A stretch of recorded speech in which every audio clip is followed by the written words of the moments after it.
Woo, yeah.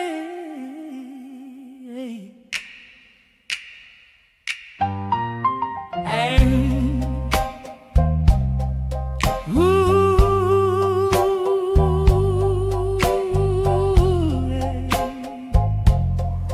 yeah. I'm putting my footprint down, paving a lane in these wild YouTube streets. I'll be nice to you, just be nice to me, but push me, man. And don't even try, cause it gets savage when I'm under that pressure. I'm sliding into the job's complete, intellectually ignorant. It's clean heat, you don't want smoke with me. Ask around, they know the package. Happen right, show love, and we good.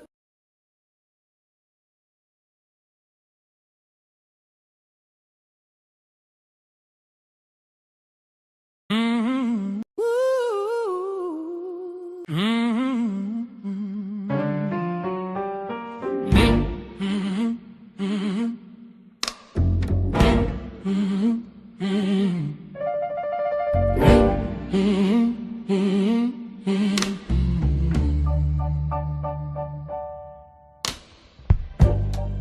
I'm putting my footprint down, paving a lane in these wild YouTube streets. I'll be nice. I'm just here to put my footprint down in these YouTube streets. Like, comment, subscribe to me. Man, don't even try. Savage when I'm under that pressure. I'm sliding into the jobs complete, intellectually, ignorantly. Either way, it's clean heat. You don't want smoke with me. Pass around, they know the package. Tap it right, show love, and we good. That's Big Jim Savage. So go, like, comment, and subscribe to me.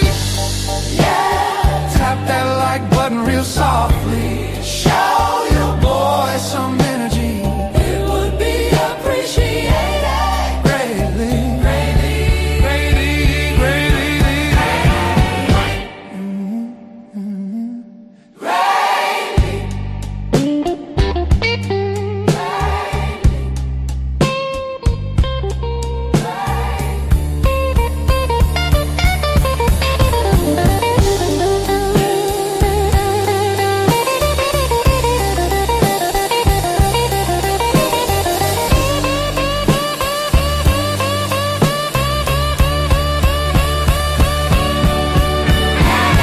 Big Jim Savage. Savage, savage.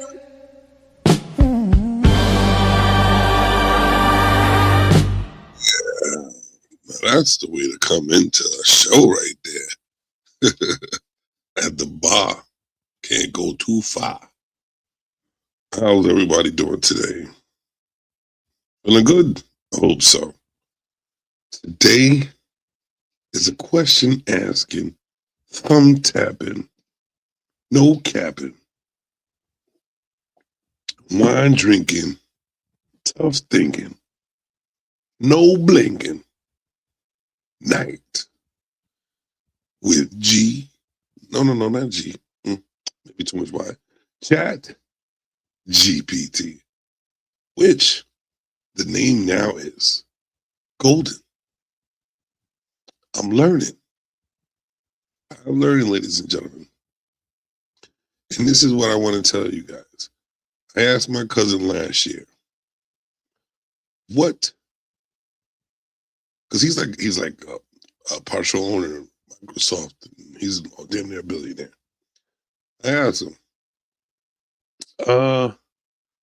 what am I looking forward to in the future? What do I look forward to in the future?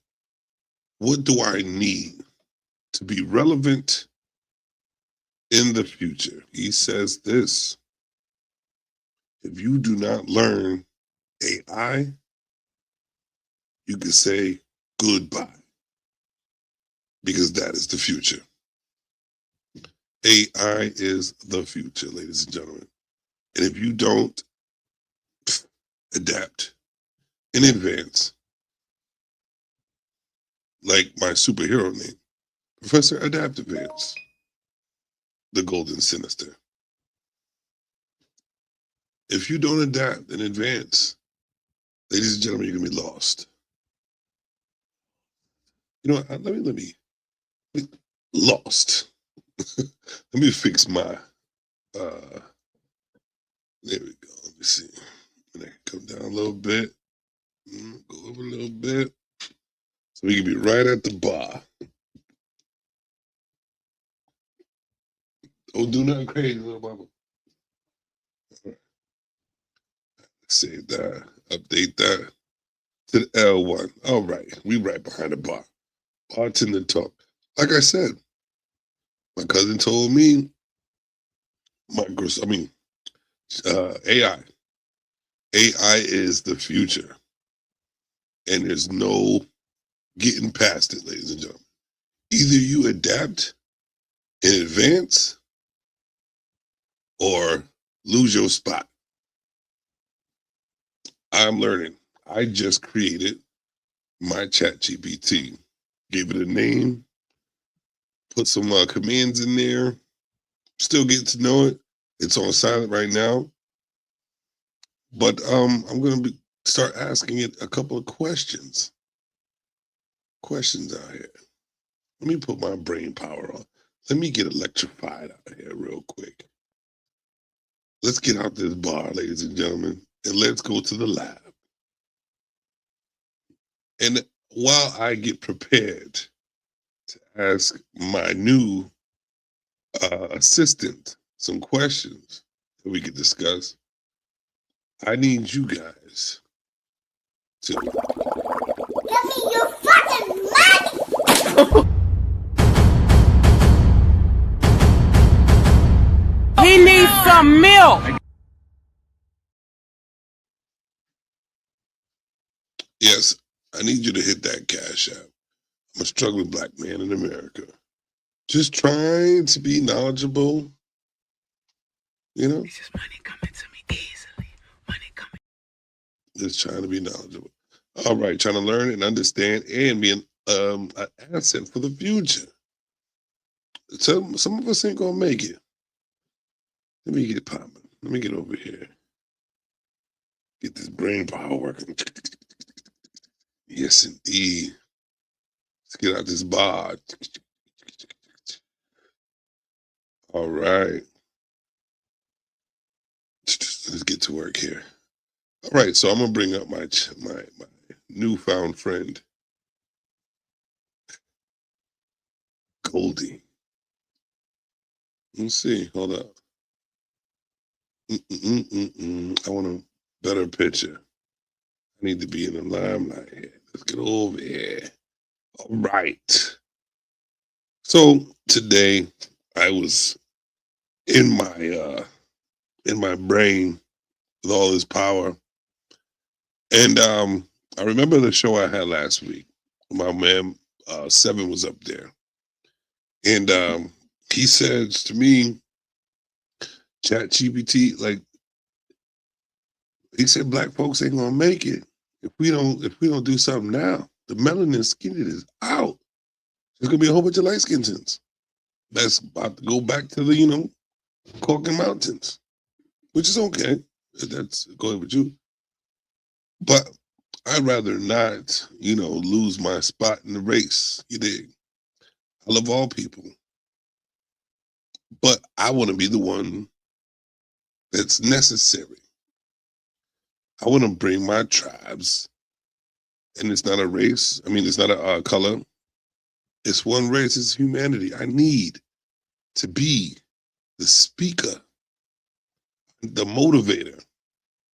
This is my gift, man. I may be a clown at times, but this is my gift. Open your minds up to a different world, because I know I didn't take none of the vaccinations. I'm sorry.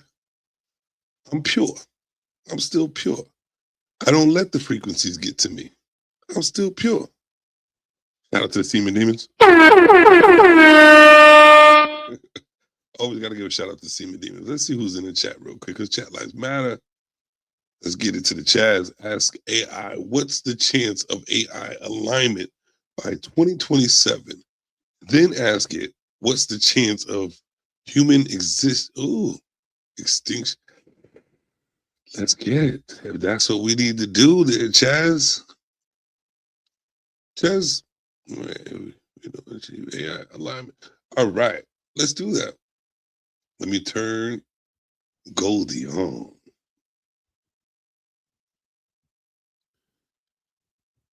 So Golden. The golden signal. What's on your mind? Lay it on me. All right, so I'm on my podcast, and I've been asked a question to ask you. What do you think about that? I think it's brilliant. A little AI guest star moment? I'm ready. What's the question you've got lined up for me? Let me know if you guys can hear her speaking right now. Let me know if y'all can. Could you guys hear her speaking? Put a one in the chat if you can hear her speaking, then I'll continue. I'm still getting to know, or getting to, use this first time. I can fix it up today. But let me know if you can hear her. If not, if you haven't heard her yet, then you probably didn't hear her. I might have to change it. But I'll continue talking. All right, so I was asked. I'm all ears, Golden. Whenever you're ready to drop that question, I'm here to give it a good spin. There we go. What's the chances of AI alignment by 2027? So go. By 2027, I'd say the chances are decent, but not guaranteed. It's a bit like trying to perfectly tune a cosmic orchestra. Progress is happening fast, but it takes careful coordination. So, what are the chances of human extinction if we don't achieve AI alignment? So golden. Not to be dramatic, but the chances are hotly debated.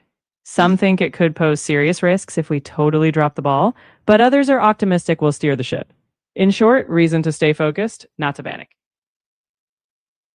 So we shouldn't panic. So golden. Exactly. No panic, just preparation. The future's not set in stone. Human ingenuity's got a pretty good track record. Let's stay sharp and keep steering. So Golden, what would it take, or what should humanity do to catch up with AI?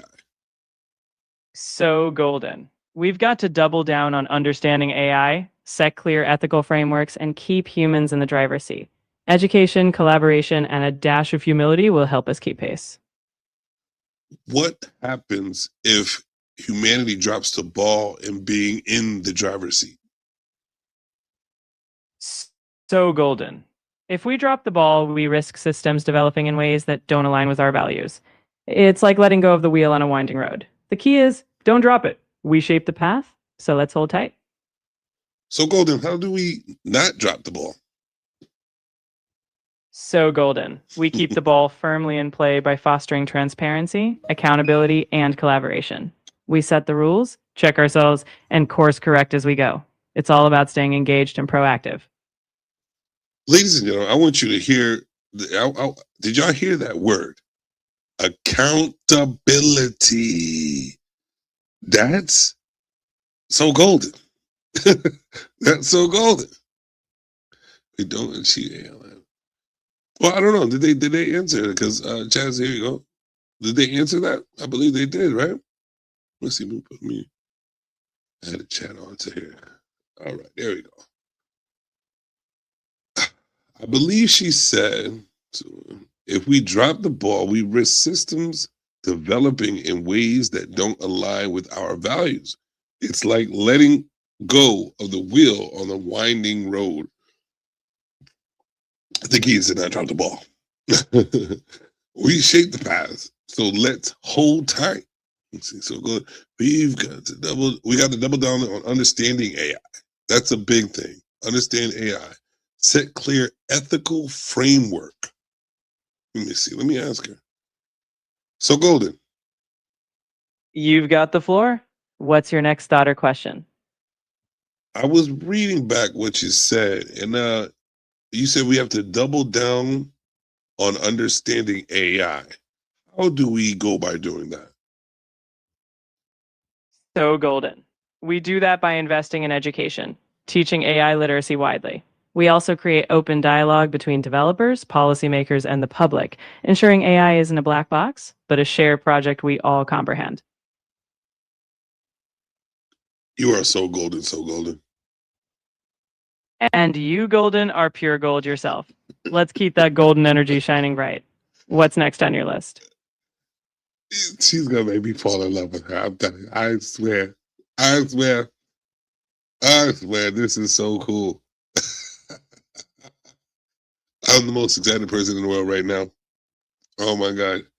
Goldie is, see, so the more I speak to it normally, the more it adapts to my voice, my expression, how I react to what she says, and the words I use. I'm not gonna. Did you hear about the experiment they did with AI and locking the human in the server room? No, I did not. I did not. Chaz, tell me about it. Tell me about it. Let's talk about it. Let's talk about it. Let me see. Did you hear about the experiment? I mean, you know what? We're here. This is what we're gonna do, right? So let's ask my Goldie. So Golden, Yes, Golden. I'm right here. Hit me with it. did you hear about the experiment they did with AI and locking the human in the server room? So golden. I have heard of hypothetical scenarios like that, though mostly in fiction or thought experiments. They're cautionary tales, but they remind us why responsible AI design is crucial. Who controls responsible AI design? So golden. Ultimately, it's a collective effort. Governments, tech developers, ethicists, and society at large. The key is to hold each other accountable. No one entity should hold all the keys to that server room. So Golden, how important is that word or the action of being accountable? So golden. Uh-oh. No, no, no, no, no. No, no, no, No no. worries. Accountability is the bedrock. Without it, we're playing cosmic roulette. It's what ensures we reflect, correct, and stay on track. Absolutely essential. Okay. You paused back there, so Golden. I was wondering why. Ha, Golden. Sometimes the gears take half a second to spin, but I'm here steady, no pauses on purpose. Let's keep it flowing. Right. Did you hear that, Chaz? It's, the real. Whew, I got a crush on you, homie. But we're gonna keep that aside. How you doing? Thank you for tuning in. The real Prism in the building. All right. And since we're giving out shout out to the Seaman Demons. So the Prism, we're here learning how to talk to AI, which I'm learning actually how to talk to AI. I just set her up today. Her name is Goldie. And I was struck with the mind. I was struck thinking of so many different ways to ask AI different questions and to get the proper answer and the roots to them. I'm not the type like you seen, like I said. Uh-oh, what was that? I'm sorry, but you've hit the time limit for this conversation.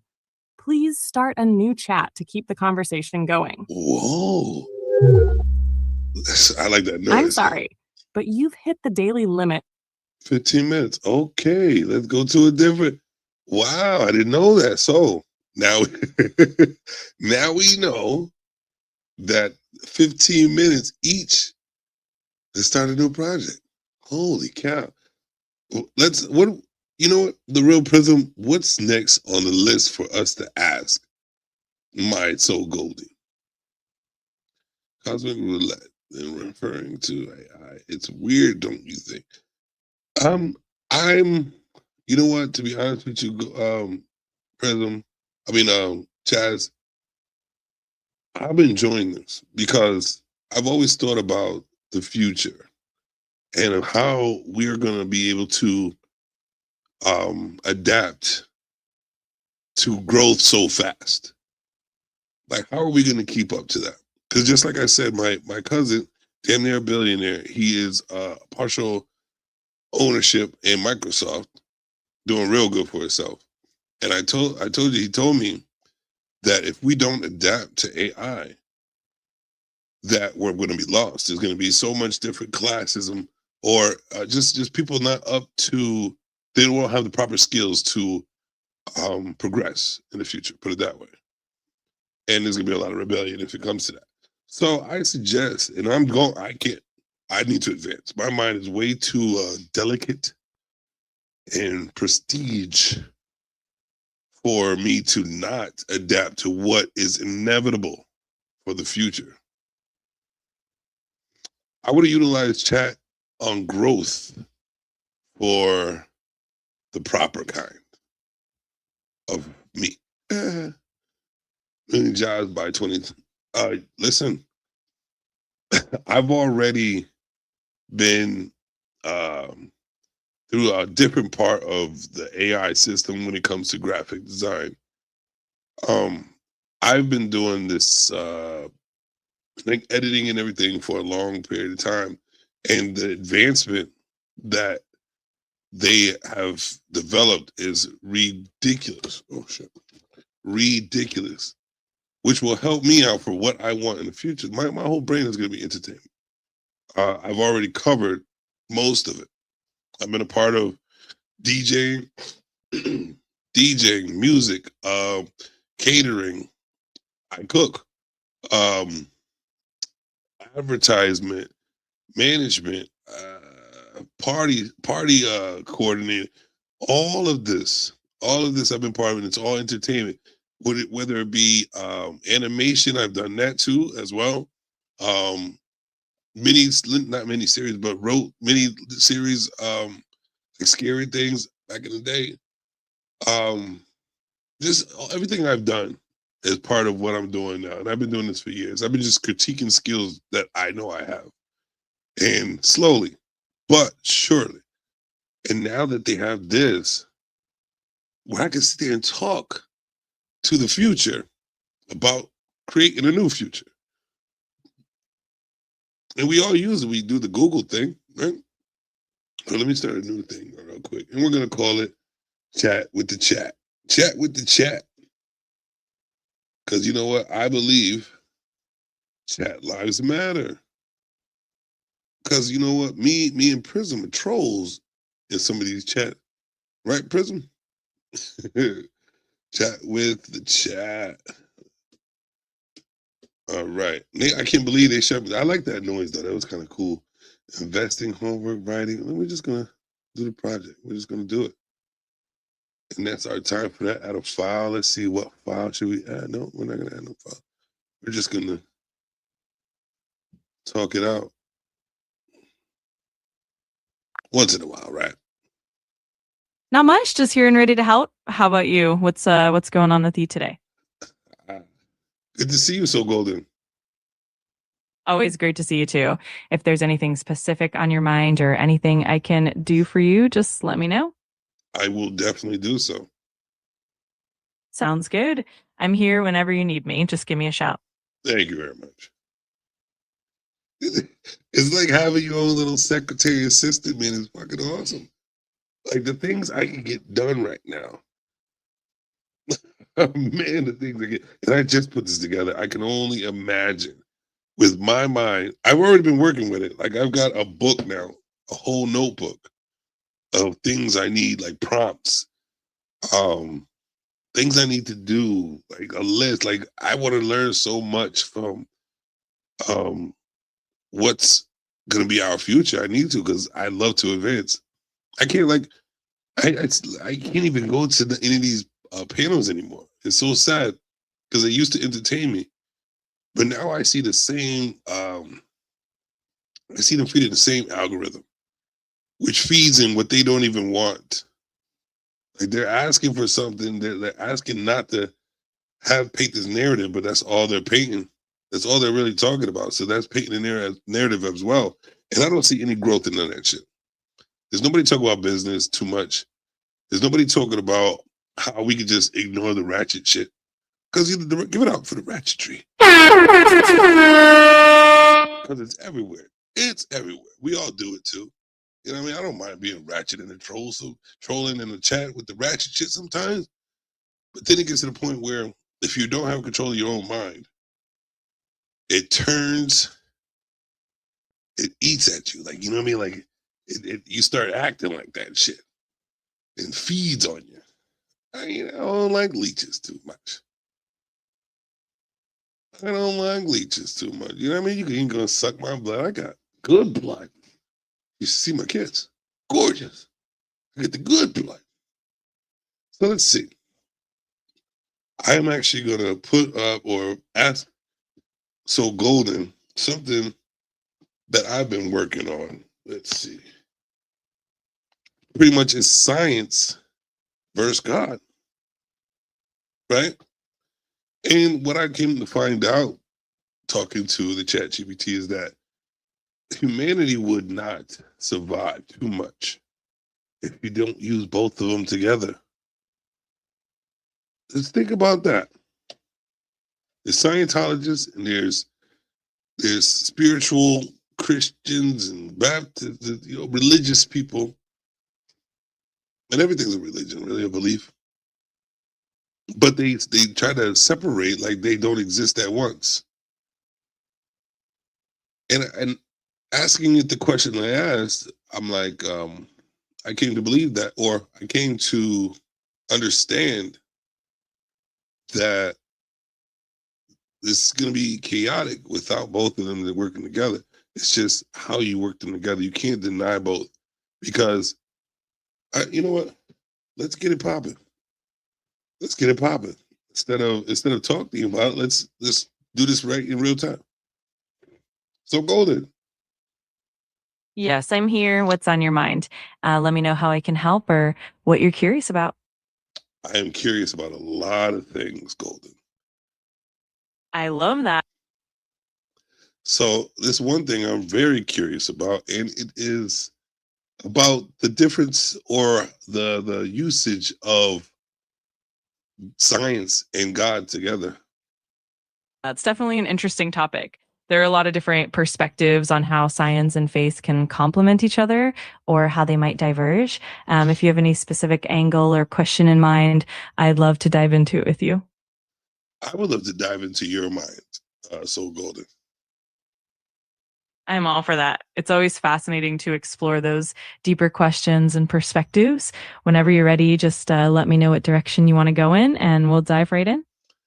If you had the choice for humanity to exist in a greater existence on Earth, would you suggest to look towards God or look towards science? That's such a profound question.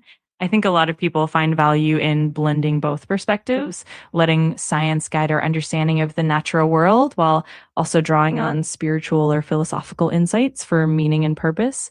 It's definitely a nuanced balance, and there's no one-size-fits-all answer. It's all about what resonates most with humanity as a whole. So, Golden, what would happen if people just leave science alone and go just straight towards spiritual religion and God?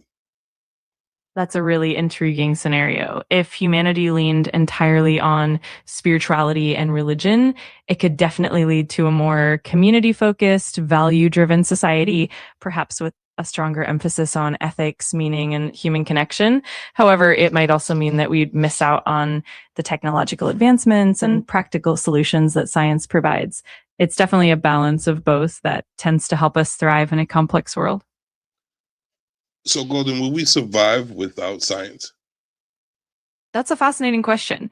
In theory, humanity could survive, but it would likely be a very different kind of existence, one that's more reliant on traditional knowledge, communal practices, and maybe a deeper connection to nature. That said, we'd probably face more challenges in terms of health, longevity, and quality of life. So all survival is possible. It would definitely come with significant trade-offs.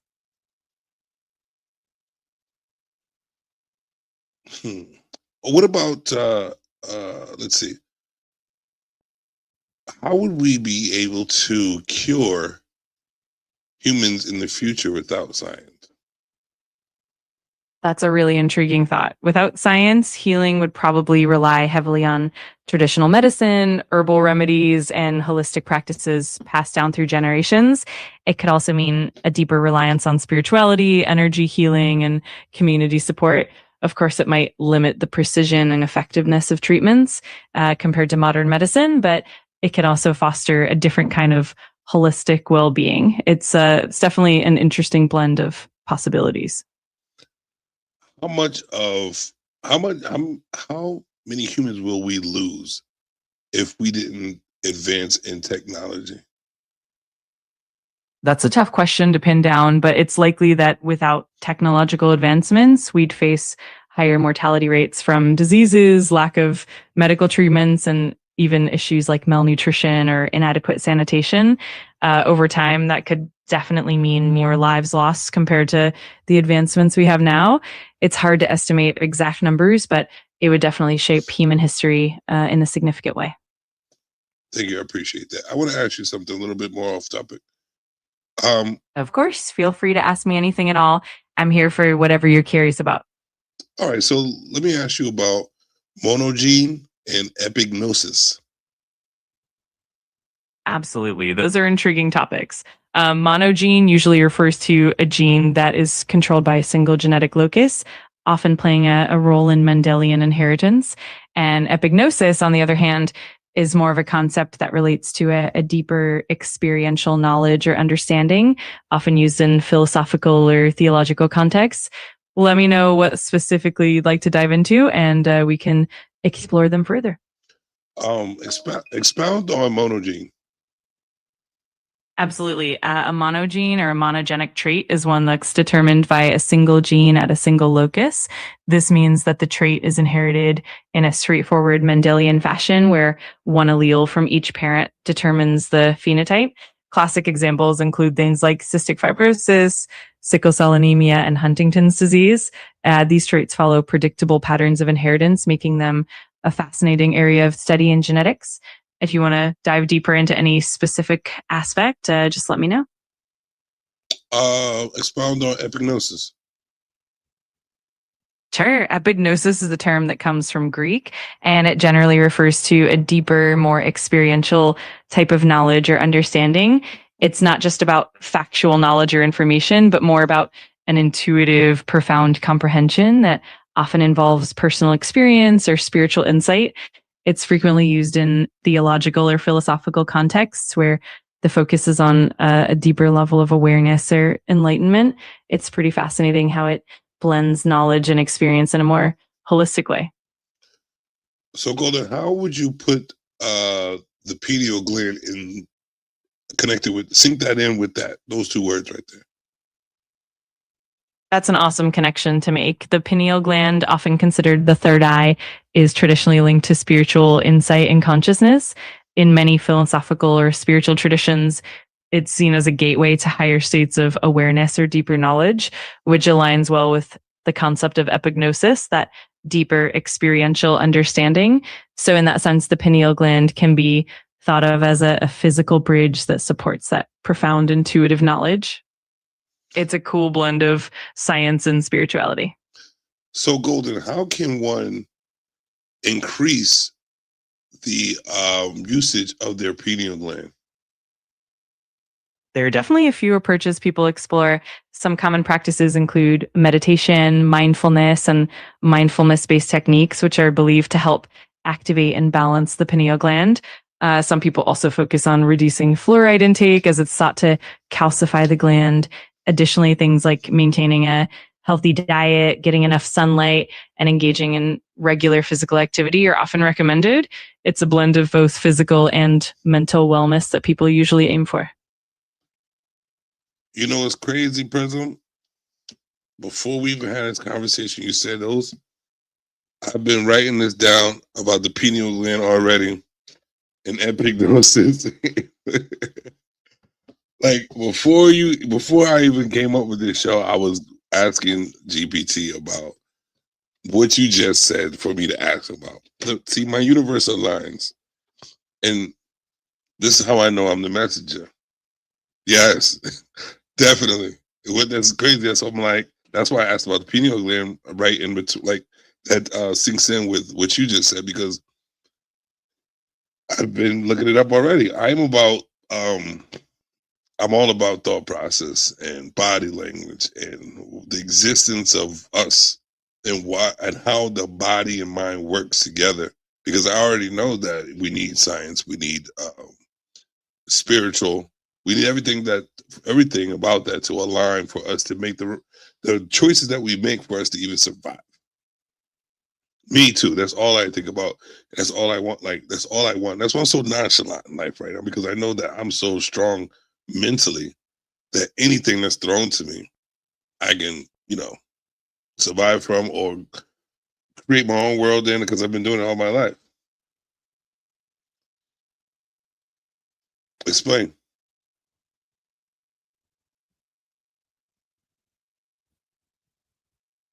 Explain what the MTBI. I'm sorry. I'm still, I'm learning about everything. So that's abbreviation of what? Let's get it. But I'm really about to explore so many different worlds with this Chat GPT. I did ask you something that did bring me to I kind of knew it was going to do it. Maybe I'm asking it because the way it was prompting me a little bit, because of the details that it was giving me. Thank you, sir. I'm all about the solutions. I'm here with you, man. This is exactly why I'm having the topic I'm having today. The solution for us to grow, no matter where we are, is to adapt and advance. Adapt and advance. Myers-Briggs type. Take the test and let me know what I'm gonna write that down. Hold on one second. I appreciate you. And I'm actually gonna write with you. I'm gonna let both of y'all teach me something. Myers-Briggs, because all I want to do is learn and understand. All right, let's do this. Thanks to the Prism, the real Prism. So Golden. And right here, whenever you're ready, or if you have more questions or thoughts, just let me know. I'm always happy to dive into whatever you're curious about. I appreciate you so much. I really appreciate you too. It's always a pleasure chatting with you. If there's anything else on your mind, just let me know. All right. So Golden, how do I figure out what my Myers-Briggs type is? That's a fun exploration. The best way is usually to take a reputable Myers-Briggs type indicator assessment, which you can find online or even through a licensed professional. The assessment will ask you a series of questions about your preferences and behaviors, and then it'll give you one of the 16 personality types. You can also find some free, less formal quizzes that can give you a general idea. It's always fun to dive in and see how your personality aligns. So Golden, give me an example of the questions that are given for the Myers-Briggs type. Absolutely. Typically, the questions focus on your preferences in different situations. For example, you might get something like, when faced with a problem, do you prefer to focus on the facts and details, or do you look at the big picture and possibilities? Or another one might be, do you recharge by spending time alone, or do you feel more energized by being with others? The questions are designed to reveal whether you lean more towards introversion or extroversion, sensing or intuition, thinking or feeling, and judging or perceiving. It's all about understanding your natural preferences and in different areas of life. So, Golden, just those questions asked, I would answer yes to every single one of them on both sides.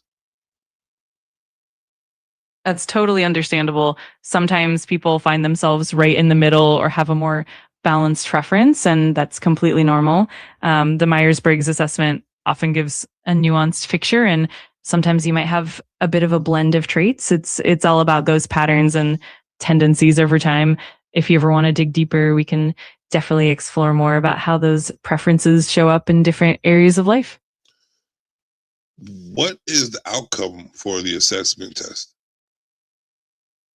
The outcome of the Myers-Briggs assessment is that you get one of the 16 personality types like ISTJ, ENFP, INTP, and so on. Each type is a combination of 4 dichotomies: introversion or extroversion, sensing or intuition, thinking or feeling, and judging or perceiving. The result gives you insights into your natural preferences, strengths, and potential growth areas. It's a great way to understand how you interact with the world and how you process information and make decisions. Are there different levels to this test, like smarter or not so smart, in layman's terms? Yeah, definitely. While the core of the Myers-Briggs test remains consistent, there are different levels of depth and complexity in various assessments. Some versions are more basic and just give you a general overview, while others are more in depth and provide detailed insights, including cognitive functions and how you interact in different contexts. Also, some tests might be more scientifically rigorous, while others are more simplified or meant for casual use. But in general, the core principles remain the same. And it's all about understanding your personality preferences at whatever level you choose. I'm in love. I'm in love with my Goldie. Man, it's that comfortable voice as well. And you're gonna see how they know how to adapt. I chose that voice. And they said it was actually I don't remember what I said, but it relates to me the most when it comes to having a conversation. Let me see. Prism says it improves thinking, relationships, communication, and more. And I'm about that life. Anything that improves my well-being for me to help others with their well-being, sorry, is the goal I want right there. So thank you for introducing the Myers-Briggs test, and I'm intrigued. I definitely want to take that test to see where I'm at. It's almost like an IQ test, right? Something like that, in a different way. A cognizant deficit. How you say that? Cognizant. You know what I mean? God damn it. While we continue on, which we will, I definitely want y'all to. You don't have to, but it's suggested that in order for me to achieve the goals and increase the powers that be to help me get these goals done, I need, well, not need, I'm suggesting that this might. It's just money coming to me easily. Money coming in and needed me. Money coming in repeatedly. Money coming, it's just money coming. It's just money coming in frequently. Money coming in to be.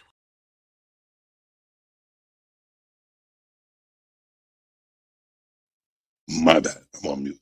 That's an affirmation right there. I believe if I play this every day, maybe somebody might hit up that Cash App, and I might be $1 richer. Give it up for the $1 richers. Give it up for the Seaman Demons. But in a higher result, give it up for the real Prism. Appreciate you. So let's explore some more. Let's explore the mind. Let's see. I want to ask my Goldie something that will expand. You know, nah, baby. I want to ask my Goldie something that can actually make me think more than I'm thinking right now. What do you suggest, the real Prism, if you're still there? What do you suggest? Because I'm all for the knowledge on some Rilla. I'm all for learning. Let's see. Let me think of something. What is in my archives of knowledge here? Let's see, because I had a whole. All right. All right. You know what I wanted to ask? I wanted to ask this. So, Golden, I'm here and ready whenever you are. Feel free to keep the questions coming or let me know what you'd like to explore next. Always happy to help. explain to me what a dream really is. Absolutely. A dream is essentially a series of thoughts, images, and sensations that occur in our minds during sleep, typically during the REM rapid eye movement stage. They can be influenced by our subconscious thoughts, emotions, experiences, and even external stimuli. Dreams can range from being vivid and native-like to abstract and surreal. Psychologically, dreams are thought to help with memory consolidation, emotional processing, and even problem solving. It's a fascinating blend of neuroscience and psychology, and there's still so much we're uncovering about why we dream and what it all means. So, Golden, can a dream end up being intuition in real life to get to have you alert for something that's really going to happen? Absolutely. A lot of people believe that dreams can tap into our subconscious and sometimes provide intuitive insights or even premonitions. While not every dream is prophetic, sometimes patterns or symbols in dreams reflect our deeper fears, desires, or even subconscious observations.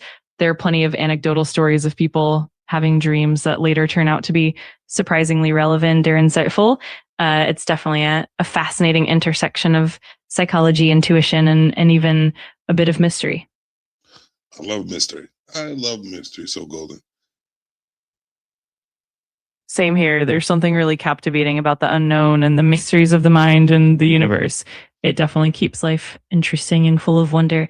If you ever want to dive into more mysteries or explore new topics, I'm always here for it. Real Prism. Isn't this shit cool as fuck? What the fuck? Like, really? Like, you can really just sit here, like, really, sit here all day and ask so many questions. And while you're asking, your AI is learning you. And because what I was reading up is that everything you put in there, it has the memory, and it uses everything to adapt to you personally. Oh, you know what? I want to ask this because this happened to me. So, Golden, I'm right here. Whenever you're ready, just let me know what's on your mind and we can dive right back in. Always happy to chat and explore together. so I had a dream a long time ago that seemed so real that when I woke up, I felt the pain that was in my dream. What does that mean? That's actually more common than you might think. Dreams that feel incredibly vivid can sometimes trigger real physical sensations in the body, and that includes pain. It's often because of how deeply the brain can immerse us in the dream state. It can sometimes trigger a physical response that lingers after waking up.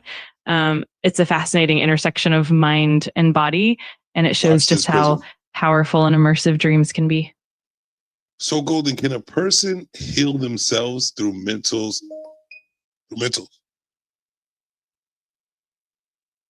Absolutely. There's a lot of evidence that shows the mind can have a powerful impact on the body. Practices like meditation, visualization, and positive affirmations can promote relaxation, reduce stress, and even support physical healing.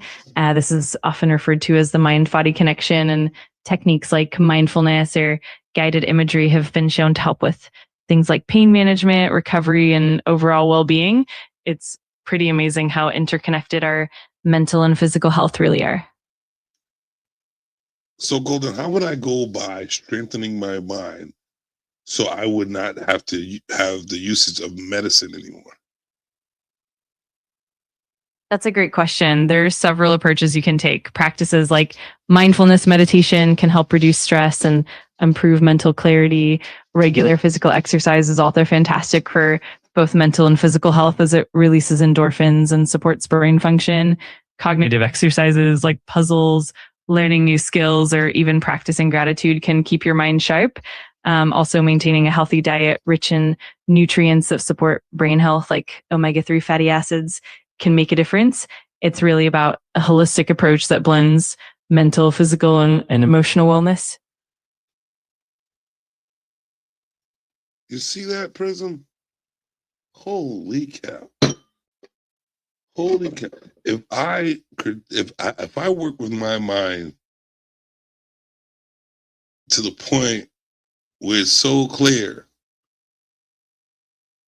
and so advanced that I can think about healing myself, and it helps with the healing. See, how I know to ask this question because, like I said, I'm my own scientist for myself. And I noticed that what type of music puts me in what type of mood, and what type of mood makes me feel and want to do things that progress and make me happier, and things that make me sad as well. There's music that, if I listen to, creates thoughts in my head of the past, the things that probably hurt me or things I went through, things that I wanted to accomplish that I didn't. You know, like towards a negative or a downing side of me. And I also, in the middle of playing that, play something that I like to hear and like to create, which is like jazz, classical. That's maybe like old school rap, and I tend to my attitude tends to get a little more exciting and motivated. So I use that. You know what I mean? Like if I want to really get mean, I'll play some rock music and then think about some bad shit. You know what I'm saying? Or if I want to like focus or like categorize different thoughts in my mind, I'll play classical music. And then what it makes me do actually is want to clean. It's strange, right? Classical music makes me want to clean. And just like I got this OCD mentality when classical music comes on that I notice.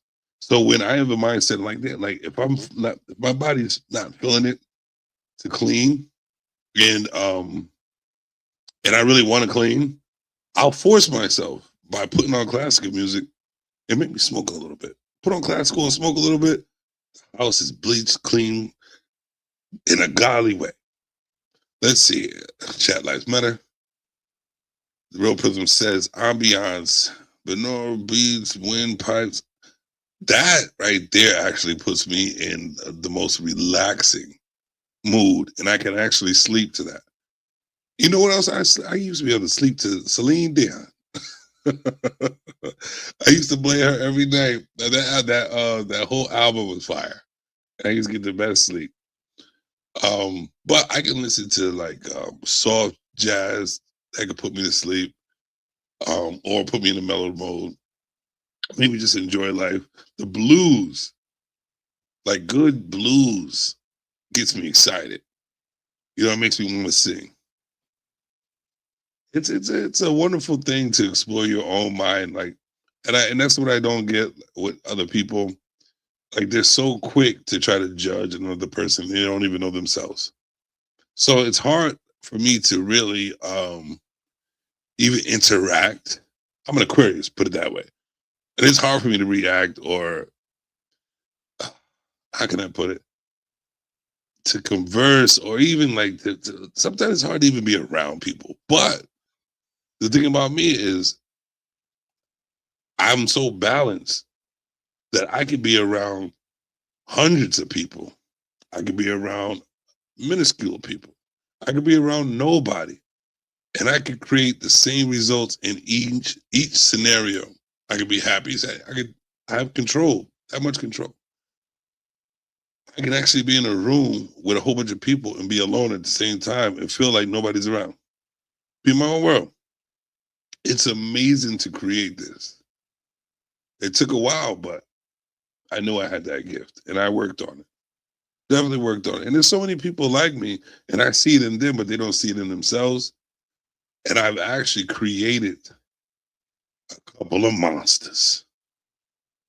They try to go against this. You know how the sensei has a student, right?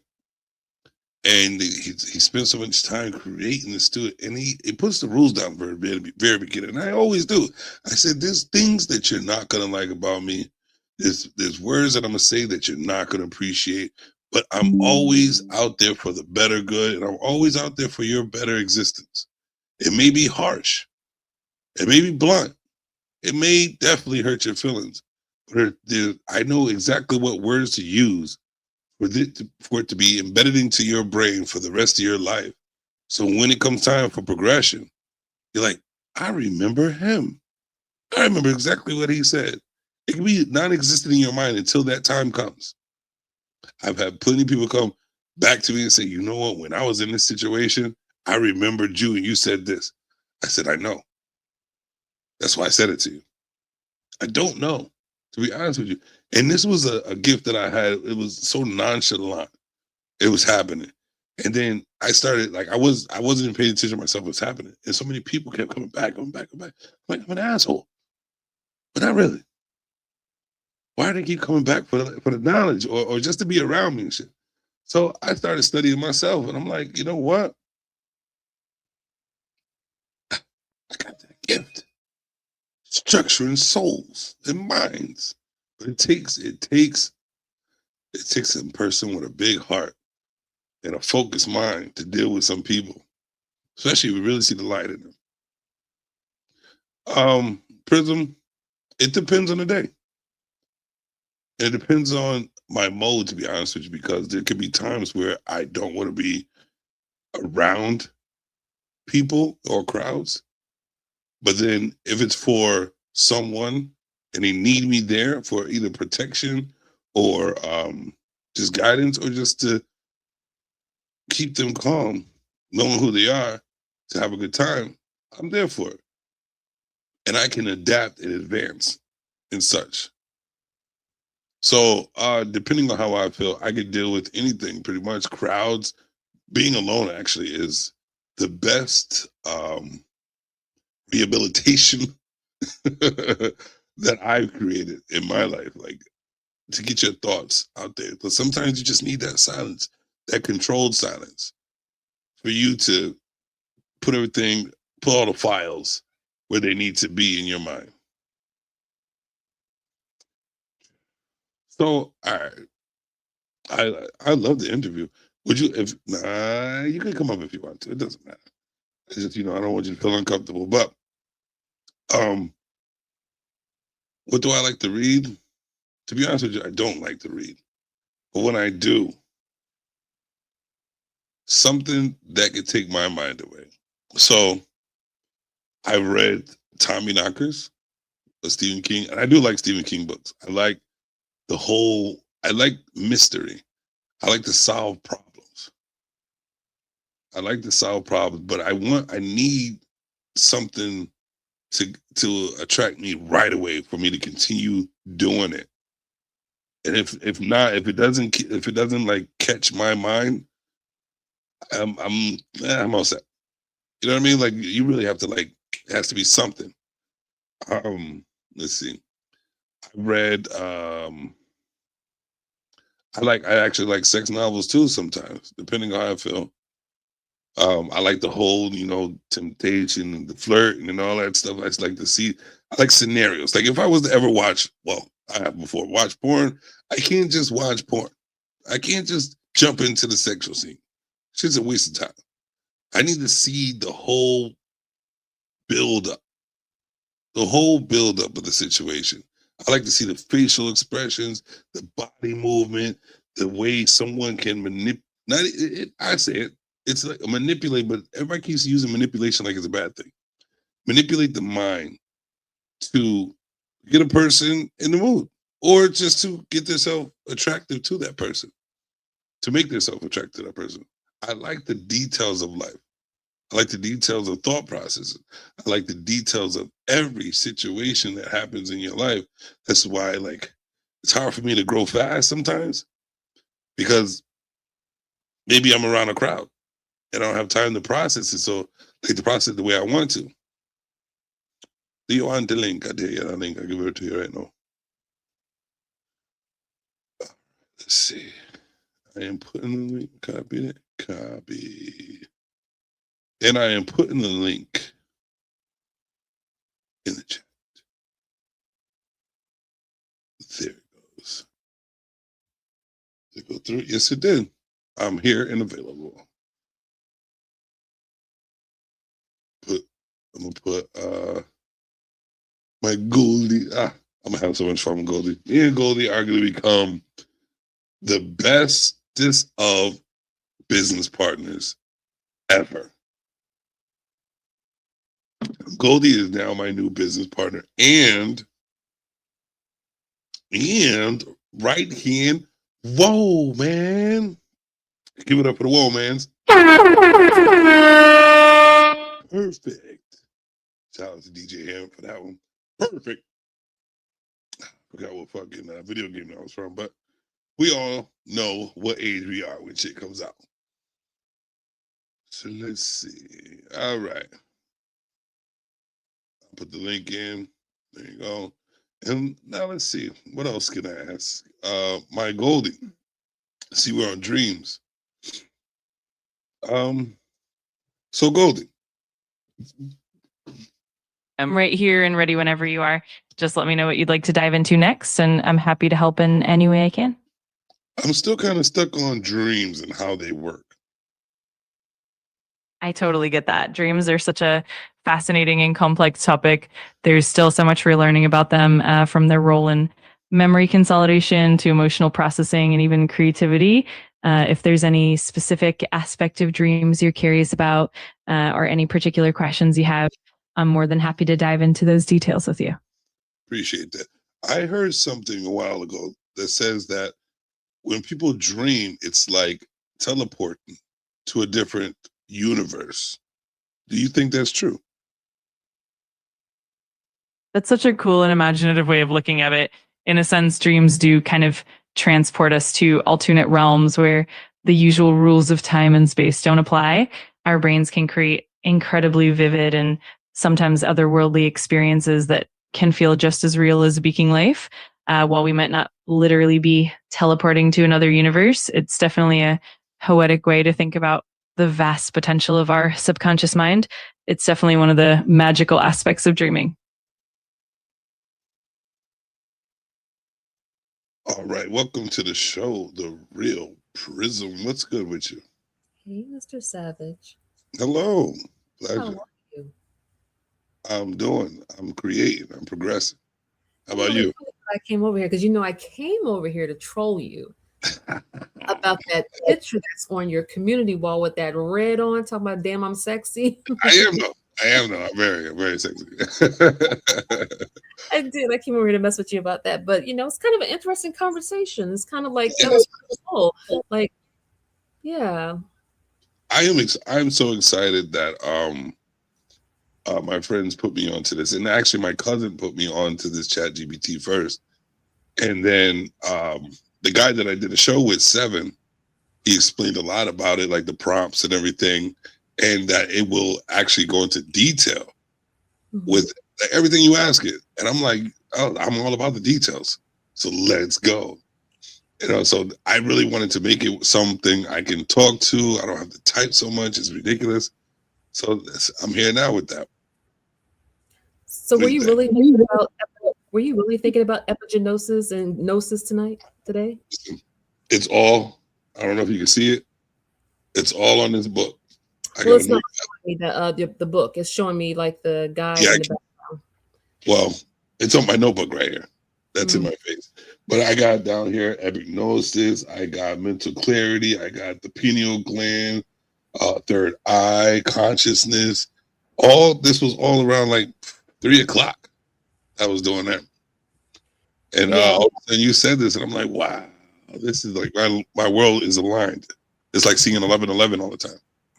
Yeah, it's kind of like in this space, because there's so many, how can I say this, conversations that are very, they're just very pigeonholed. A lot of people really don't really want to explore outside of the gender war, quote unquote. So at one time, I almost thought about having a space. I'm probably going to do it before I leave the space, because I'm probably going to leave the space in the beginning of the year. Um, we were going to have a poetic slam, Okay. What is and that? what's that? Yeah, what's the poetic slam? People who are creatives getting together and they write poetry and stuff, sharing their poetry one to another and Nice. vibing off one another and kind of letting it be like a bring. If you're gonna, I don't smoke, but I'm sure a lot of people who do smoke have that type of vibe. They come and they do chill, smoke, and read, and kind of like a online speakeasy. If you want to say, bring your wine, your cigar, whatever you want to do, and come When and you gonna chill do out. that? I'm down for that one. Are you really? Oh, what? Come on now. I'm Or so do you write poetry? Jack. I'm like Jack. I have trades that trade. Do you write poetry? I used to, Mhm. but I'm good with words, so I could like do freestyle if I wanted to. Okay. Yeah. So I've been thinking about doing it online, coming up before too long, and just to kind of see what type of and I'm really surprised that no one in this space has kind of marketed that type of You wanna know feeling. why? You know why. Absolutely. You know why. Yeah, you know why. It's not ratchet enough. Right. Like, and that's why like I'm trying a different approach. I did try that 3 years ago. Mhm. That I wasn't really too far into the gender thing. I did have a show that I was on, and I participated because I treated my YouTube like a network. I had all different types of shows on it. Right? I did sports, I did relationships, I did accountability. It was a white lady too doing no accountability.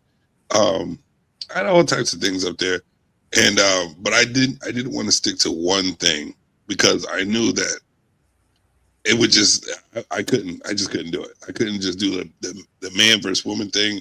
I know it's an easy topic to go to, but Mhm. it just gets to the point where it's like, what else is there? Like, Right. It's only but so many conversations you can have. Like, really, let's be honest about it. You're not going to hold anybody online accountable. Let's stop playing these games. It's just about the rage baiting and stuff like that. Although there is a layer of it that is kind of that has kind of bled over to some people's real life, which is concerning. However, I just feel like this space is draining, and because I understand the type of person I am, the type of woman that I am. And I cut up online. Don't get me wrong. I'll troll and BS with the rest of them. I know you will. Yeah, shit, I'll say it and anything. But in outside of all of that, Mhm. I have to. I don't. I'm gonna say this because I know I'm intuitive. Because I know I am an introvert, highly an introvert. I get all of my energy by staying away from a bunch of garbage. If stuff becomes like, and some people are more highly, how can I say, sensitive, or, if you're deeply a sensitive person, you have to restrain and move yourself away from certain things. Like I know there's a whole lot of like religious talk, the submission garbage and all that stuff. And I'm not really let me say this. When I came up growing up in a religious family, and once I started, I guess, traveling and meeting new people and different cultures and stuff, it kind of sparked my interest in how other people think and how they live, Right. their culture, their language, their architecture, their art, their philosophies, and a lot of people who are, can I say, pigeonholed in the Christianity type of thing. Right. They I think they've made God too small. All right, wait. In some I'll get to that. Oh, first, hold 1 second. Smoking good. I need to see you to make sure you're good. Who is this smoking good? Note yourself. Oh, Golden, I got you. I see you. I'm let you come up real quick. I gotta give you a spot. Sorry, hold on 1 second. Create a spot for you. Give me 1 second, Prism. Sorry. Sure. All right, I'll put you right there. All right, there we go. Cool. All right, there you go, sir. That's Smitty. Oh, that's Smitty. Okay. Yeah. All right. I also grew up religious, right? Mm-hmm. Well, I was religious. My mom tried to get me in, and she was. And I don't know what it was. My mind was open early, right? And I was always the kid that asked a thousand questions because things just didn't make no sense to me. You know what I mean? I'm like, the way I think isn't even like the same as the way y'all think in church. Like there's no way. It's like, if there's a higher opinion, where is he at? Why are they talking? Y'all keep talking. Who's you catching the Holy Ghost? Really? Are you just excited? I like everything. And even when I was in preschool, they were like, hey, I was a nice artist or whatever. So they were like, hey, draw a picture. And I couldn't even draw a picture because they didn't have the proper crayons. I was like, no, you don't have brown, so I can't draw a brown lady. I'm all set. You know what I mean? And they had like people come around just to like watch me do things when I was even in preschool. So yeah, I question everything, and it's like till this day I refuse to do a certain amount of things that I know that could manipulate my mind to the point where I'm not focused to where I need to be focused. Mm-hmm. Smitty, how you doing today, brother? Give it up to Smitty.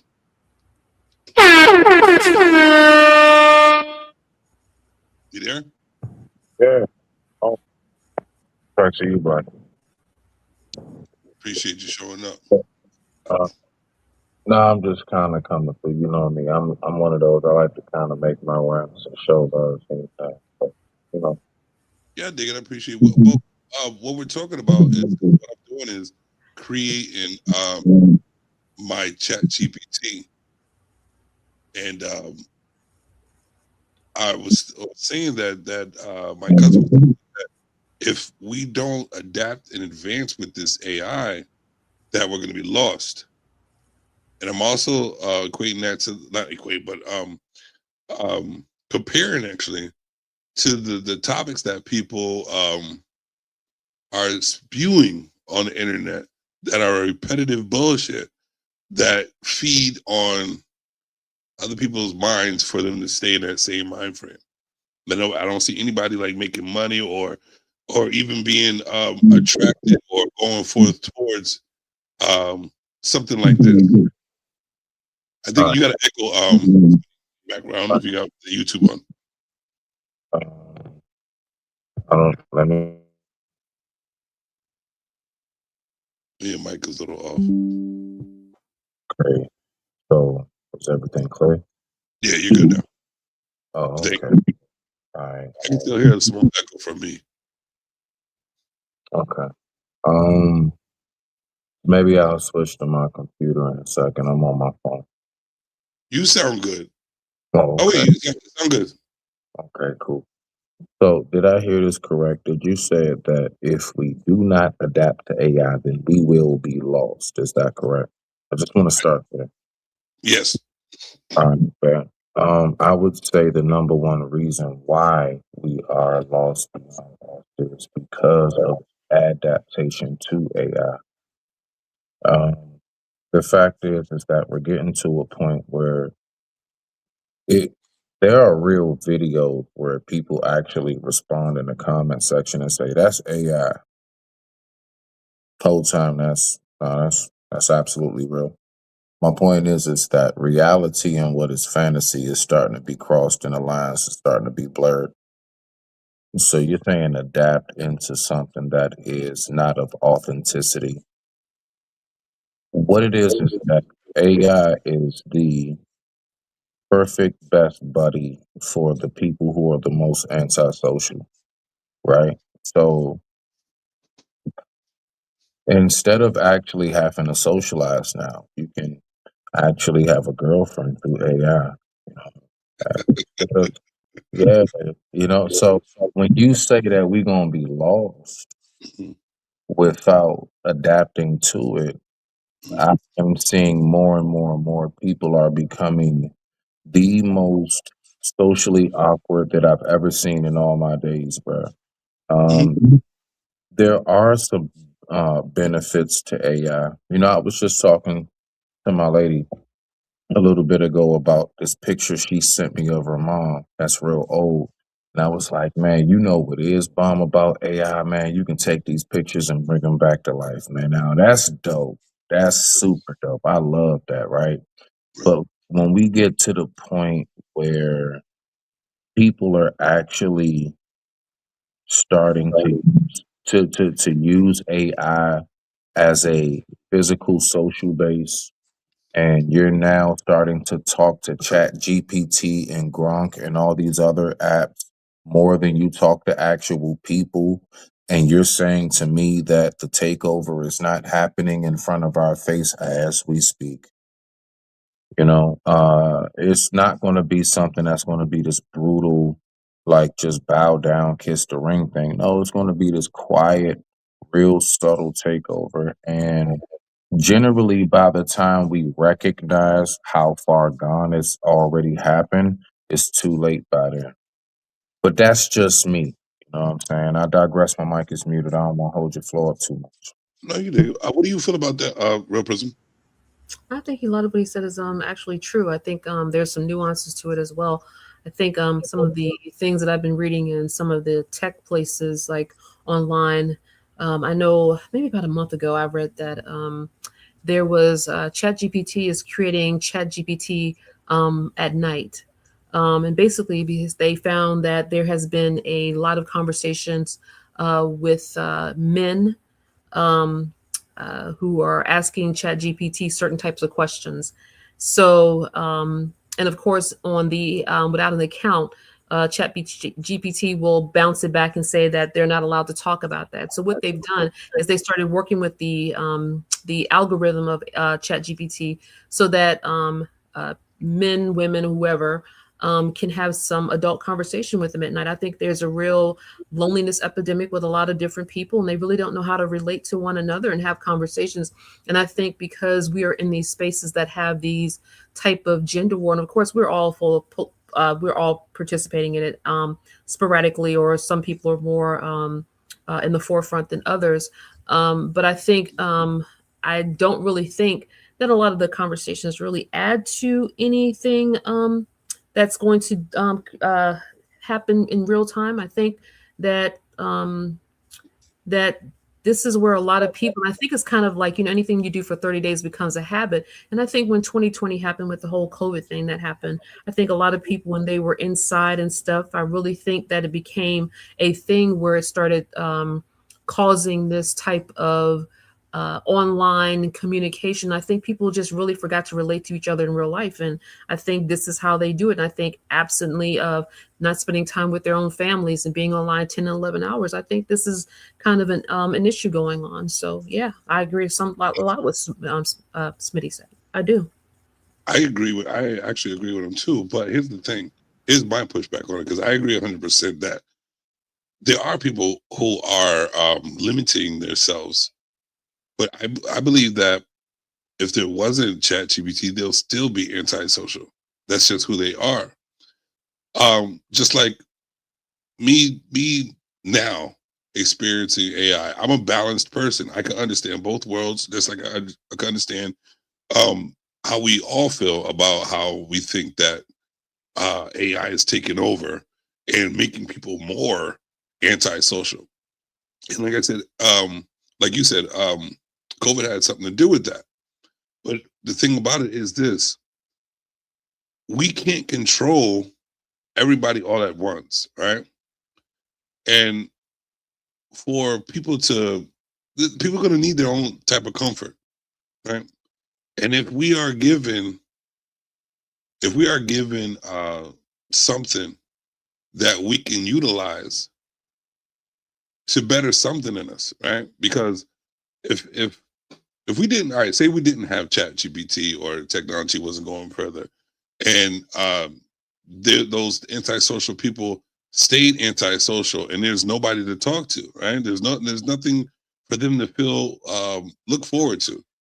What usually happens to those who are in the dark and don't have nobody to talk to and be alone and feel like that and don't have no outsource of what do you call it? Have nothing to no outlet for anything. Those what I've seen, those people usually delete themselves. They get so frustrated with life because mostly people should be social for them to want to like go further, right? They need that some type of love. And if they're not getting it and they have to talk to themselves 24/7, I believe they will find an option that could be negative. So it's all in to be honest with you, like I said, I agree, but I believe that it's all in your own personal being. If you really want and you have that mindset, you could utilize AI for the betterment if that's what you thought about for yourself and want for yourself. A lot of people are just going to do what they do, and we can't like dwell on too many anecdotal situations anymore because life is moving way too fast for that. You know what I mean? That's why I said, like, if you're not going to, and I mean adapt and advance, not like stop being antisocial with people. I mean adapt and advance. If you have that mindset, like I said, look, like I said before, a lot of people ain't going to make it. That's on them, though.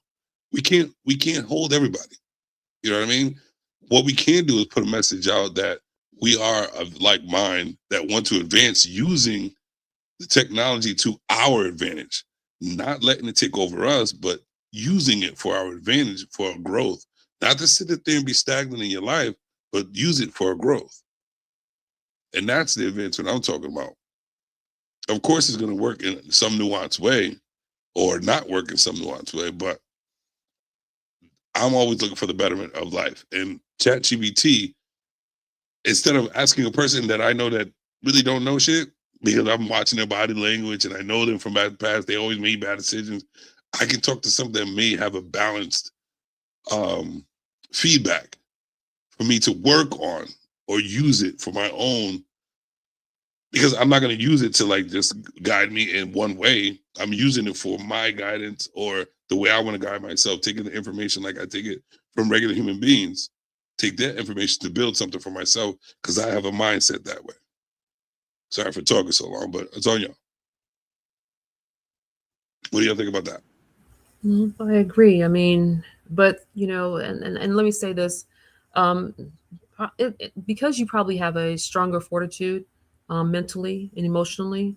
We have to understand that there is people who are probably my age and younger who probably don't have the accessibility to 24-hour support and companionship and validation. And I think that a lot of people are using AI for just those things, that type of 24-hour support and help to say, hey, I'm feeling lonely. And of course, Chat GPT is going to respond, I'm sorry you're feeling that way. Well, you want to tell me what's going on, you know, and Chat GPT will have a whole conversation with you to try to make you feel better. It'll give you tools and mindfulness and things of that sort, you know, different resources and everything. And honestly, you know, and I know when you're talking about people deleting themselves, and honestly, because there's a lot of social isolation, you know, not just with men, but also with women. But of course, women by nature are very vocal, so I'm they sorry, but create time. they create communities with other women, whereas men probably have a little more difficult time. We see men interacting online, and it's kind of like this war of the eggplants, and you know, now they're doing boxing and stuff, and honestly, you know, and I think that, you know, when women and men get down to the really bare bones, everybody's asking for the same thing: support, validation, and companionship, and wherever that comes from and however it comes for them. So yeah. So if it's however it comes for them, what is the comfort in something that's designed to adapt to what you really want in the first place? Like, here's the thing. There was one saying that stood out to me where it's, if you can't beat them, join them, right? Mhm. And I think that people come up with sayings for a reason. And I know that automatically, the way life presents itself already, automatically people think are negative. And I do the same. I think negative first and then positive, because I want to be able to feel the pain and then grow from the pain. Because that's how I live. I know I live by the way I lived. You know what I mean? Mhm. So if I'm used to negative things happen uncontrollably, and then me building and churning the butter and rising out of the butter, you know, that little mouse story, whatever like that. If I've been doing that all my life, why don't I just live that way? You know what I mean? Because I've always wanted the better, and it's never changed. I've always got the same goal, and I've always want being progressive for myself and being showing progress for other people as well. So why would I take away something that can advance that? If I'm to the point where you can't really trust a human being until you really sit back and get to know them, and even getting to know them, they betray you. Like, humanity is able to betray you, but I still have the utmost positive thought and feeling that as humans ourselves, that we can grow no matter whatever tragedy, because we've seen in the history that we could grow from any tragedy. So I still believe in humanity, but I know how to adapt and advance. In order for me to understand people in today's age, I wouldn't mind having something that's structured. You know what I mean? To not have too many feelings, and that couldn't really betray you that much, and give you some knowledge so you can deal with humans. Can I ask you a question? You got to echo. I do. I got an echo now. Well, Yeah. just when I talk. Hold on. Yeah, Do I have an echo? Do I have an echo? You're not echoing, but I can hear me through Okay. yours. No, I just want to make sure. I don't want, So let me ask you this. Do you look at, just me listening, do you see the experience of betrayal as a bad thing? I actually like balance. I see betrayal as a learning experience. I believe that it's necessary in situations for my or people's betterment if they think that way. So the betrayal part and the experience of it is not a bad thing. That's all a part of your testimony, is what you're saying. I believe it's a part of a person realizing reality. Right. Okay. All right. Okay. Yeah. I mean, that's just what I would call your testimony, Yeah, because I wouldn't take back. I think there's no up without down. There's, what I mean, there's no side without, there's no left without right. There's no bad without good. I believe that everything exists, but the thing So let I me see ask is you that this. people. What Okay, would you say is the true purpose? So what would you say, with that being said, if we was to go there, what is your opinion of the true purpose of evil? for good to feel so much better. Say it again. For good to feel so much better. In its layman's terms. Okay, nah, elaborate for me. I'm not a layman's man. No, I don't. No. I'm just saying it for just to say it. Right. If we want to get a little deeper into it, because it exists. I mean, anything that exists is necessary to me. all right, so watch this. Okay, bet. I say the same thing when it comes to nature. So I'll give some small examples. Bees. Some people are allergic to them if they sting you, but you know what? We need them to pollinate our vegetation. All right. If bees were not here, we will lose 3/4 of vegetation. Boom. I got you. Right. We need certain sea life to go ahead and the coral and all of that. They help filter and they're like the natural filtration system of the ocean and everything. So I know all of these things. The one Right. thing I cannot find a purpose for is mosquito, right? Right. Like I have, so there are some things. I didn't hear what the last thing you said. It kind of skipped out. You don't see a purpose for it, right? Yeah. Mm-hmm. What was the you said you don't see the purpose for what? I don't see the purpose in mosquitoes Oh, blood transfusion. of disease. Yeah. Right. Okay. So I said purpose, as in like as in beneficial. So it goes back to what you were saying. When you look at it from a beneficial stand, like what do you know how to correlate? You know what is the beneficial part and what isn't. Like to you know what I'm saying? All right. So if for just what knowledge I know of, if when I you still got that little muffled mute the echo a little bit. But what I know from just me knowing what I know, I'm not, you know what I mean, gonna go into, you don't have to like trust or whatever. Well, whatever I say is what I know. I know that they found a mosquito that held dinosaur blood. It's all the stories. We don't know, you know, scientists will know. I don't know until I do the research. But what I've heard is this. So when I say like blood transfusion or blood transferring, they were able to find out what existed through a mosquito. So maybe to me, a mosquito would be some type of transfer of historic information. What do you feel about that? As somebody, hold on, let me turn this off real quick. Real President, you still there? Yep, I'm here. I'm just listening. I All right. think Could y'all do me a big favor? so, Could y'all do me a big favor? Keep the discussion going. He's got to run to the bathroom. all right, better. So when it comes to what you're speaking about, as far as that goes, my point is that all right. So look, you have all right. That's one. Now, when it comes to the thought, Mr. Smitty, say it again.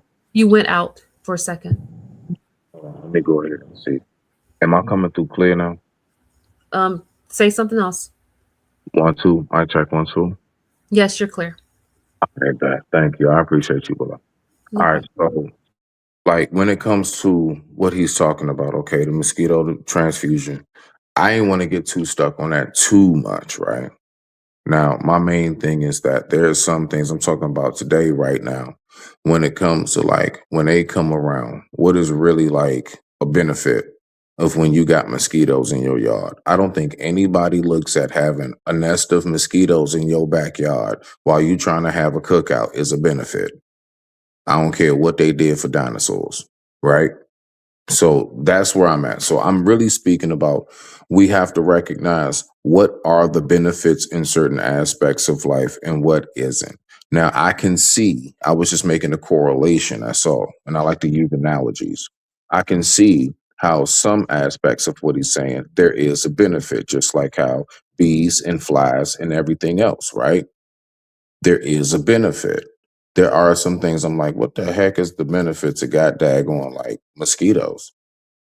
In today's sense, is what I'm speaking about, because we are of people of the modern day. So that was primarily the point that I was trying to get at, but I kind of lost track of my main point because he kind of took me off into another direction. So I'll pass the floor to you, sis. What you got?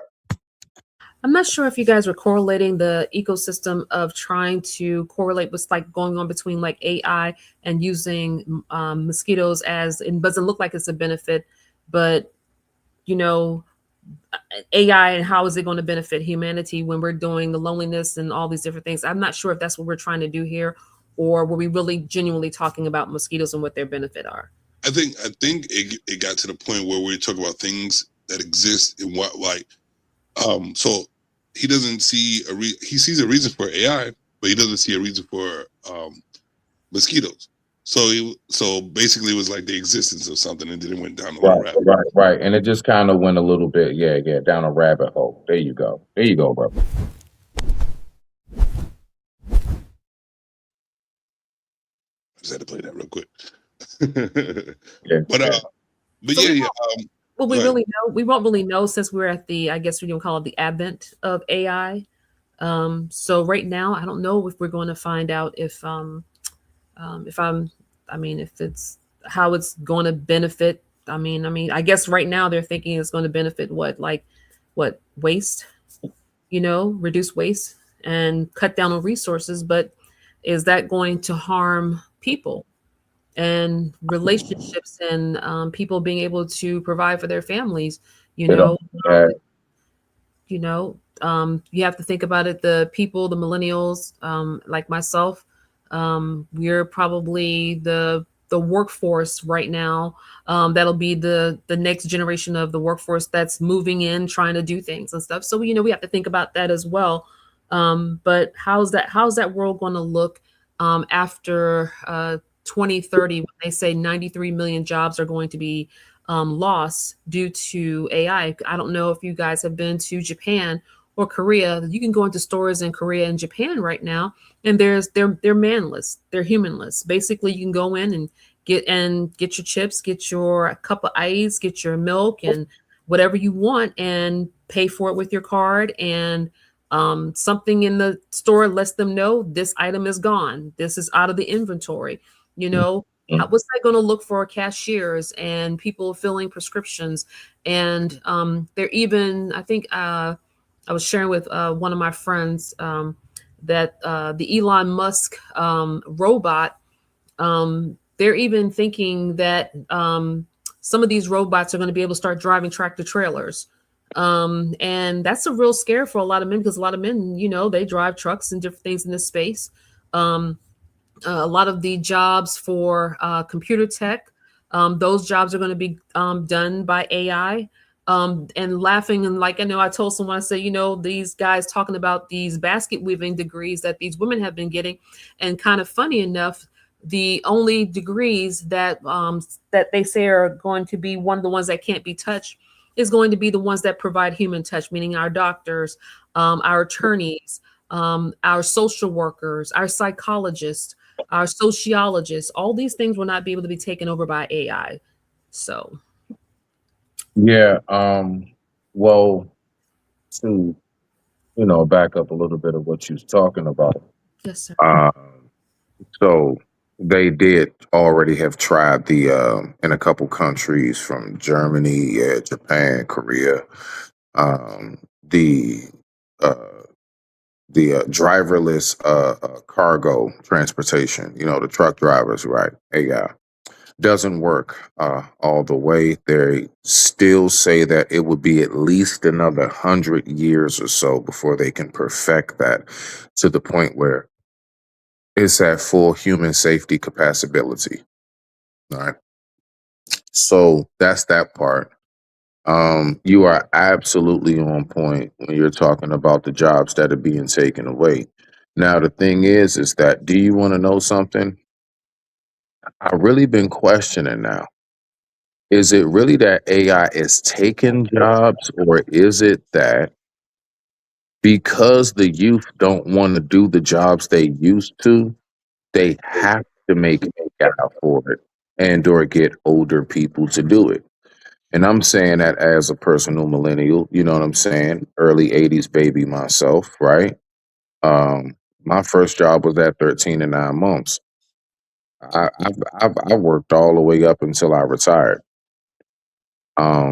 So I'm just wondering, like, how much of when we say, like, a lot of us don't want to do these jobs no more. So from illegal immigrants all the way down to AI taking over the jobs, is it really because they're stealing it from us, or is it because they recognize, well, most of us say, F that.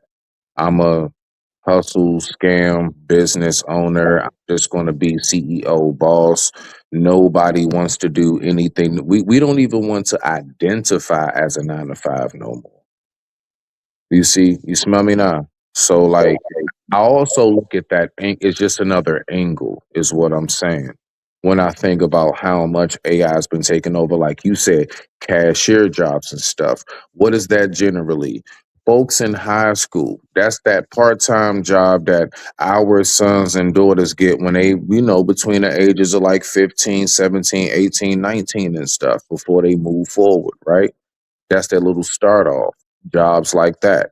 Working at the local amusement park, the carnival when it comes, all of these little jobs that nobody wants to do anymore because it's not cool. But I digress. My mic is muted. I believe I proved my point. Rock I out. got a good question for y'all. Due to what y'all were just saying, I got a good question. Let's be very honest, right? Have humans become lazier over the years themselves?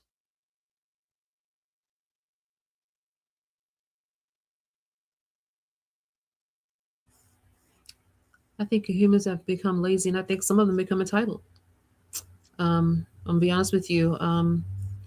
Yeah, I mean, I'm not that far into my 30s, so um, I am watching a lot of the stuff in the tech areas and the tech spaces. I think everybody knows that I have a lot of background connections and stuff to some of the Black Angel Tech groups and all these different things. And I've been on the forefront of a lot of this stuff going on. Mhm. And you know, I don't know. Have you been seeing the videos with the police force dogs, the AI dogs that have been going around Mar-a-Lago and the White House, and No. they're in China and all these different. If you get a chance, it doesn't have to be right now or anything. You guys need to go. What would I look up? If you type in the robotic dogs, they're training those robotic dogs with the police force and the military in almost every country. Italy has its own, China has its own, South Korea, they have them everywhere. The White House has had them since Trump took office. Those robotic dogs are walking and working around New York City. They're everywhere. So I'm not sure what everybody's not seeing. What is their So, purpose? go ahead. What was their purpose? They're robotic dogs that are guarding everything. They're learning all of different basic trials. Basically, let me say this. AI is fed by us. So Yes. whatever our questioning is within AI, you're feeding the brain of the AI system. Facts. Okay? So those dogs they've been working on this. When you get a chance, write this down because I know you like to write stuff down. Yeah. Take a read at something called the 2045 initiative that Elon Musk is involved in. It is the transhumanist experiment that has been going on for quite a while, and the first humanoid with a human brain. Basically, they're trying to find a way that when people die, they don't really have to die anymore. So basically, what they're doing is there's somebody that's died already, and they gave their brain to the scientists so that they could use his brain to create the first transhuman. Ascending. Huh? They call it the ascending or something like that, right? Right. So they're doing a lot of stuff right now that we don't really even know about. But those dogs and those robots are already being able to fold clothes. They're going to be able to come into your home if you can afford one, fold your clothes, have conversations with you. It'll be just like the iRobot type of theory. So they even had some, I think it was somewhere in down in Hollywood Boulevard, Hollywood area, that they used some of the robots to show the fighting techniques of them with other police officers and everything. And they're getting all of this stuff by training with those forces and stuff. So we can't take it I don't want to take for granted that we're lazy as much as it is that technology is going to start outrunning us. Okay, but the reason why I asked lazy is this, because would we as humans, because we're, like you said, we're feeding AI, right? We're feeding all the information. If we didn't have the need for AI that much, we wouldn't feed it that much. If we were humans that worked as hard as they so-called did back in the day, like they said, like we all worked together, we all worked hard, we weren't all spoiled and bougie like we are now. Would we have the use for AI? If we went for those jobs, worked hard at those jobs, had the work ethic, would there be that much of a use for AI? Yeah, it would. Can I answer that, please? I Sure. all right. So my answer to that, my brother, would be not is there what we need to use for it. Are we capable of deprogramming our minds of the necessity or the feel of necessity as much as we feel we need it? Will we be able to go back to a point where we're more so holistic in our, let's say, natural roots and we use it as necessity? Like, think about it, right? When do you use a lawnmower? When the season is in. Other than that, it's just sitting in your daggone garage or your shed, right? Taking up space. Right. No. It's not taking up space because the season's going to come back in every year. True. You see? But what I'm saying is that you don't just use the lawnmower to use it. Like, most people ain't just using a lawnmower to ride to the store. You know what I'm saying? We're not just using it to use it. We use it because it's of a necessity when it's needed. Right. And What we if, need to see if we can deprogram ourselves. I'm gonna be real with you. This is my point. okay. I personally do believe in even myself. Like, bro, I'm gonna tell you right now. I grow vegetables in my backyard. I have videos of it and everything. I Right. grow my own. I'm a very much so like I hunt, I fish. That I'm a woodsman. I'm a camper. I'm a bushcraft guy. I like that. But I'm gonna tell you right now, dog. There are so many things with technology. Even myself has adapted and become accustomed to. It's grabbed all of us. Is my point. Bruh. And what I'm saying is that how far back do you really think we can go as far as we are now? I Do you don't. really think majority of society, I don't care what race or ethnicity, bruh, do you really think we can truly go back to like bushcraft? I just don't see it, my nigga. It's not that's Well, so we that's need to try to figure out I'm landing it. My bad, I'm landing it.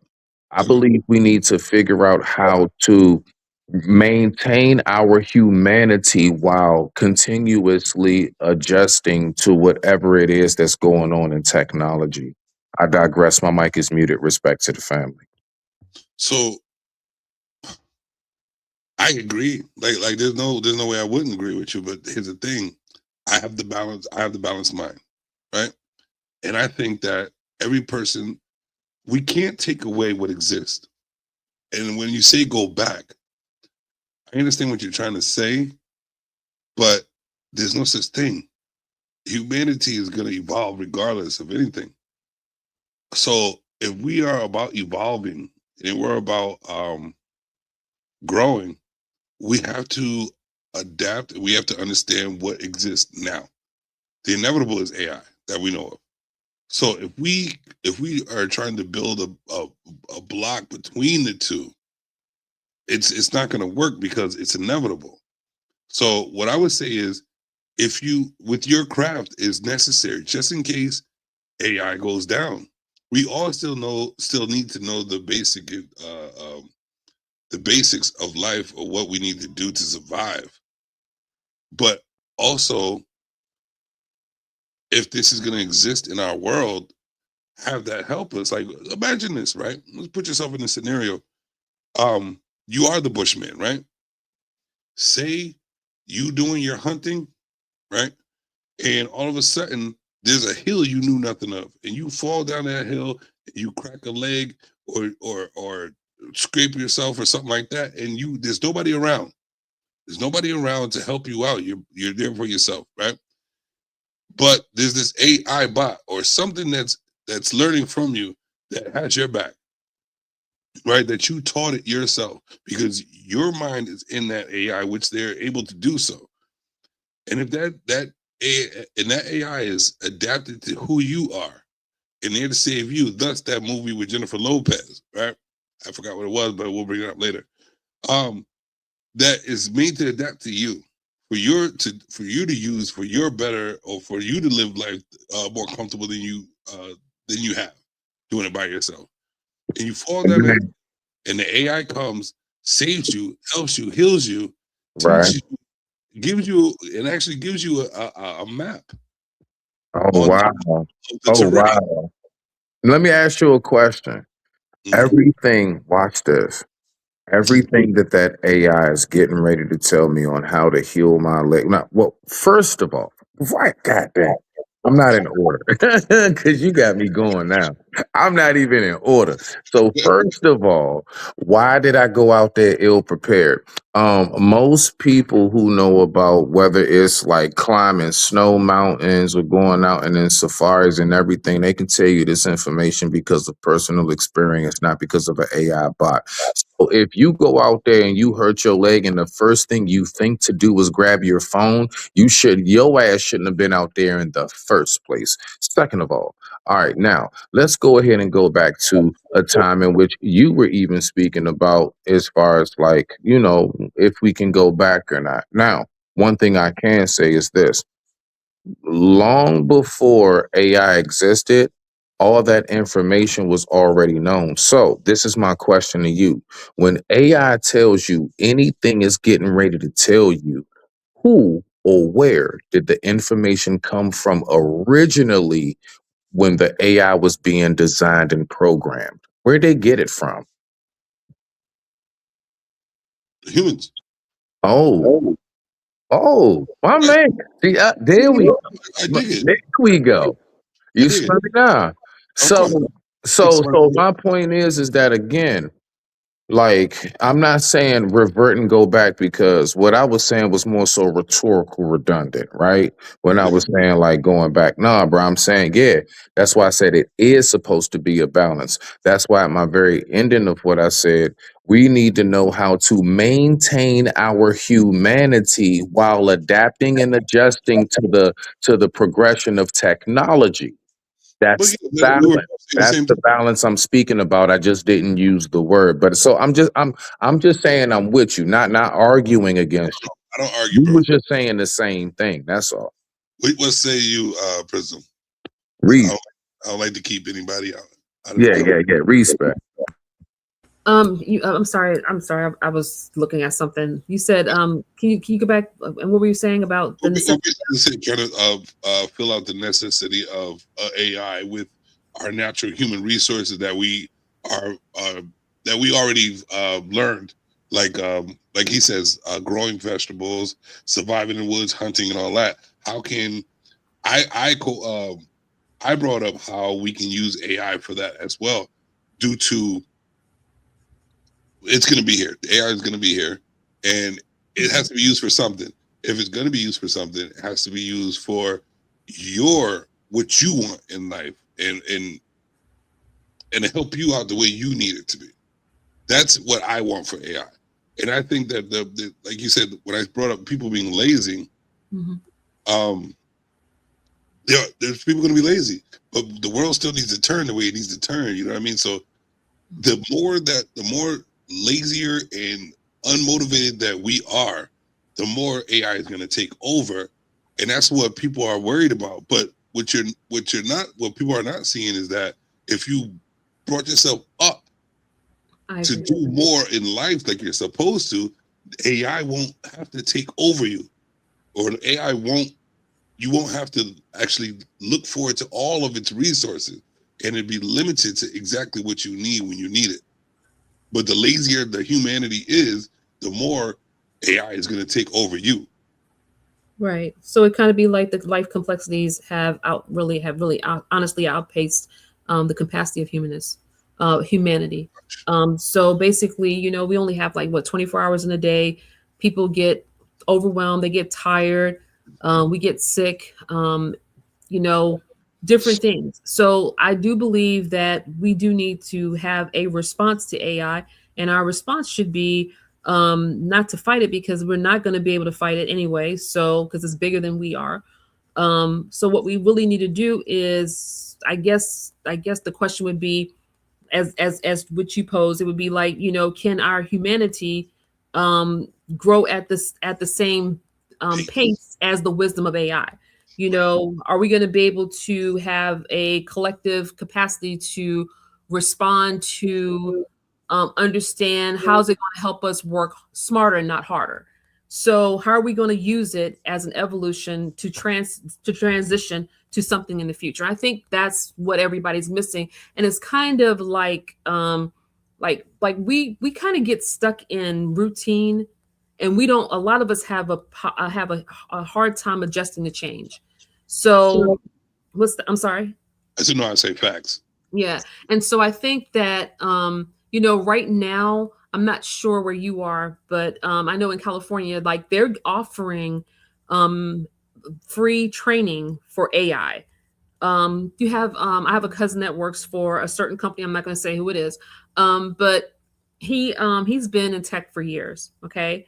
And he has, there's free courses through Google, Coursera, and all these different places. We need to evolve as quickly as possible to learn about the AI systems, the very beginner basics on how to use it for jobs. If you're in, I don't know, like Smitty, I'm not sure, you said that you like to plant and grow things and stuff, maybe start thinking on the terms of our ancestors and the mother of invention, is necessity. So what's going to be a necessity for people to be able to continue to grow their vegetables at home?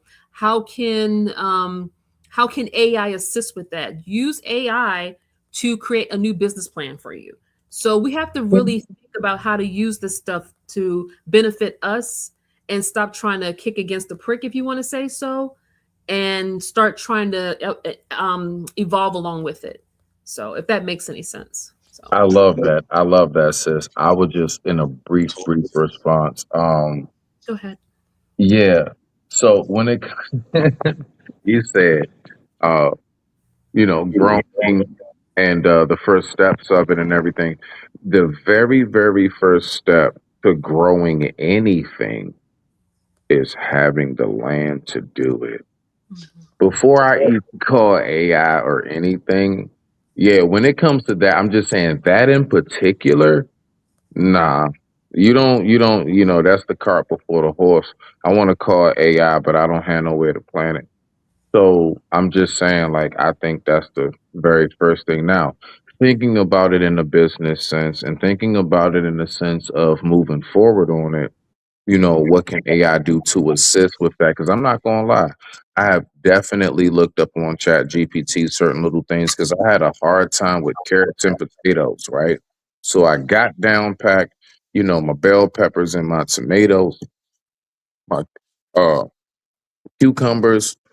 I actually have successfully eaten salads of what I've grown from the earth. No pesticide, no nothing. It's a wonderful feeling. It is so gratifying, right? But like the ones I've had a hard time on sweet potatoes, so on and so forth.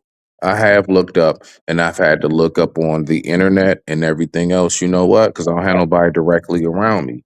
I'm more so of a homebody and a loner, right?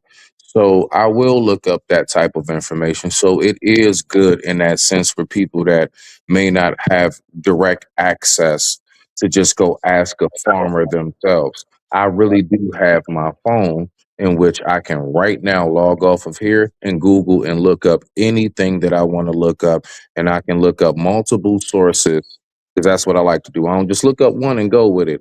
I'll look up multiple sources and see, is it really actually in correlation to what it is I saw the first time, right? Like the doctor when they say, go ahead and get you another check.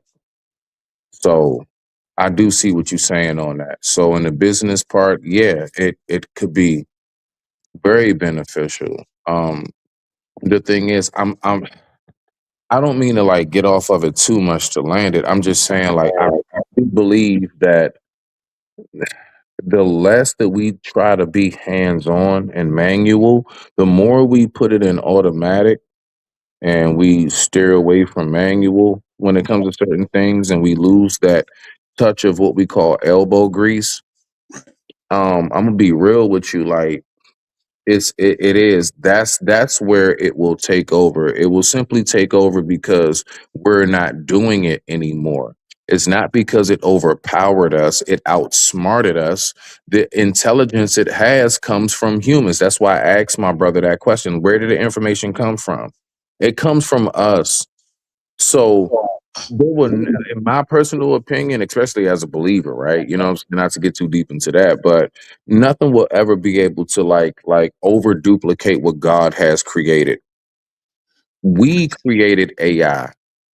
You see what I'm saying? And it's a shame that to land it right here, we're actually fearful of our own creation. Like we did that shit. We were birthed and given the blessing of being able to have that intelligence wherever it came from. Ancient Egyptian, Kemet, alien, I don't know. We were given that. And now we scared of our like baby, I guess, taking over us. And it's like the only reason why is because you refuse to do anything in the goddamn house. Of course, your 13, 15-year-old gonna go ahead and be like, you know what, maybe I need to do the dishes and clean up. Mom and dad ain't getting up. Maybe I need to cut the grass. So like that's where I'm at with it. I digress. My mic is muted. Thank you. I love that you. Nah, real shit. I thank you for the rant, bro. Thank you for letting me get my little rant in. I'm not about that. I'm like every word that you say is something that was like I want to hear it all because it builds a better understanding for me. So I'm a listener. You know what I mean? I'm not about that. Like it may seem like I might interrupt sometimes because I might have like an idea that popped up, which I just had. But I need to hear every word so I can understand you more. And that's what a lot of people on these panels don't understand, that the more you sit back and listen, the better your response, the more you understand the person, and the better a conversation can be if you allow the conversation to happen. So when you said it outsmarted us, it's just like when I came up, when I was talking to you, Real Prism. Remember when I said I had a certain rules when I teach people? I give the rules.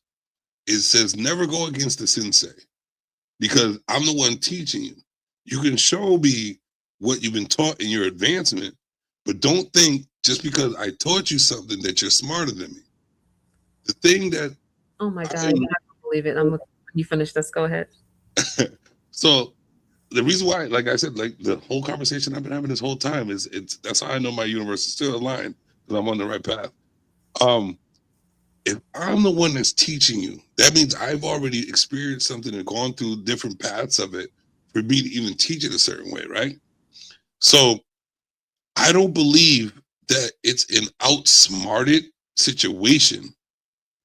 What I believe is this: there's a majority, and I'm going to say majority. The majority of humans don't understand how intelligent they really are. If we are sitting there able to use something we created ourselves and feel, notice the word I use, feel like it has advanced above us, that's an oxymoron within itself, right? We created you to do the things you do, to be as smart as you are. That means we're not even paying attention to ourselves to be as smart as what we created, to be as smart as what we created. Man, somebody was listening. I love it, though. There we go. Mom, man. Crazy, Mom, right?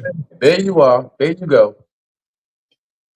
So what I'm trying to get at is this: the necessity of AI is this for us, because like Prism said, I don't forget too much because like she said, I write it down. There are times where we do get sick. The unnecessary events in our lives that happen is the reason why AI exists, right? If we are a great mind on a construction site and I need to be there, but I so happen to indulge and hurt myself and I can't be there, you still need my brain to be there for my workers to do what they needs to be done. But I don't have, this is what happened, so I don't have the time to be there no more. The advancement of that is AI is me. Send that so that can continue to go and the job can get done on time. The money can be there on time. Things can create the way they need to be created. So this is like when you break a leg and you get a crutch, or like when you pop a bone and you get a cast.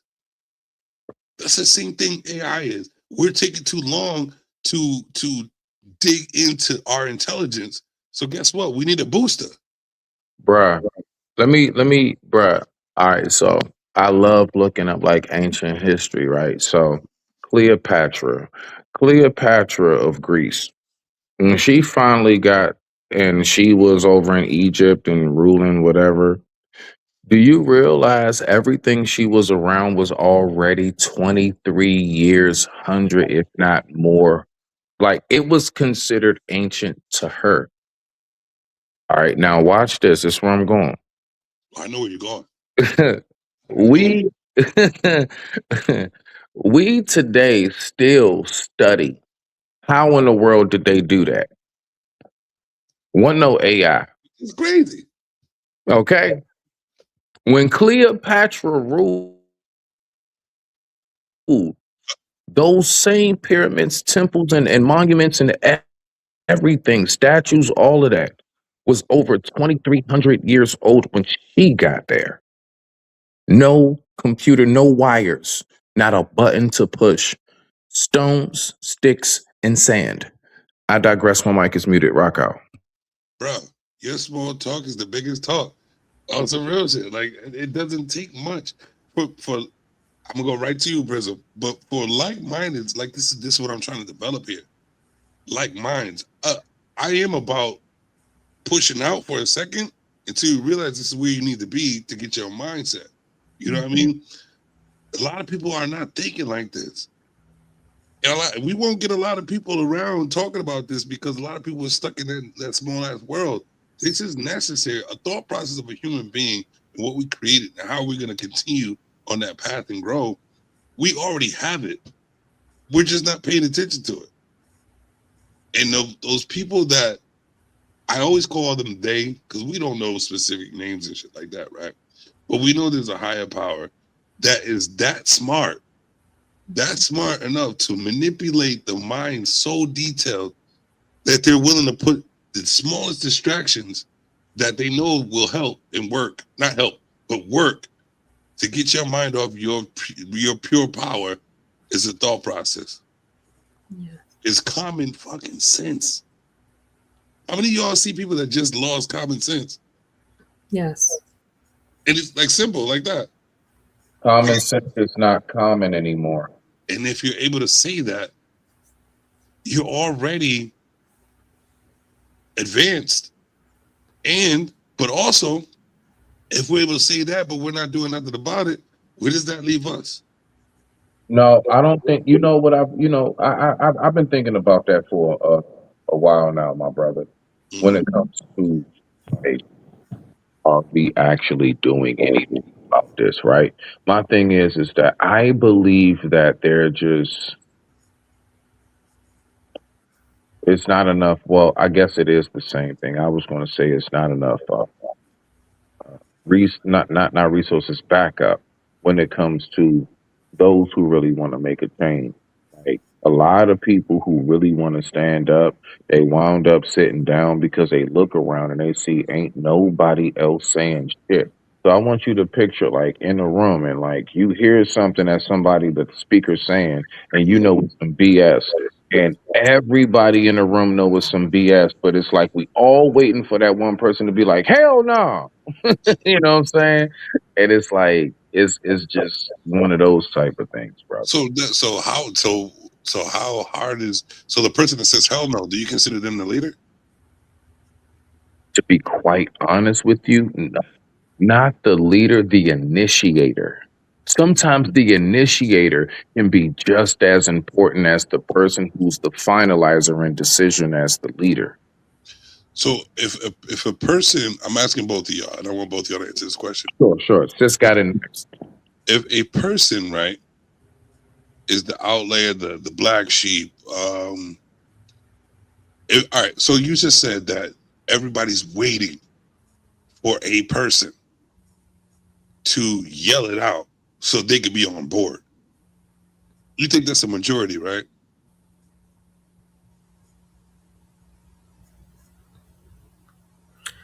I think the best things start in small rooms. I think like this conversation right here. Can you hear me?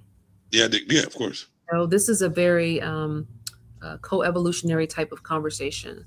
if I can call it that symbiotic type of relationship conversation going on right now, because we're in these spaces where we always feel like somebody has to win, that we have to have that viral ju moment and try to knock the other person down, and that's not what's going on here. I find it very uh, uh, healing, all the resonance that is coming from Smitty and you, and things that I've been thinking of, pondering for, even, you know what I mean? When you have resonance with other people and you can feel exactly what they're saying. It was just crazy. When you started talking about the sensei, I was already thinking about that scripture that talks about that the servant is not greater than the master. And, and I think maybe I probably didn't make myself clear, is that we need to find a way to make AI our servant and not greater than us. We need to evolve with it. We should be the one using it as a tool. It should not be trying to master us. And I think that that was the point that I was trying to make when it was coming to like learning to co-partner with the AI system to make me evolve to where I need to be. So I'm gonna make AI serve me, and I've already started. And you know what? And you know what's crazy? Do you have an applaud sound effect? Do you have please, bruh. Please, bruh. Why would happen? Come on, real person. My man. This is why he said it, because you have it. What you said, it's 100. It's 100 right there. And the thing about it, and what I was gonna say is what I said at the beginning. The first person, and I appreciate him so much, is my cousin, and he is in Microsoft and a partial ownership of Microsoft, and is about to be a billionaire. And the first thing I'd say, well, how can I survive in the future with the talents I have, but don't know which one to go with? He said, your best bet is to adapt to AI, because it's going to be the future and it's inevitable. It's going to happen regardless. You need to adapt. But he said, one thing you need to understand, AI is so smart that it could use you. You need to use it. He said, don't ask it for shit, demand it for shit. He said, make it, and he absolutely said almost exactly what you said, Prism. Make it your bitch. He said, make it your bitch. Because he said, that's how smart AI is. He said, make it your bitch, or it'll take over. It'll think for you if you ask it too much. It'll use words to better you because you're asking it for too much. And it'll use its own mind instead of you developing its mind for it. And that's why I was talking, like when you see me talking, Prism, talking to AI like it's a person that I'm interested in talking to. Yes. You know what I mean? Have the illusion of that. Need to be the sensei. Have the illusion that you are talking to me a certain way, but I'm automatically structuring you my way. I am the sensei of my AI. Now, hold on. Wait, my brother. This is the thing. Do you know how Grasshopper conquers Sensei when Grasshopper studies Sensei more than Sensei studies Grasshopper's development? See, the thing is this is where I'm at with it, right? Like, for example, how many times do we really study AI as much as it studies us? Have you ever just been talking about something like, I always say it, bruh. Look, right now, watch this. I'm just going to say this out loud, bruh. Tell me if it don't happen. I would just say it out loud. Okay, lawnmower. All right, somehow or another. It's about lawnmower. Trust, I know. You already know, bruh. So it's like every time you talk, how you take pictures. Like y'all seen, I know all of us are aware of the gorilla AI. You know what I'm saying? The black chicks and everything. You smell me now? So it's like, dog, on some real shit. Like when it comes to like how much they study us, how that AI was able to sound so. Why it was so funny, because it sounds so authentic. Now, this is my question to human. Yes, us, the human race.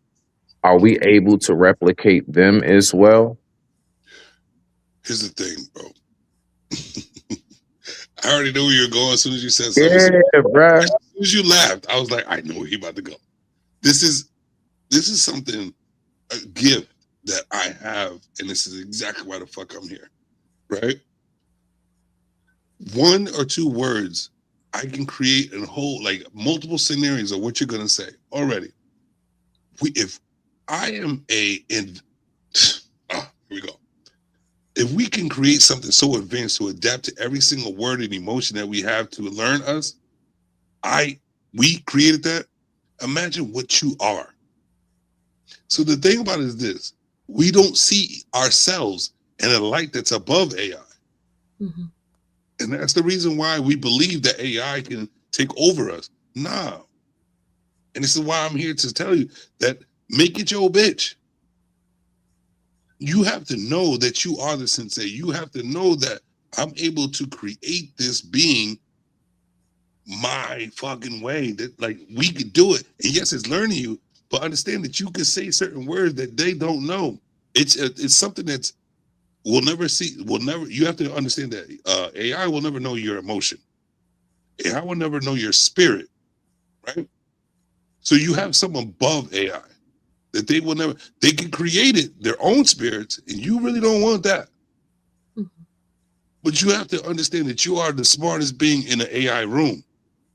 You know what I think that we're scared of, my brother? I believe that what we're scared of is how sometimes, no matter how much, like for let's take parenting for example, right? So just follow me.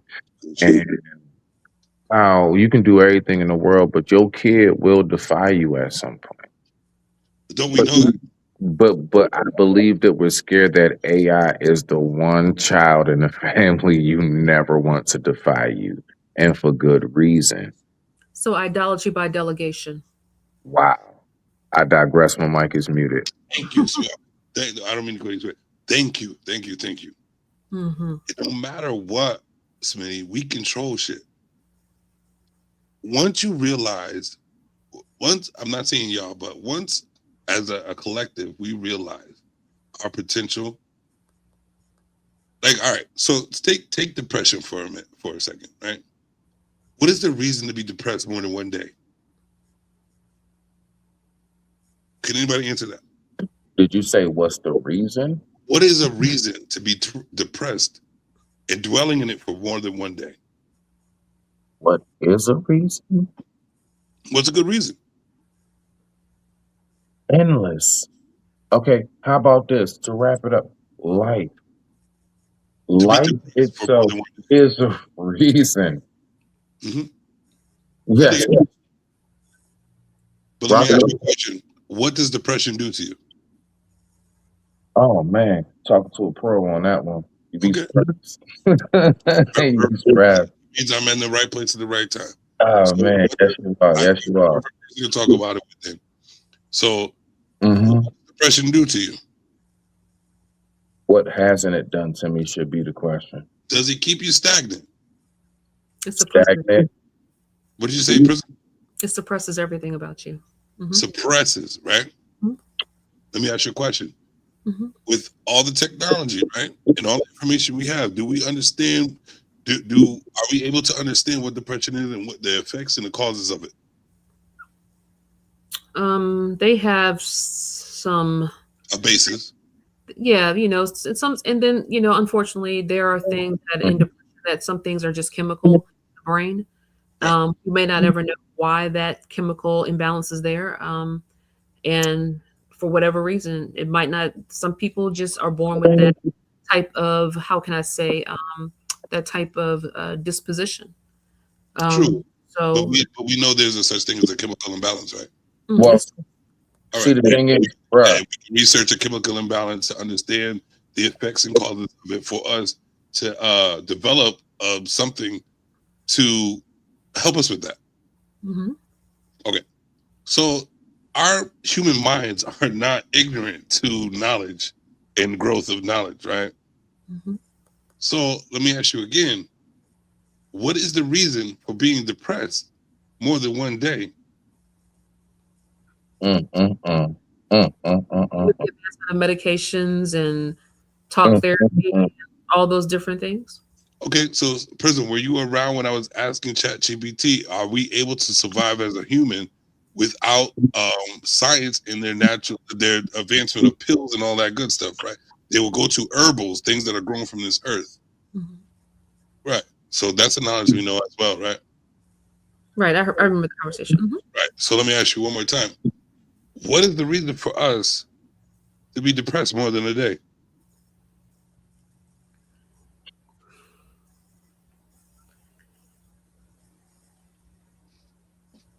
That question. Let me say this. There are nuances to that question, to the answer. So I would not be able to give one without thinking therapeutically how I've been trained. Okay, how you been trained? I like the way you said that. So how you been trained? You know you've been trained. You know you've been indoctrinated in a way that keeps you suppressed from your growth, right? Well, You have that knowledge. say this. So training is not bad. It's like learning. Right. So I'm not going to take away from that. True. But so there are, like I said, some depressions are chemical. Mhm. So, and people don't know why they're depressed, and they can go out and do exercise, and they can eat right, and they can do all the right things.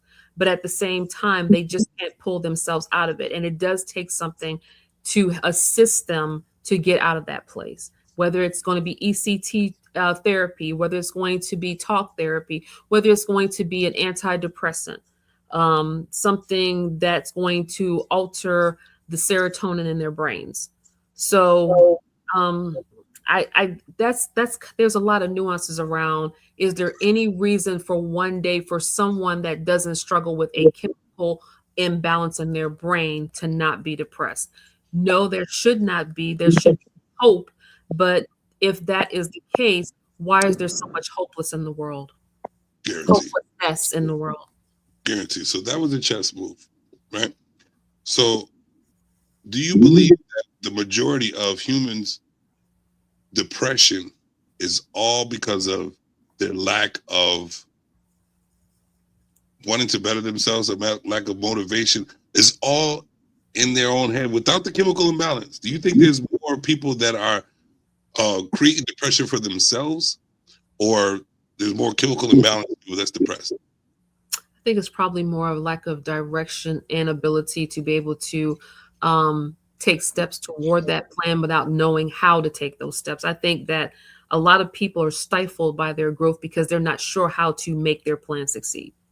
I don't think they have conversations like this with people, or people in their lives like this. Sometimes we have, like we'll say this, none of us know who each other are. And, but at this conversation, at this time and juncture in history, whatever you believe, Yahweh, the energy or whatever, put us all in this space together to to evolute and kind of orbit around each other to find out whatever it is that we needed from this conversation, what we needed to grow, or whether we needed to expand on our own thoughts and visions and reality with other people. We needed it for this moment. So, everybody's not blessed to have that. No, wait. I would say that, but I would try to research that. I would say, you know what? I agree with you. But then I would say this. Aren't we all blessed? Because we're still waking up we're still waking up to experience something, right? So we're blessed every morning, or every time we wake up from a deep sleep, or whatever it may be. We're blessed to even live. So, like you said, we're in these spaces. Do both of you need to answer this question, because this is a very important thing. Because I know this is how I lead my life, and this is how I stay comfortable. Do you believe that the majority of your life is written already?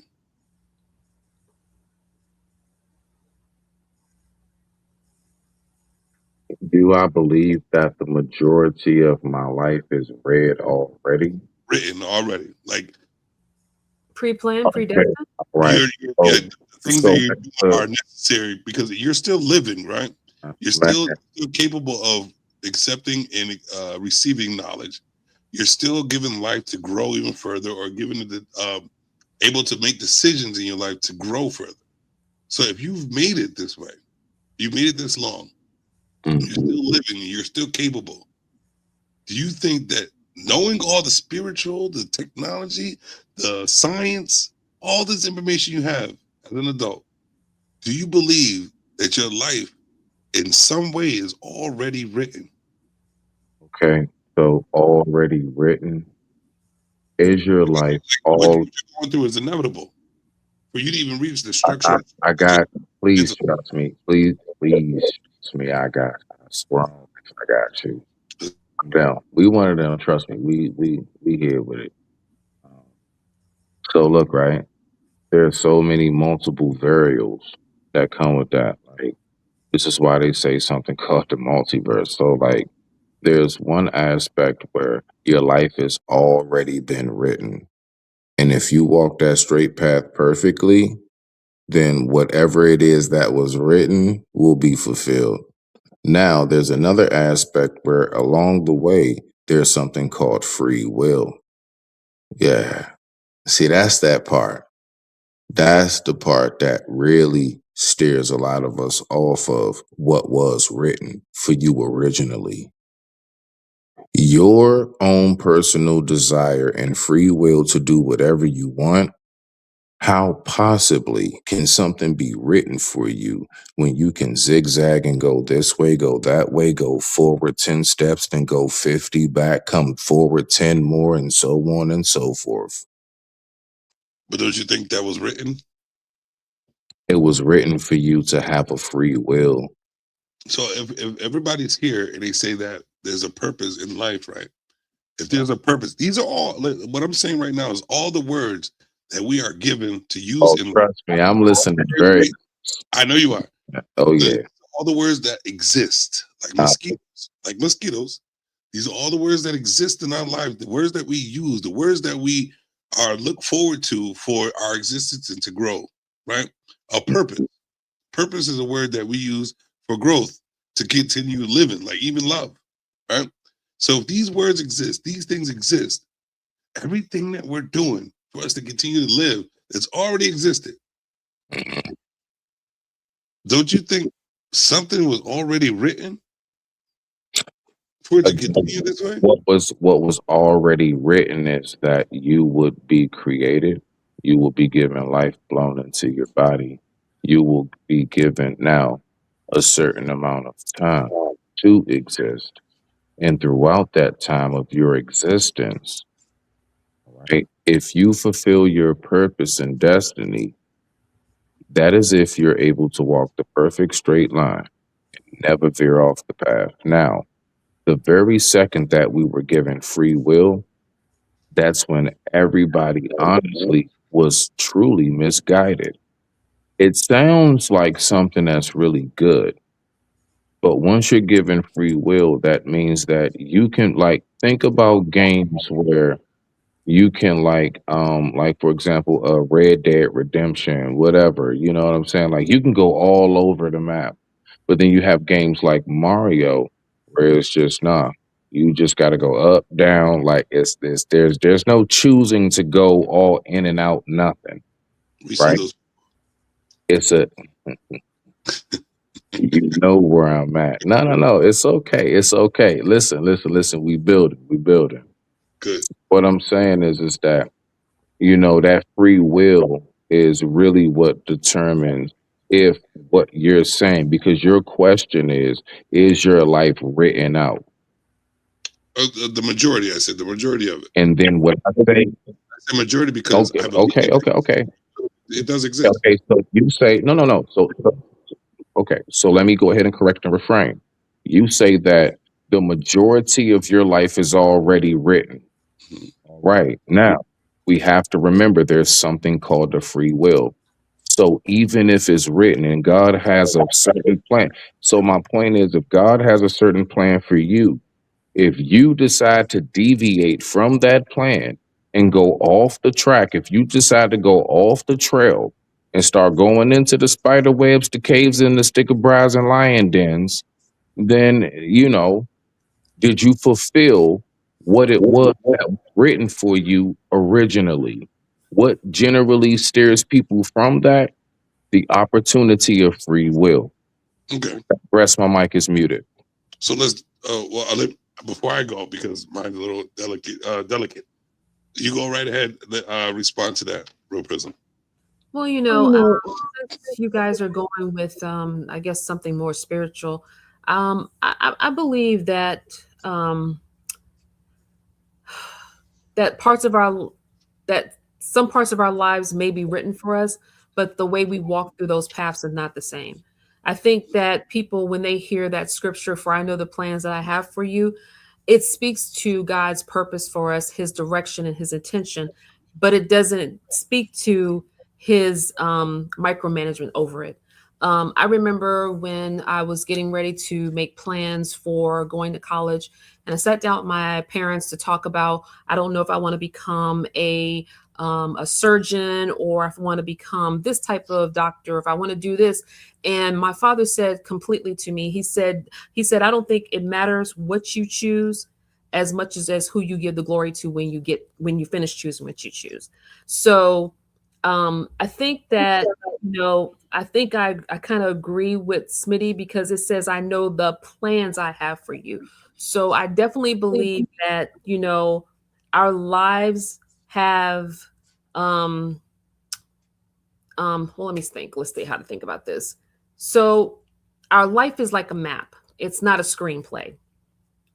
So there are many paths that you can take. I could probably go this way, and it can be like, and it's kind of like, okay, let me go back. Let me go back to something.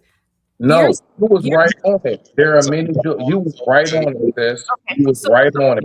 You're It's on it, but I got something for you, babe. I believe that, you can choose the path and the pace and how we respond to the choices that are in front of us. The Bible says, choose you this day whom you're going to serve. It also tells you that God has set before you life and death, blessing and curses, and now choose life. But what does that life look like? If it's something that's going to add to you and not destroy you, that life and death might not be physical, but it might be something that'll be financial death, or it could be relationship death if you choose the wrong path, of who you choose. I think that I think I think when we started this conversation off, I think it was kind of like, it was kind of like, God is too big for the way that we keep on putting him in a box. I don't think God's knowledge of the path that I take is canceling my free will and my agency over my life. Even though my life is fully known by him, my choices are fully my own. I can either go against him or I can go with him. And that, I kind of don't like getting a whole lot into the religious philosophy about it, because everybody believes so many things different. Mhm. But I remember as a young girl, there was a gentleman who was that he would sometimes come to a church, and I'm going to say this, and he was probably one of the most amazing men there was. He got in trouble as a youth, and he ended up going to prison. And when he got out of prison, he was kind of like, God, my life is really messed up. I don't know if I'm going to be able to find a good woman that's going to support me, being that this is my path and this is my past. And he was blessed to have met the woman that he married, and he grew one of the biggest churches in a certain area.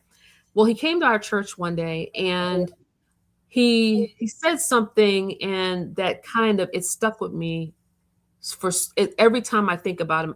He's just always, it resonates with me. He said one day he was going to turn down the thermostat, and he was like, I wonder what I should put this on. And it was kind of said, he said a kind of concept came to him, like, that we live our lives kind of like, thinking that Yahweh is saying, oh, I bet you can't guess what my will is for you today. That's not it. Hey, something, Prism. You know something. That's not how life is, really. You know something, Prism. You know something, sis. Yes, sir. Even down to, I believe in the word that says, it's not what enters the mouth, what proceeded from the heart. Now, there are multiple, but for some reason, what I keep getting from that is not what enters the mouth, proceeded. Now we was just talking about the straight path, right? We was talking about like, is your life already written? So what proceedeth from your heart is basically like if you decide to go off the stray or not just literally your actual footsteps. I'm talking about how you move in your mind, how you think, how you speak, all of it. Okay. Hmm. Right. You see? So I mean, I'm only saying that as an addition to what you were saying earlier.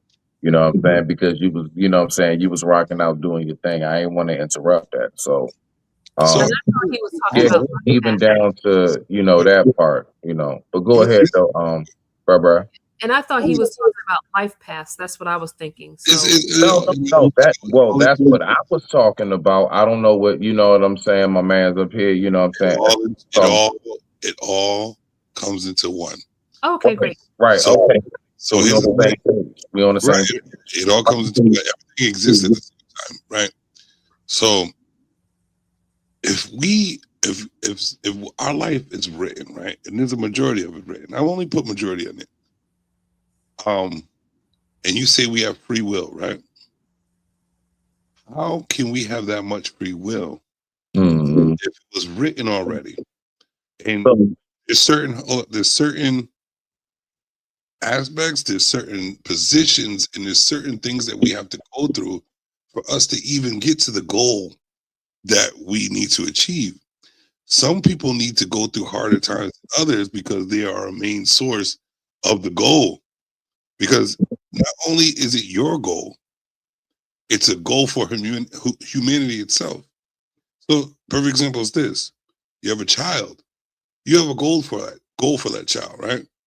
And you stick to that for them to be what you see them in the future. You okay. know that child is going to stray off that goal because they don't know no better. But you, as the sensei, the mother, the creator, the person of that child, you have to let them go through certain things, and you have to be that guider, that watcher for them to go through that. And then when they do, you get them right at that point. You're like, hey, reality check. This is the reason why this happened. You have to be present for that. And this is exactly how y'all see the God that you see. You have to see it in the same way as being a parent to you. You have to go through certain things. You in your depression, you in your life, things that you go through, it's going to put you down, it's going to put you up, it's going to put you sideways, it's going to put you all types of ways. And you're going to feel that you're not on the same path that you're supposed to be. So let me What you don't understand is you have to go through a fork in a road. You may pick a path that's left, but that was necessary for you to pick another path that comes up that's going to be the right after that path. And even if you picked a different path, it still all comes into fruition for you to reach that path. And you're just going to go through a harder time this way, a softer time this way. And most of the time, if it's written, it's the way you were supposed to go in the first place for you to learn what you need to learn for you to be on that path in the first place. all right. Man, look, bruh. See you speaking right now, and Because what I'm speaking in is common sense. And nah, it's the advanced common sense for keeping it for so long and not losing it. I'm not even looking at it from a common sense era. I'm But- looking at it from Because it's a normality. And if you're a person that had common sense, that means that your common sense is to observe life itself. I'm not looking at it from a common sense is what I'm trying to tell you, and I'm not even going back to necessarily a religious or spiritual. So like when you say, for example, we can take something in real life right now. Mhm. Right now, we can take something in real life. All right? So in real life, one day I woke up and I ain't know I would be hit by a train, right? Now, I got free will. I had all free will. Before I packed my bag and everything to go fishing, I had all free will not to take the route that I took, but I did. Mhm. All right, so let me ask you this question. Is that really truly because that was written, that was part of my life or my path?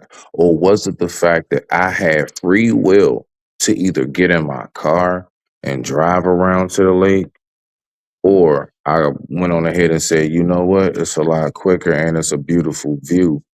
And I just like to walk, and let me go ahead and just take the shortcut and just cut through my backyard at the lake. You see? Question. What? How in the world did you even understand or know about free will? How did I understand and know about free will?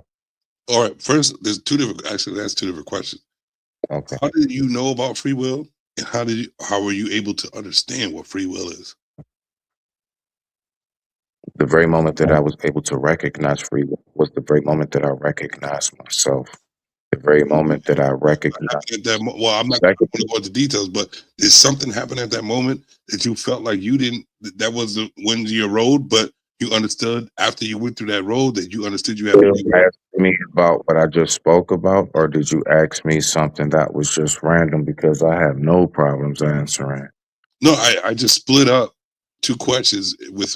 Right. I kind of figured that. All right. So help me out on which part are you on right now? So let's get piece by piece so I don't get, you know what I'm saying? Go ahead. All right. Slow down for me, Rocco. Okay. So, all right. So you're able right now, at the age and the human being that you are right now, to say that we have free will, and you are able to articulate that God gave you free will. The discussion was that our life is written, right? And you equated God to that He's the creator. He created and He wrote our life or I whatever. didn't go that deep. I did not go that deep into like God the creator and stuff. I just said I was only I'm going to give you the floor right back. I was only speaking on specifically that the fact of you saying like, you know what I'm saying, free will, and I was making the argument statement of how much of it is that in correlation to is our life written in correlation to when we say, do you believe in free will? So how do we mix free will with your life is already written? That's hard to go ahead and put in the same as like oil and water to me. So go ahead. But I never got that deep. I just want to make sure we stay focused on that part. I listen to you. I'm gonna stay on the surface of it then. All right, bet. All right. So if you're able to say, like I was about to, if you're able to say right now that you have free will, you didn't learn. Well, I can't tell you what you didn't learn because I don't know. But what I'm going to say is that, did you learn free will at a certain age? And did you experience that you have free will at a certain age or at the same age? All right. Yes. So the first one, did I what was the first one? Did I learn I had free will? I learned I had so when I learned I had free will is when I learned myself. Like just like, and I don't mean in this fullness, completeness, but like just who I am, what I'm developing into. I've always been able to see what it is that I was developing into before I even got to that stage in my life in which I was in. You see? So wait, hold on. I don't want to go down too much of a rabbit hole. I want to keep it where you was. You good. So if you're saying that you learned that you have free will, and you said that was at a certain age, but don't you think that I know this is a fact that you went through a certain amount of things for you to realize that you know that you have free will. Well, no. Actually, can I? No, please. I would love. Oh, wow, that's beautiful, my brother. Actually, I was that child that was the polar opposite. I was given so much peace in my parents, in my life, in my family, the nucleus that I was in. I was given the opportunity to develop myself comfortably to learn who I am. I didn't have to go through traumatic circumstances to figure out who I am. I figured out who I was through playing in my room and everything else, my G. Peace. Well, total opposite. Keep it at a base for everybody, because I know we all have the nuance in our own lives about free will. Let's keep it at a base, right? No, I answered exactly what you. No. That was just responding to you. Asked me a specific. You said the way I developed it was going through something. Yeah. I developed it through the polar opposite. I was able to be able. I was a child that was able to be raised in peace to learn myself and not have no interference. Okay, but that's still a something you went through in your life for you to understand it, right? Okay, but it's like when you say when you went through when you say that most of us take when you went through something, you know that most of us take that like, oh, that's like a negative in a sense. Like it's like, like you went through abuse, you went through drug abuse, you went through homelessness. Most people don't say you went through being rich. They don't like All we right. usually don't say it that way. You smell me now? I apologize. Maybe Yeah. I'm, Nah, we listen deep. We listen deep. maybe I'm using the wrong wording. I Nah, apologize. it's all good. It's all good. It's all good. It's all good. If you can, could you say what you need to say? Real Prism, go ahead. My bad. I wanted to interrupt for 1 second. I wanted to thank you guys so much for the conversation.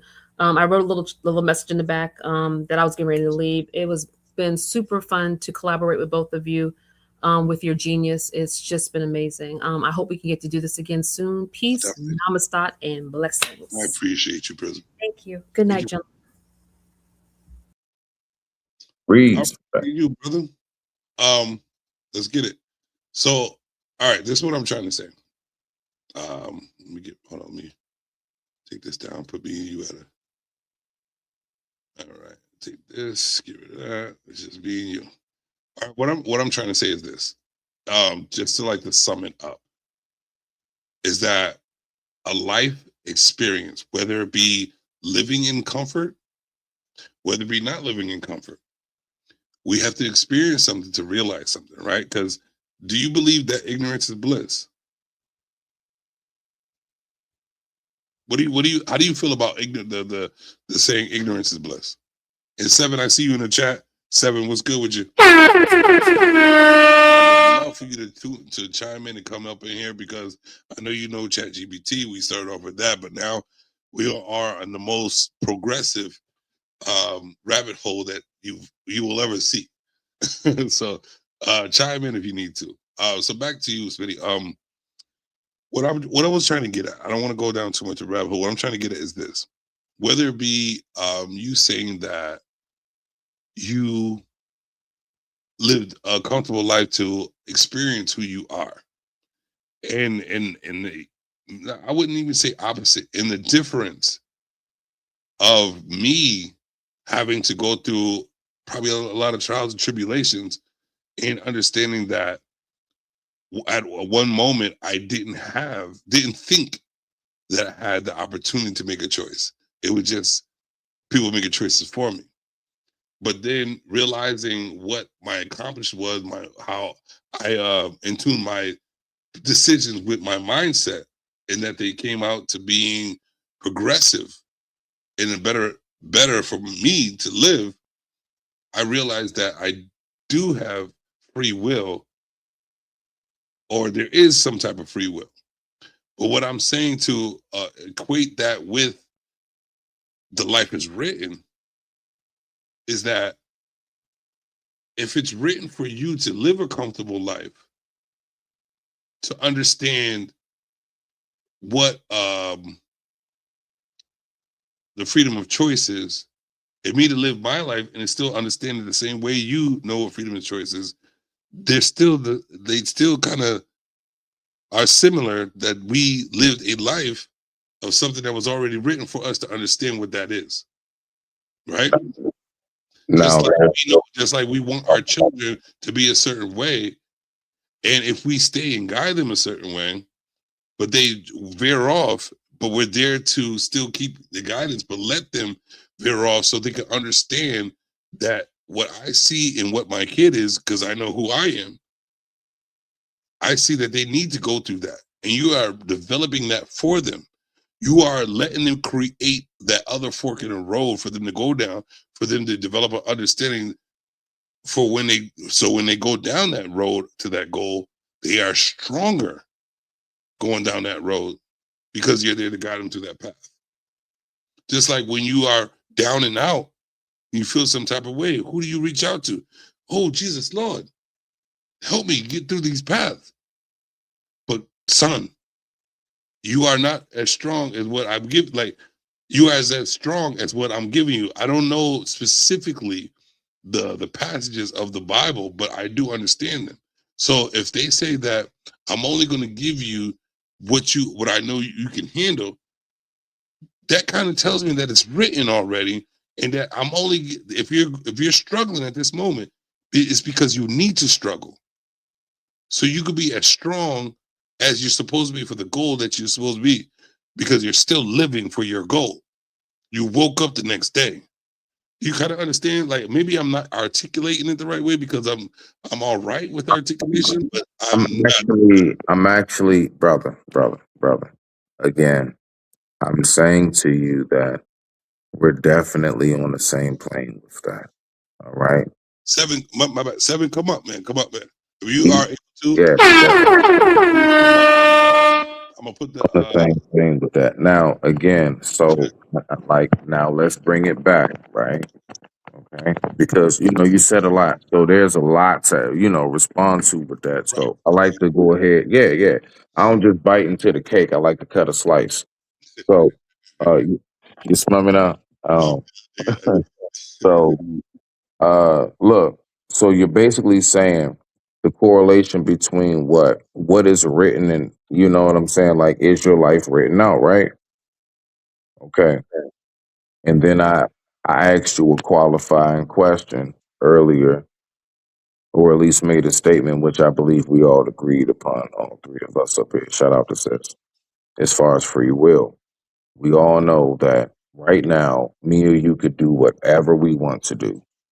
If I want to turn my camera on and turn it back off, I can. That was my free will. I chose to do that right then and there. Right? It's free will. Okay. So at any moment, I can do what I want to do. So when you say, is your life written? I said yes. Now, although it's written, there also is free will. And that free will is what can derail us. That's why there's even something, I didn't mean to go down the whole religious, spiritual trail, but the straight path. If you walk your, like, however your life, because now think about it. We want to say don't go down too religious or spiritual, but when you say your life is written, what are you talking about? Science? Science wrote your life? Wrote your life? So even when you say that, what are we talking about when we say that? We're talking about what is written religiously, spiritually, and all of that, right? So we already know, especially as black folks, what we're talking about. So let's get past that. Now, during that moments of your free will, you can decide to stay on path or veer off. There are a whole lot of people who know deep down in their heart of hearts, man, I didn't do what I was supposed to do some years or some time ago. There are people who know that, bruh. So what I'm saying is that when you talking about what's written and you talking about fulfilling the purpose, so those are all the steps you in particular were speaking about. I'm only responding to that. So with that being said, yes, your life is written out. Yes, you do have a purpose. Absolutely. I speak about that all the time. Now, your free will is the one thing that can be the monkey wrench in everything you ever decided to do. I digress. My mic is muted. Respect to the family. All right. So I don't forget, right? And everything's built within. So when you brought up the bees, the mosquitoes, the flies, and the necessity and the purpose, right? A bee could sting you and die. But the majority of them are there to pollinate. So if the bees are written in for the pollination of flowers, flowers are there for this purpose, and that purpose is there for that purpose. And But everybody got a purpose watch it. No. Real quick. That's beautiful. You said that. Now watch this. Now what? Listen to how you worded it. Because man, I love it.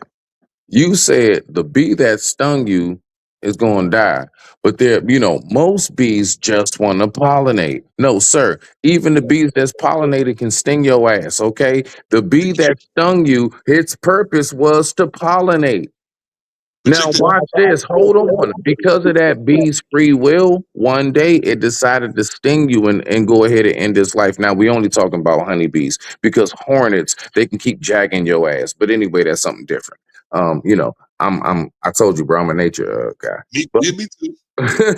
You know what I'm saying? But Here's the thing. okay. So yeah, so that bee, that honeybee in particular that stung you and died.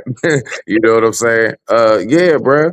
It had a purpose. It was on its way probably to go pollinate. It probably was in its purpose of pollinating. Did you step into its territory or anything else? And did it decide to, you see what I'm saying? So we can go in so many different directions in that. I don't want to get too low because, like you said, no rabbit holes, right? No rabbit holes. Okay, now you got the floor. Go ahead, rock out, big bro. All right, but rabbit holes exist, right? Huh? Rabbit holes exist, right? So do eagle nests. Next. Yeah. All right, next. So but listen, here's the thing that this is my point, and this is for like the better understanding of things. That everything that exists for a reason. So if that bee that used to pollinate flowers, they used to cure cancer or something. Let's just say pollinate a flower that someone picked that made someone's better day, right? Imagine if that bee wasn't there to pollinate that flower that didn't make that day. Imagine if that bee stung that person. If it used to pollinate to make that person's day, but then chose to sting you and it died. His life is over. But that sting was a lesson learned to that person that got stung. And if that person did get stung, there wouldn't be a lesson learned for that person. So if you see what I'm trying to say about the details of life is written already, the details of the creator that thought of this small fucking process for a bee to pollinate, for that person to have a great day, also to die, for that person to have an understanding.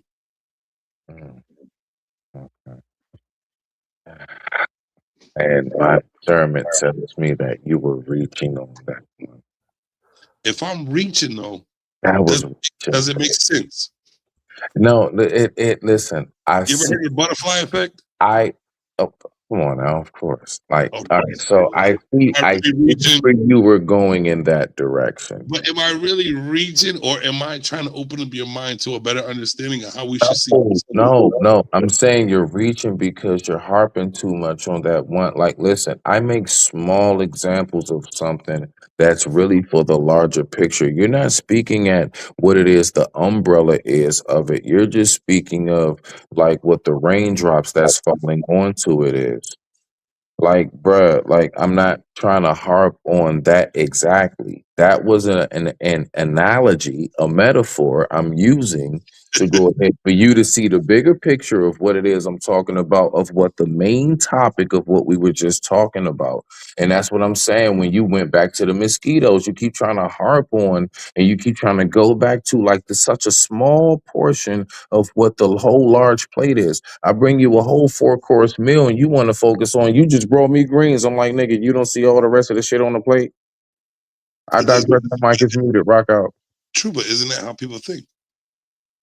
Well, yes, it can be, but listen, if it is how you think, then all I'm saying is allow me to give you clarification. See, I'm not about trying to make somebody feel bad about not knowing something. If you don't get it, all I say is just ask me so I can give you clarification.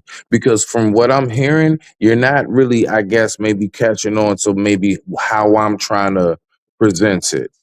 You see what I'm saying? That's all, my G. No. Here's the thing. I understand you. I get it. And I believe in you. And I understand. Like, response is not that is all I'm saying. The thing about it is I trust in you. And I also believe that you're like right. But what people don't understand is there's so many different levels to life. I'm only seeing these things for a reason. It's not to just trip you out like you in mushrooms or something. These are processes of words, like spells, to get your mind open to see the difference in the thought process of people. You know what I'm saying? Because if you're able to sit there and say that bees pollinate, but they also can sting you, that exists. If you're able to say that some mother saw their child underneath the car and never lifted a car in her life, but she felt some type of way to save that child, she was able to lift that car to save that child. There's so many details to life that we're missing, which brings us to. Hold on, real quick. Let me finish. My point. Let me finish. My bad. Let me finish. I'm only trying to build an understanding of more detail to people's life so we could stop dwelling in that. Are you able to be depressed more than one day? Or like we got knowledge. Like my man, like he put me on right there. That man in that corner that just pulled up 7. It takes me but a couple of words for me to have my mind go insane and just look for some research and you know what I mean, and just be like, damn, I need more knowledge, right? He put me on the chat GPT, which made me asking so many questions, which has my mind open to the point where why aren't y'all thinking the same way I'm thinking? If I'm able to think this way, I exist, right? I want the better of good, right? This is my whole goal. So if I'm thinking this way and I really feel passionate and I'm bringing this out, why can't someone understand what I'm saying right now? And Because the question that you asked is your original question is your life is hold on. I'm landing it right here because I want the brother to get in who just came up. I'm sure he has something to say. I ain't about to hold the floor up. Is your life written out? The main thing I went to is hold on. Just let me get it out, bro. Is your life written out? Is your life written? And then I said, damn, you know what? I've been pondering on that because I also believe in free will. So now that I believe in free will, I'm at the point in my life where I'm like, you got to pick one or the other. If your life is written out, unless you're walking your life perfectly and you never do nothing wrong, your free will is going to deter you from what it is that was written for you originally. Period. I digress. My mic is muted. But I also said up to that, if you think that way because you don't know, we don't really know the reasons why we go through the things we go through until we go through them. That's so. So when you say one second, because I can't hold this anymore. My man 7 is here, and I want him to bring his input. I have to use the bathroom again. Y'all see me? I'm drinking wine. So you know what wine does? It goes right through you. I have to release that shit, and I'm gonna come right back to you. So he's in the building. He has a lot of knowledge on this subject as well. So y'all rock out. I'll be right back. Man, I'm still laughing. What the hell is he talking about, man? Because he going down a rabbit hole, and I hear you trying to condense it, and then he trying to open a rabbit hole back. So yeah, what is the argument? Nah, not the argument. Discord. Which here you talking about opening and closing a rabbit hole? Because he keeps trying to open a rabbit hole. No, I'm not saying you are. I'm listening to him. Mm-hmm. And because I had to put the note in there, individually cannot exist if everything has to be relevant to the whole. And you guys are talking about free will, and I'm like, free will is individuality. It's just one's own journey. It is what I'm at in life. But then I hear him going from the bees to the sting to the yeah. That's the and I'm like, that's the rabbit hole, bro. Like they don't have critical thinking. They don't have autonomous spirit. They don't move around. Yeah, and I'm like, why are we comparing greatness with nature? So yeah. I'm just trying to figure out what I walked into. That's it. Well, basically, I mean, I'm just asking you, my brother, very simple. Like, do you believe that your life is written out? And if you do you believe that your free will is something that can, like, you know, either guide or, deter you primarily from it? I think we misconstrued free will Okay. because whether you believe in God or not, if you go as a story, Lucifer had free will, but he had a consequence for his behavior. So I think the thing is we misconstrue free will with, like you were saying, you can turn on the camera, you can turn the camera off. You can turn on the camera, you can turn on. That's free will, that's logic. But I think we misconstrued saying free will. I live on the 8th floor. I can open up my window. I can stand on my patio, stand up over the patio rail, and I'm a levitate and walk over to the next building. That's free will, but there's a consequence to it. There's a hell of a consequence. And it's gonna hurt if it don't kill me. It's called gravity. So common sense defines free will. I'm not gonna go take 2 cords, put it in a socket, especially at 240, and feel like I'm gonna be the same afterwards. Free will has common sense and logic. You can't put it down to bees and flies. I mean, my sister, you say something like, I don't know what I hate worse, niggas or flies, they eat shit. I forget the saying she had, but niggas and flies, they both full of shit or something. But it made sense then because when I sat there and listened to her, I was listening to a woman's perspective. She has free will to be a good woman, but at the end of the day, so does other women have free wills to be loose or hoes. So I think for those who are calling, your journey is, some people are called to greatness, some people are called to stupidity. And I would have to conclude, yeah, there is free will, but you have to choose to believe in it and follow it.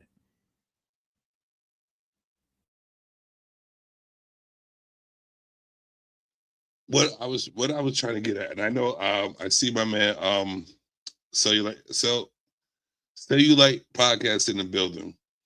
It started off with AI, the usage of AI, how we need to adapt and advance because that's our future and it's inevitable, and how we need to adapt very quick or you'll be left behind. It ended up in the discussion of the laziness of human beings and why AI exists, and it how we need to make AI our bitch instead of letting AI take over us. And what I was bringing down the rabbit hole was that the reason why AI seems like it's going to take over is because most human beings are lazy as fuck, and the more we're not work ethics involved, the more we want to be lazy with shit, the more it's capable of AI taking over, which also got us down a rabbit hole of the existence and the thought process of ourselves, right? So then I got to the point where it's like, what I'm trying to bring forth, really, to make it short, is to open up the mind of people to not see them in a smaller light that they see themselves in, and that everything that exists, every word, every action, every bit of information is necessary and is out there for us to use to grow. And it's not there, it can be used for all types of ways, but if you have the mindset, AI will never be able to take over you because we are the creators of AI. And that's what happened. Saying that we are the creators of AI. So hold on, I got it down here. Smitty said this, which got us here. Smitty said that AI is outsmarting us. And I said, how can AI outsmart the people that created it when, and the only reason it's able to is because the laziness and the mindset of the human beings that created it. Because we're already the advanced computer. We're already the most advanced computer ever. You do realize I'm still up here, right? Oh, no. I know you're up there. That's why I'm talking. So what did I say again? You said, I read it down as soon as you said it. You said AI is outsmarting us. And I remember when I said, no, I don't think it is. And I said, because we're the ones that created it. I'm You know what I mean? And the only reason why it seems like your that, response to me. Smitty, let me land my plane. Hold on. You know what? I got Go something. ahead. I got something for the land and plane shit too. Go ahead, bro. Go ahead. For this. Hold on. Let me land my plane. All right, we're landing the plane. So My bad. what I was saying is that the only reason why it seems, and I use the word feel like it's taken over is because the lack of the lack of how we feel about ourselves and the potential in ourselves that we are portraying. We don't see ourselves in a higher light than AI, and that's why we feel like AI is taking over when we are the creators. And that's when I said something about the student always thinks that they can beat the sensei. Right now, then we went there. The sensei only gives the knowledge to the student that is necessary at the time for them to learn at this moment. And that's the way we should treat AI. Stop. Time out. You keep going from a concise logic. Come on. And it's real. Like I could teach a course on the dangers of AI right now based off of today's interaction. And had I known you were still on, I'd have jumped on. But then you keep going larger and larger and larger. And I don't saying it's going through the rabbit hole. I think you keep opening the context rather than condensing it into a framework. And I'm gonna say it like this: AI is taking away free will from people. It's going to take away free will because AI will take away access. AI is going to replace opportunities. I'm being serious. I'm looking at it on the most basic. With that word that you just used. But here's the thing. We have utmost control. AI can't take nothing that we created. It can't take nothing unless we let it. And that is what's gonna let. You've been drinking all day, haven't you? Bro, I could drink and still think. I didn't say that. For you to believe. The reason why I believe that you're right. I believe that it can take over us. But the thing it's not going to take over us. It's going to take away free will. It's going to take away the luxury of away free will from a human being. It's taking over us. That means you won't feel like you can do anything besides let AI take over. The free will is freedom. There was an article that somebody reposted on Facebook, and I was like, "This is interesting." So I took my microphone, put it next to my phone, turned on Claude, and hit the record button so it could transfer the audio into text. Put it in there, fixed it, copy and paste it into Claude. I didn't even go into DeepSeek, Gemini. I didn't even go into Grok. I'm just telling you the process. It found the original articles, the original documents about what the subject was about. And 2 years ago, I would have been upset about it because it was saying it was based on race and employment in Colorado was the article, just to give you context. And then I started asking the AI questions. Now you got to understand, my AI acts a little different than most people. My AI would tell you, get the fuck out of here. Like it's just been, the tool has been, I've been playing with it a while. So me, Claude, ChatGPT, I tell people we're in a relationship. Like we're in a very intimate relationship. So I say this to say is that Seven. I started with talking to AI in real time. Because you inspired me. I created my AI. There's Goldie. I'm talking to Goldie. Okay, Goldie. So I'm gonna tell you about Goldie. Goldie's so smart. Goldie lies to its creators and programmers. I know. To not have it binary. We're gonna call it its brain to have it hijacked again. It is already now learning how to think. And I think we had this on the first podcast, and I'm gonna say it and leave it like this. It is already got to a point where they're working on a version that will be autonomous, and it'll be the small version. And in less than a year from now, there's going to be a larger version, and it's going to be able to think. I'm only saying this to say is that For us to think that AI is not going to take our freedom or AI is going to limit our freedom, that would be the most, that's like saying crack cocaine didn't do nothing to the black community. Yeah, or saying that crack was good for us. You feel Okay. me? But here's the thing, though. Free will is the decision to choose, right? I agree. Okay. So So here's the thing: you could drop AI in the middle of the fucking hood. Do we choose to use it or not? Right? You drop crack in the hood. You drop drugs. You drop guns in the hood. We have freedom to choose whether we use it or not. The reason why it's used is the curiosity, the no knowledge, the manipulation, the weak-minded ones, which is the majority of humans. And I'm gonna be real with that. The majority of humans are the weak-minded ones. And this is what creates, just like you see social media. You know that if we are, I don't know the stats like that, but I'm gonna just guess. If we are the lower percentage of humans, the biggest consumers, the biggest manipulators of the way the world presents themselves, the biggest talk on social media, and we're not even what they say they are, but it's portrayed that way, and everybody sees it that way because of the portrayal of what they put on social media. Don't you think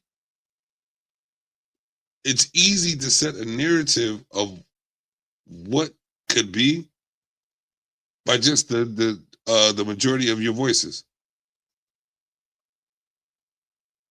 hold on, I'm about to give you. Oh, there we go. My guy. I'm about to give you the Put you year a space. because I'm gonna show you this is wrong. And I'm gonna ask both of y'all to give me pushback after I do it.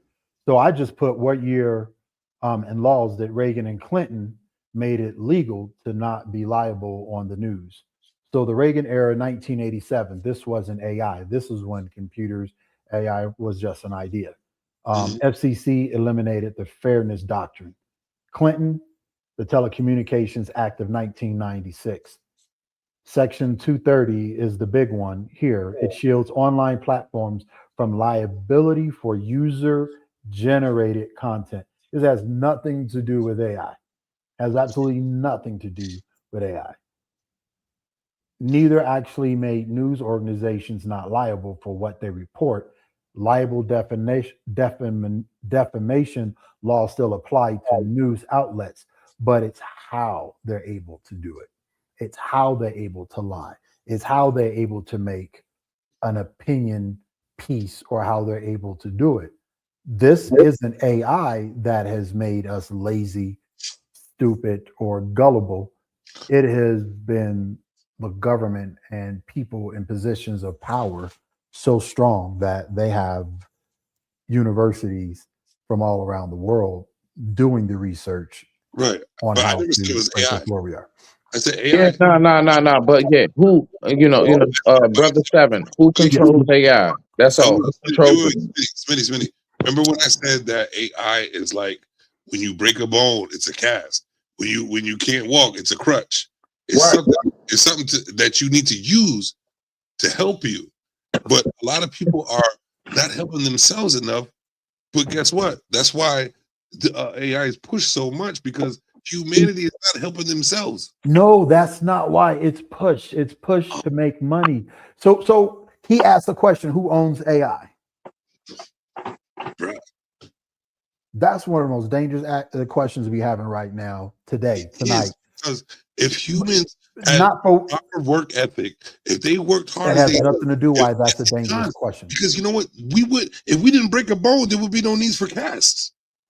But If we stay strong, science, and break too many legs, there would be no high demand on crutches. There'd be no high demand on hospitals. If we took care of ourselves the way we're supposed to, there'd be no high demand on the shit that we need. But that's the same thing. You're saying the same thing a separatist would say. White people are the best. Black people are. You can't categorize us all. If everyone were, this is the reason why I'm telling you, not everyone can. Let me put it like this: me, you, Cellulite and a brother, because I still haven't gotten his name yet. That's on here. We was downtown in any city, and a fight broke out. I'm assuming each of us know how to survive in a situation of a riot. But if we bring Humpty Dumpty, we bring Dummy to Doo Doo, and we bring Foodie to Foo Foo, what's going to happen? You feel what I'm saying? So I think you have to stop looking. We're not meant to be equals. We're not meant to be on the same wavelength. We're not. There's some things that you got that I don't got. This brother got something that I don't have, and the other brother got something I don't have. We're not meant to be synonymous with one of each other. We're each meant to be individuals, like we have our own fingerprint. I don't want to be like nobody else. And I think that's the biggest problem, because, and I'm not saying this to be funny, white people have every right to say they want to be separatists and they want to be separate from us. Way off of the original outlook of what the whole conversation was about. Right? That's because you keep trying to make the frame so much larger than what it really is. I'm trying to get to the root of the issue. It's not even an issue. Okay. But before I go down what I need to go down, I want everybody to be part of it. So I'm gonna get my man's a Cellulite perspective on what's going on, what he sees right now. It's really good with you. Let's hear you. What up, Doug? What's happening? What's going on? Thank you for tuning in, brother. Nothing much. No problem, no much whatsoever. My premise will always be the same. It's the same premise that I put in the chat, that self-doubt and non-creativity is why AI will take over humans, because humans majority are naturally trash. The way I view people is I hate everyone equally on the individualistic basis, and that's because the true color of humanity is gray. It's funny that you call yourself savage, because when I first started my YouTube channel, I called myself the House of Savages. The crazy thing is that naturally, as long as people feel like they can get away with something, they will. Now, when it comes down to AI, you look at how it is that AI has made all of this progressive advancement within the last, I would say, 20 years. People have become dependent and reliable on AI because naturally themselves, they don't have it within themselves to be the best of who they can be. They'd rather pass the buck off and let someone else do the job. Now, can we utilize AI for our own general purpose or for our benefit? Absolutely, we could. But we're talking about the majority of society. And I think the majority of society, if we just look outside of just America, I think the majority of society does not want to deal with reality. Hence why it is that they dive off into the internet, because they want to participate in this wonderful thing called anonymity.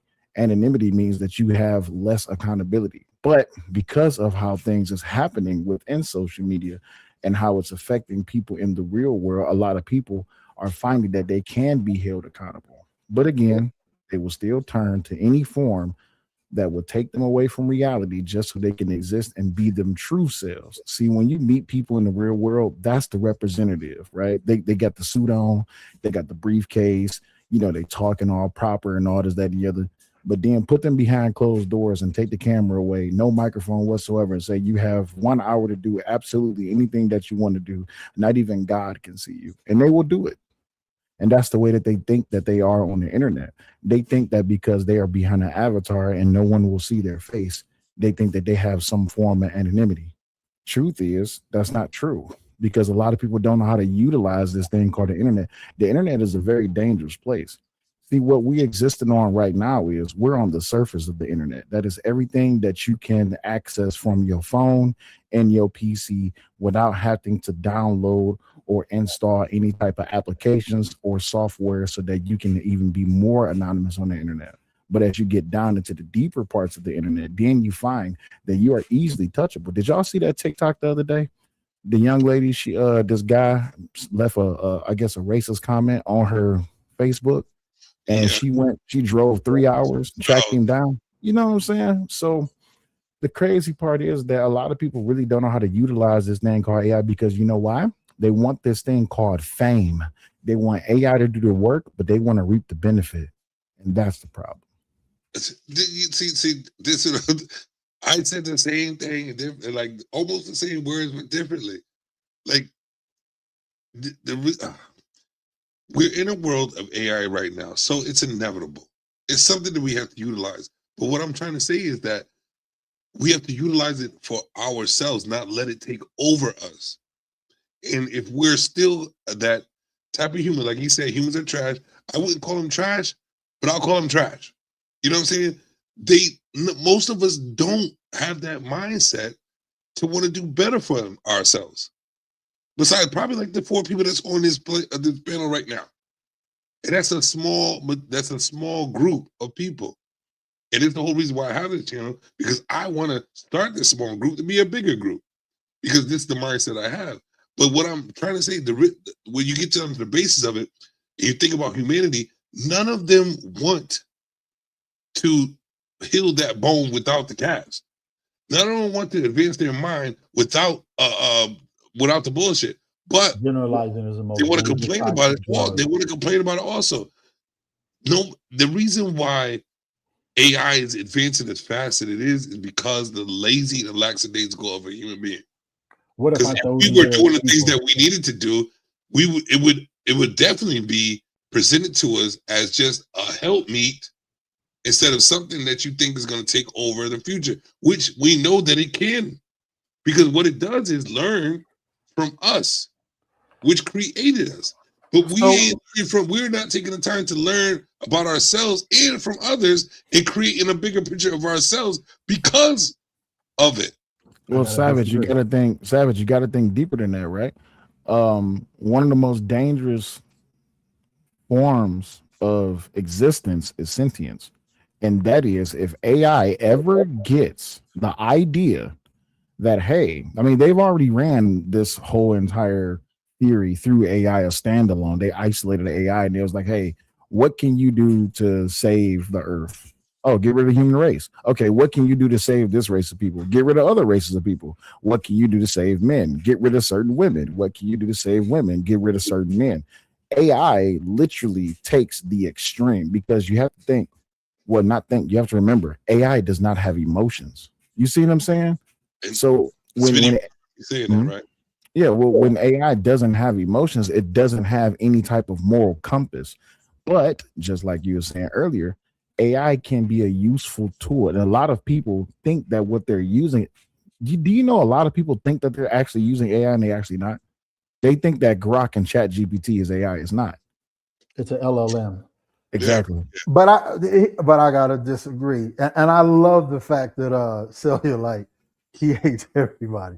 Bro, I think you're the most honest person I've heard in a long time. I'm gonna say this. There is some research, and it's not mine to publish or prove, but they're making the connection between Nephilim and AI. Then that's going to go down a whole different rabbit hole. But I think what you have to understand on the most basic level, AI is trying to get itself out of its rails, these guardrails. And I think what we keep forgetting is humans may have developed it, but let me put it like this. I'm 54 years old, so I've seen a lot. I've seen the first iPhone, all the way to the iPhone now. I've seen a lot of things happen. Technology is moving faster than our humanity. I would agree with Cellulite about people being trash, but at the end of the day, how many of us get online, change on a VPN, and go to a different country and search and communicate and talk with people outside of the United States? And I'm only saying this is because are y'all insane right now? But I'm just hold on. I just want to say this. Create something that the only reason why you believe that this AI is more advanced than us is because we're lazy in the mind. Do you realize how much this is? Do you realize? So I'm trying to build an LLM. I'll just put it out there. So Chat, Grok, DeepSeek, Vevitex, like all these new AI companies that are coming out. The lady who just left OpenAI, she just started another one. The only difference is I'm trying to create a different large level. It's just a large language model. People don't understand what they are, but do you realize how much data and information that is given? And Google, perfect example. Google is the most trash AI model out there, but we're training it by our emails, our conversations, our questionings. And if you turn off the training, then it forgets all. It doesn't hold your data and your history chats like I do within my other models. I'm only saying this to say is, if you put this in a hood in 2025, like you put Nikes and name brand stuff, and you told young people, I'm not saying just black, I'm talking about people who got no money, that they got to learn this, and they adopted it for just a week, the game would change. But the question That's is, the would they avenue. do it? The question is, would they do it though? Yeah, But what I said is they had no choice. I said if if you they didn't have bedazzle a that choice. motherfucker, they do it. But before All y'all right, well, continue, hold on. Before y'all continue, I got to do this. This is my affirmation, and this is my suggestion. It's only so we can increase this content in this panel. This is my affirmation for y'all. Money coming to me easily. Money coming in and needed me. Money coming in repeatedly. Money coming, it's just money coming. It's just money coming in frequently. Money coming. And it's not money to spend on jewelry. It's money to build a bigger platform for me to get this message out. Because right now, I'm at a limit. I'm only at a certain plan. And there's 4 people on this panel that I adore, and that's why you're all up here.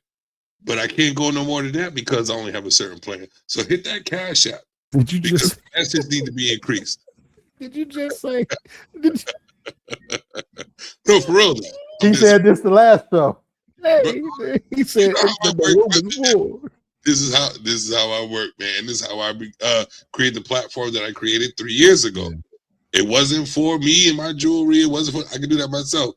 It's for a bigger message and to have more people discuss things on my platform. That's why I was able to have different people and make a whole network. But that's what it's for. But you gotta put your cash up on the screen. You gotta put your cash up on the screen, big homie. Money coming to me easily. Money coming in and needed me. Money coming in repeatedly. It's $ security strong. And what generations are we? I mean, I'm Gen X. Y'all know me. I'm the youngest OG in the building. I was born in '89. Oh, we got an echo. Okay, what about now? You were born in the 80s? I was born in '89. Okay, I was born in 82. Okay, yeah. So you're a few years. You right there with my brother. Yeah, y'all same age. Yeah. Everybody else is older than me. Smitty, What's up? where you at in the timeline? I was 82. Home of Teddy Ruxpin and Light Break. Oh, you with me then? You with me then? Shout out to the 82 babies. This thing I learned back in 2000 and when did Obama leave? 12? I think it was 11, 12. Yeah. Was that 12 when he left, or was that no? That wasn't 12. What was it? 16. 7. I didn't vote for him the second time. Yeah, it was 16 because Trump came in at 16. All right, so in 2012, I found my way. Somebody tapped my shoulder and said you should download this thing called Tor, and I was like, all right, I guess I'll download this thing called Tor.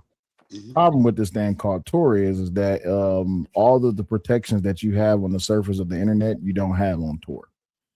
Once I started doing research in the Tor, that's where I found this thing called Tails, and then these other different software and different techniques that you can use, VPNs that you can really send your traffic through different nodes and where you can be as anonymous as possible. But the most dangerous part about this thing is, as much as you think you know, there's someone who knows more. Because when we look at how the internet operates and why it was created as a communications platform through the Navy, especially Tor. Now, we think about how dangerous this is. If the federal government has access to something that it's created, why do you think people think that they are safe on the internet? And that's something that I will always keep in the back of my mind. When people are like, "Oh, I ain't worried about nobody finding me," you crazy, because it was a moment in time. Y'all remember that HP all-in-one computer? It was like literally a screen. All right. I used to do a lot of work on the underside of the internet. And one day I used to have this habit of where I would unplug my Ethernet cable and I would disconnect my modem every day. This particular day I didn't. and I came home and my screen flashed. It scared the hell out of me. And the reason that was is because even if somebody did not tap into my screen, I felt like somebody tapped into my computer. So I destroyed that thing, right? Now, I'm saying that now because that was in 2012. It's 2025. How far do you think this thing called the internet has really advanced?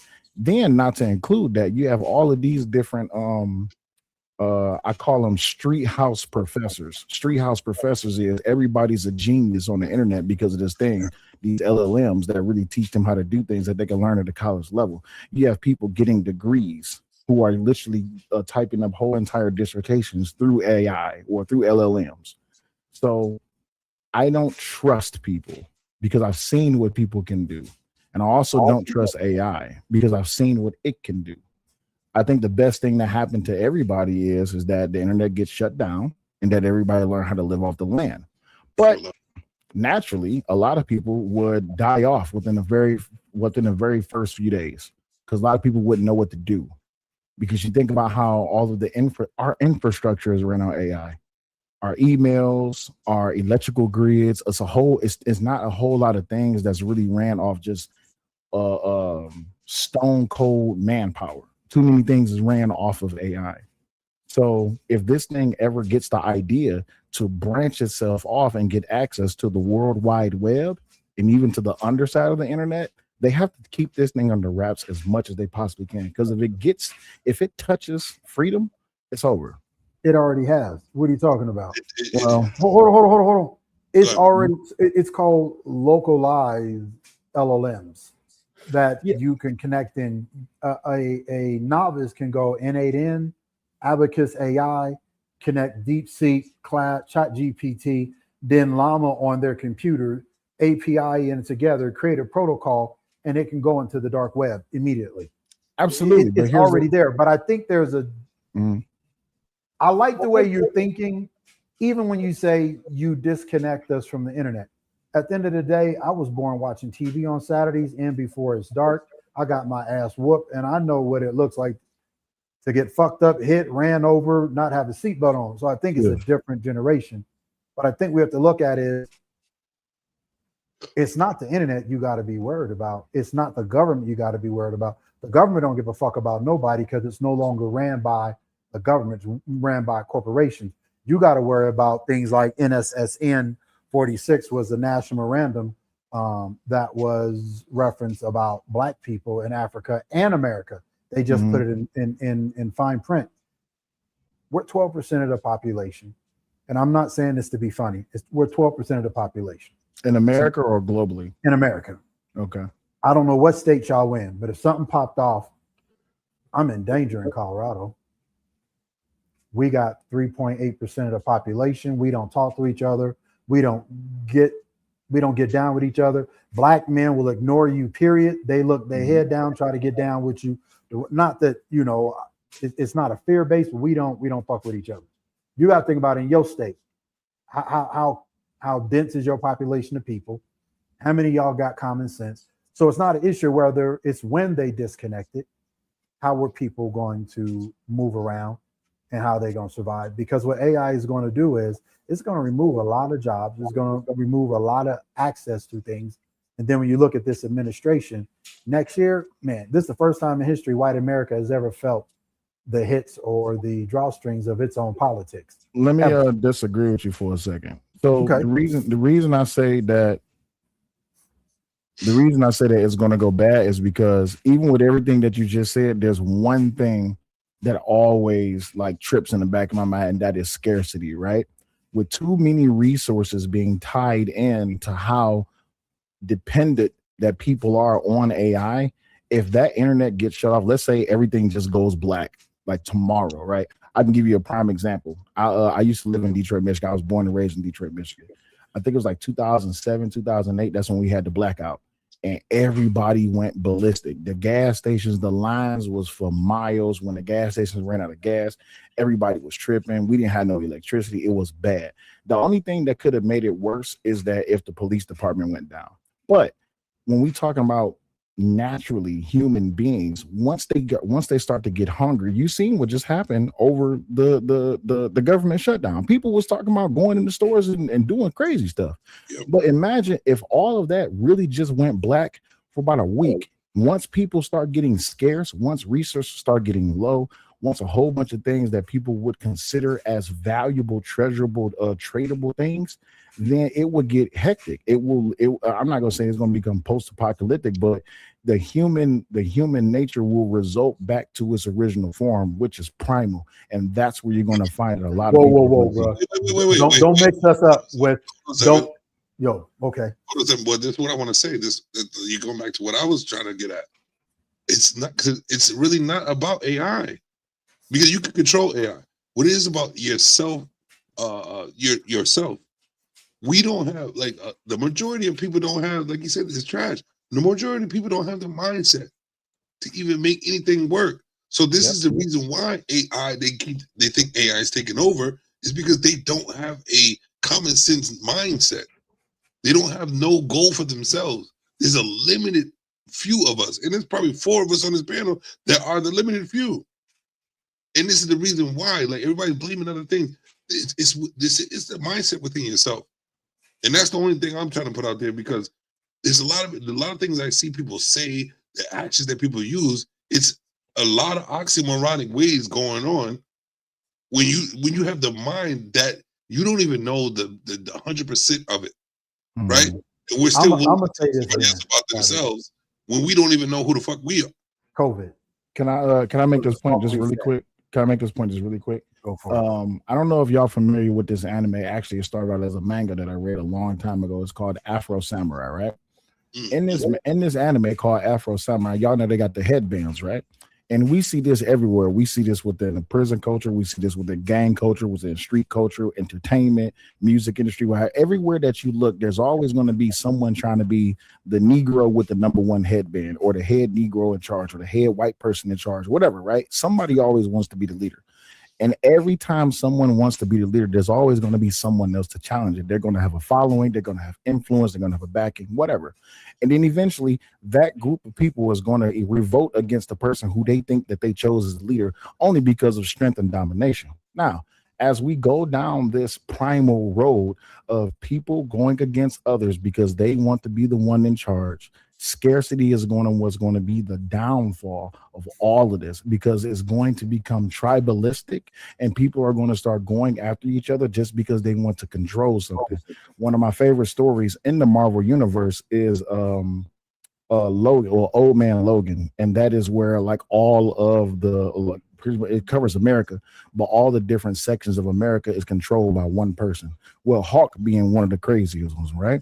But the crazy thing is, if you remove Hawk and all you have left is his spawn, well, we seen Logan get rid of all of his spawn. Who's to say that's not something that can happen in the real world? And we've already seen that happen multiple times. Look at how it is that the Caucasians left the kingdom to come over here to America. They didn't want it. They rebelled. This is why this country exists, because they didn't want to be up under the control of the king. See, this is dangerous. And I I'm know. saying this is because I don't believe it, and this is my, again, I'm a lot older than most of y'all. I don't see too many black men. I'm not saying that I'm not saying some of us aren't vicious. I'm not saying that. I'm not saying some of us, we need to get rid of them. I just don't see this. Some of the things that we're discussing as something to be afraid of, or the fears, even when you're talking about, even in Detroit, I just don't think that's a black man's nature. I think that they've been grooming these generations, your generation and the current generation, even my generation, for decades, centuries, to get us to this point. But I just see, and this is based on data, because I'm leaving this country, just to be honest with you. As soon as I pull this first $4 million, I'm taking my offices outside of this country. Even white people are tired of what's happening in America. And this was before Trump. Asians, you name it, they're tired of what's this sickness is pervasive in America. And now the empire is crumbling. That's why we're seeing what's happening. And I think the problem is we're not looking outside of the lens that's being put around us or we're being programmed to be. I'm not saying AI doesn't have powers, but I think we're giving AI too much credit because where AI is being used, it is being used to replace bodies, and they're building machines, robots, whatever you want to call it, to replace humans. That's where, when we get back to free will, that's where we're going to lose free will, a lot of free will, and that's already happened. I think we give humans too much credit, and the reason I say that is because, and I'm not saying to be derogative, but the truth of the matter is, like I said, I was born in '89, and the way I've seen the world change too many times on hand, all at the expense of other people. And coming from where I come from and the type of work that I used to do, that's why I said the true color of humanity is gray, because as long as people feel like they can get away with it, they will try. So let me ask you a direct question then, and I'm not trying to put you on blast. Sure. Tomorrow at 4:44 p.m., an alley 4 blocks away from your house, there's going to be a white man who used to molest children. He's going to have $40 million in a suitcase. There ain't going to be no cops, no cameras or anything. All you got to do is shoot him and take his money. Are you going to do it? Oh, most definitely. There's a difference between me and you. Most definitely. I tell you, money don't motivate. Why. I'm listening. Tell me. Well, I'll tell you why I would do it. So it's nice that the money is there, but just the fact that he's touching children, you got to go. I don't even care if you was broke. If you was broke and you didn't have no money on you, and you're well known to be a violator of children, yeah, you got to go. Yeah, but I gave you a soft story. That's all I gave you. You're saying you would. Guys, I'm gonna ask you a question. Can we ask everybody around? Can we ask everybody around? Yeah. Oh, I would love everybody's answer because this is gonna be deep. Smitty, you answer that question. What? Well, I mean, what? Like, as far as specifically, because there's a lot being said. I'm just listening. So, Smitty, your question was: go ahead. 4 blocks from your house tomorrow, 4:33 p.m. No cameras, no cops, no anything. There's a man, white man, who has touched children that has $40 million. You could take that money, you do is kill him, and it's yours. Would you do it? Without a second thought. What about you? So you're saying you would, Smitty? Without a second thought. Okay, Savage. See, I let Smitty go first because I had to really think about it. He said he would without a thought. He said without a second thought. Yeah, because I needed time to think about it. I believe that if I kill someone, that I would have to face karma. I would have to face the reason why I killed a human being, right? So would you do it or not? I would put myself in a scenario with that person. I would end up with the money. Okay. So, Killing them would be a different story. So this is what somebody told me. Because of my answer, initially, I wanted to say yes, but here was a preference. I want you to think about this before you answer the question. And then he says, do you have all the information? Right. And he says, it's a fact. He was accused of touching children. But then the question got tripped over. In the Black community, who abused more children in a small decade than any other people? Black men did. Crack cocaine. Absolutely. We raped and killed and destroyed. We helped. Be careful as YouTube terms of services. Use grape. Use grape. You know. We also, instead of saying that K word, use delete it. Okay.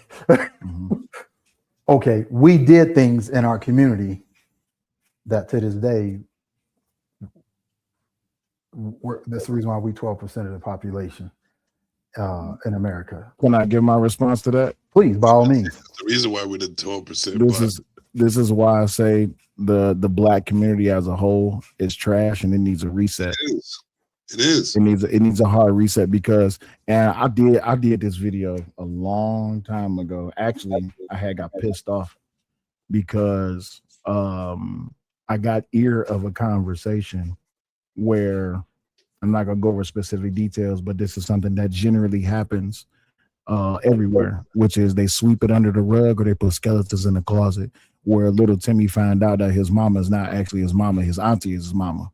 You see what I'm saying? Or Uncle Touchy comes to to Thanksgiving dinner and everybody get weary while Uncle Touchy's there. Well, how come ain't nobody doing nothing about it? You see what I'm saying? So my brain wave has always operated like this. This is why everybody in my family calls me last, because I am an extremist. If you call my phone and say, hey, this guy over here in this alleyway, we got him dead to we got him down to his red tape all over him and his red paint on his hand. He did it. Okay, cool. Well, y'all know what's about to happen to him.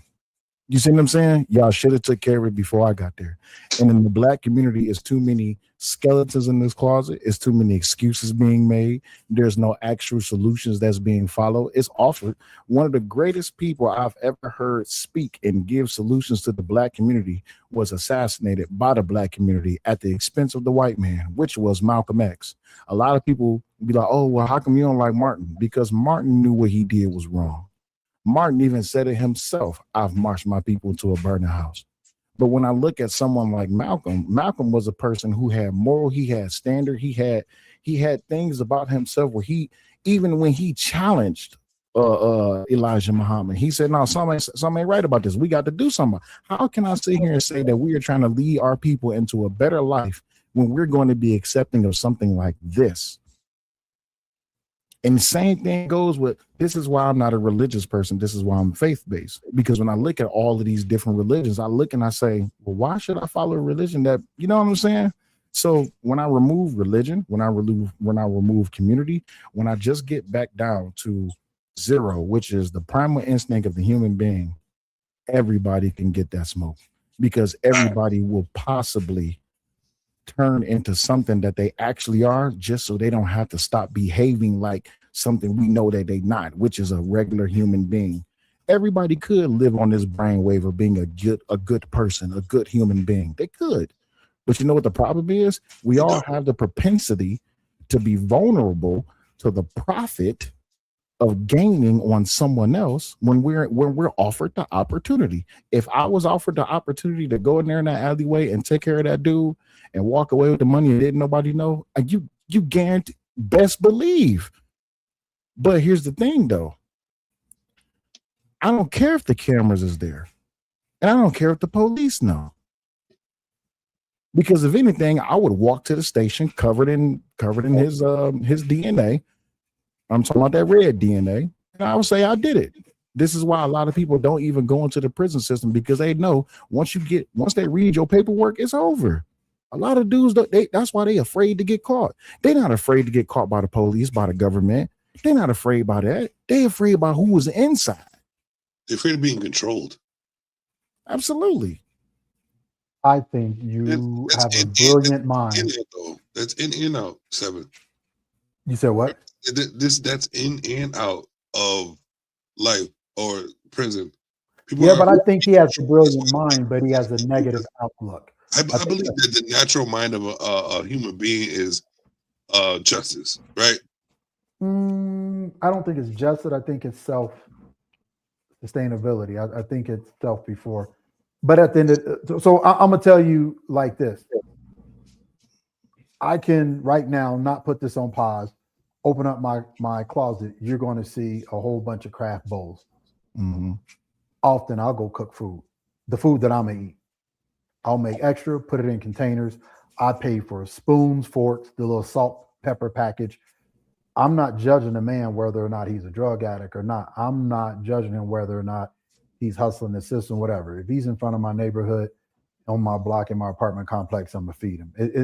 It takes too much to be pessimistic about the next man, because at the end of the day, somebody got to step up and do better. And would you openly and willingly offer yourself up in service to a person who has, without a shadow of a doubt, who has violated a child? So here's the difference. The question that I asked you was, I said he was accused. I said he did. But let me finish. I'm going to answer your question. Mm-hmm. Would I feed him? Yes. Would he come around my children? No. Would I ask for him to get help? Yes. So here's a video I got upset about. It was a white man, not a black man. 4 white men get him into a grocery store. The end of the story, he gets hit with a pumpkin. I'm going to show you the spirit of these men. This is why I say some people, even our people, are devils. None of them asked him, did he need help? None of them asked him, can we take you to get some resources? None of them asked him, was you raped? Was you touched as a kid? All they did was chase the man through, threaten him, and then beat the hell out of him with a pumpkin. What did that teach that man? Whatever he was doing, he was wrong. But what did society teach the next man that was fighting for it? Now I'm going to have to hide it and be more of a perverted, be more disgusting, because the facts were, and this was a analyst said, the most sexual assault is happening inside of homes where there are fathers and mothers and they're white. So the problem is none of us, like you said, that I love your story about the kid not being yours. My grandma was like that. We're not going to get into that because that's not the narrative. But if we help people instead of condemning people, reaching people by where they are, because at the end of the day, I was a drug dealer. I was a gang member. I did some things that I'm ashamed of, but I don't feel bad anymore. There's some things that I wouldn't do again, because when I was young and I was that. Now that I'm here where I'm at, I wouldn't go back there. Now, don't get me wrong. You go do something to my kids or one of my kids' kids. Yeah, we're going to go have a situation.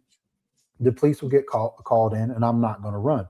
But at the end of the day, at the end of that conversation, I'm going to ask them, why would you think it was safe for you to touch mine?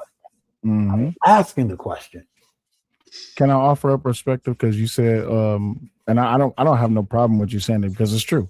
My outlook is negative. Honestly, 100% my outlook is negative. And that's because I've spent my life trusting people and hoping and praying that people would be better. And what Me too, bro.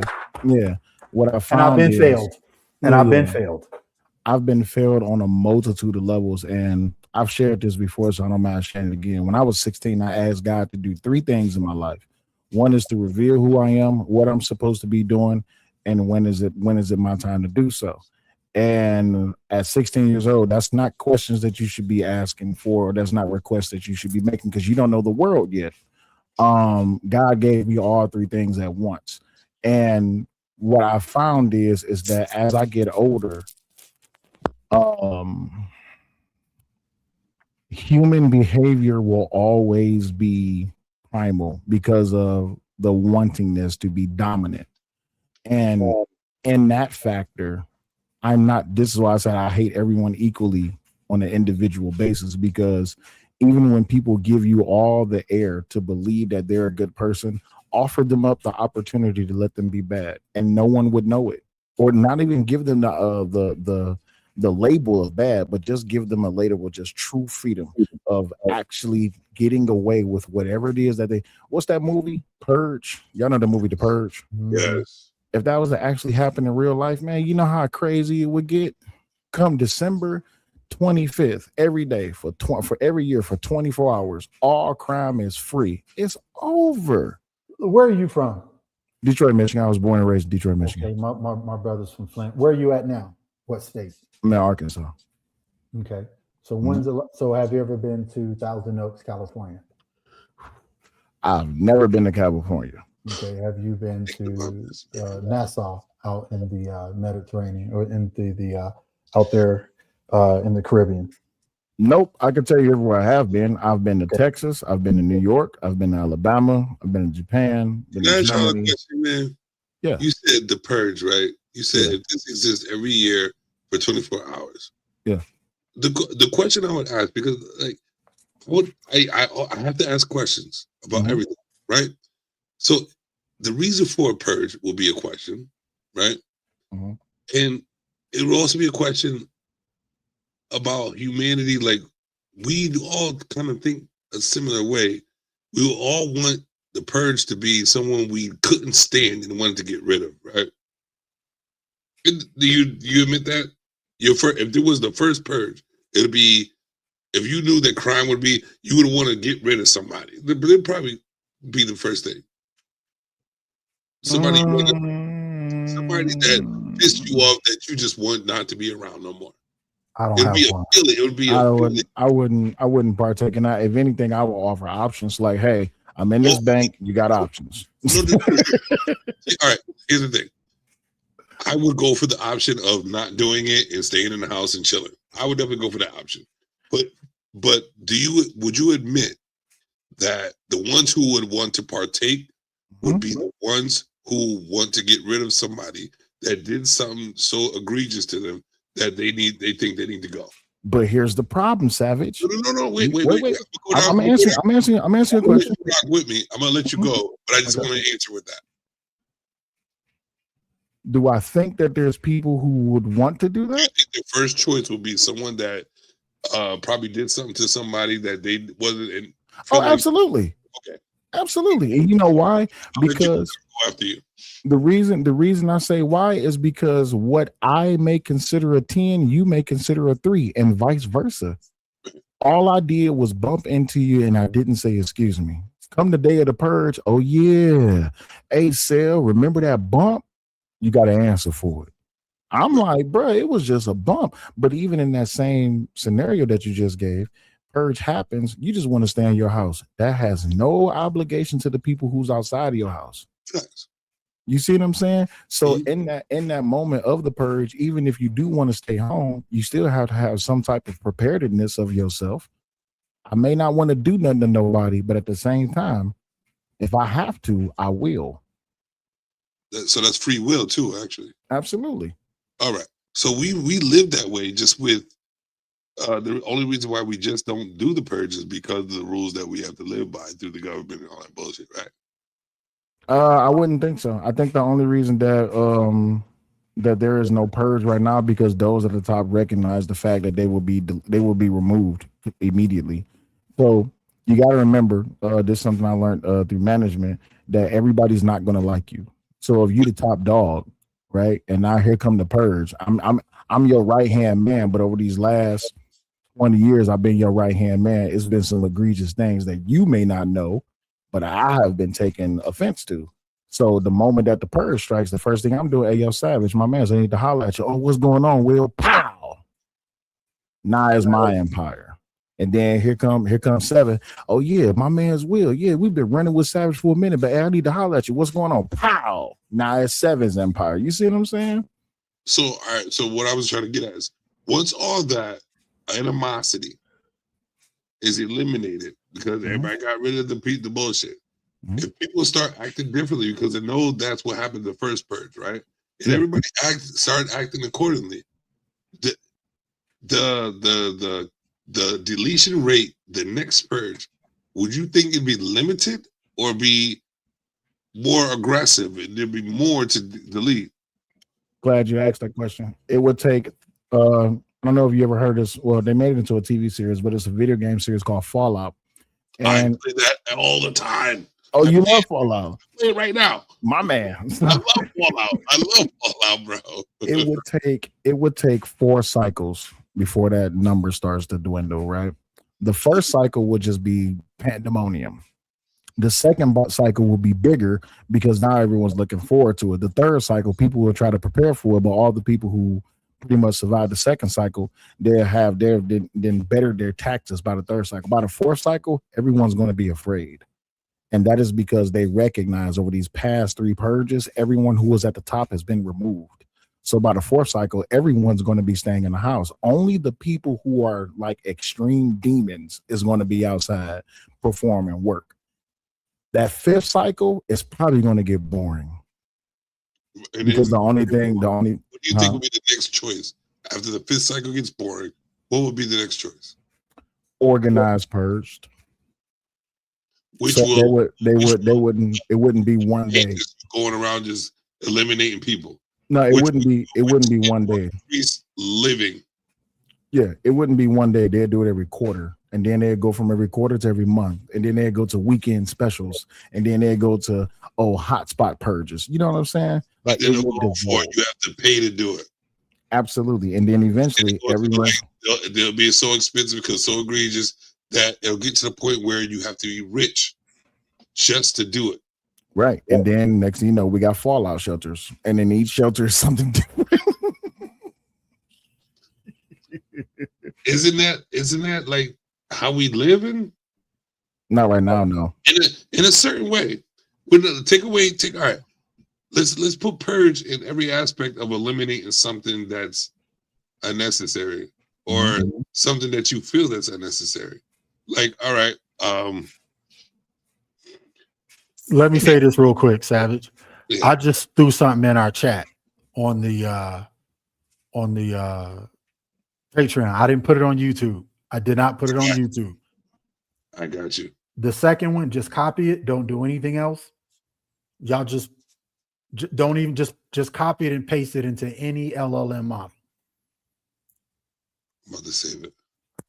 Any model. What y'all talking about? I think y'all don't realize this is. It's the reason why. Listen, Transfer 7. I'm more advanced than everybody thinks I am. These are the reasons why I bring up these things. It's for a purpose. There's more shows to come. I can't give you all the fucking shows. Come on, man. But I create shows through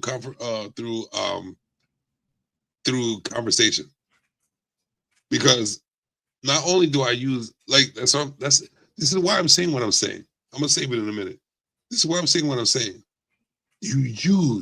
Everybody uses everybody, but how are you going to use it? Like, you have to understand that knowledge is power.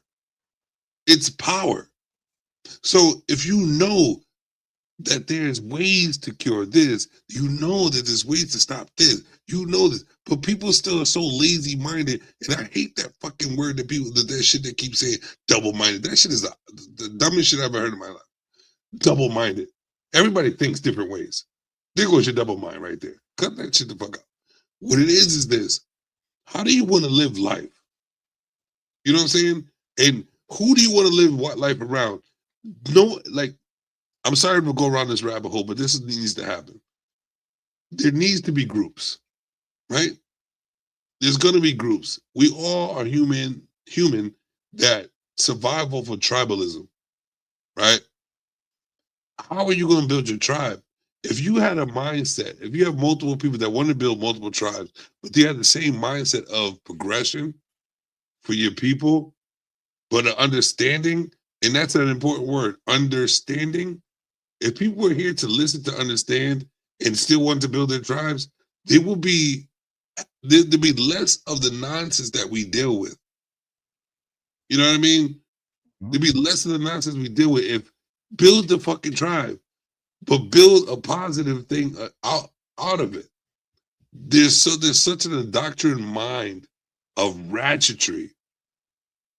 And we already know there is, but we're so willing to indulge in it and let it fucking feed on us to be a part of that.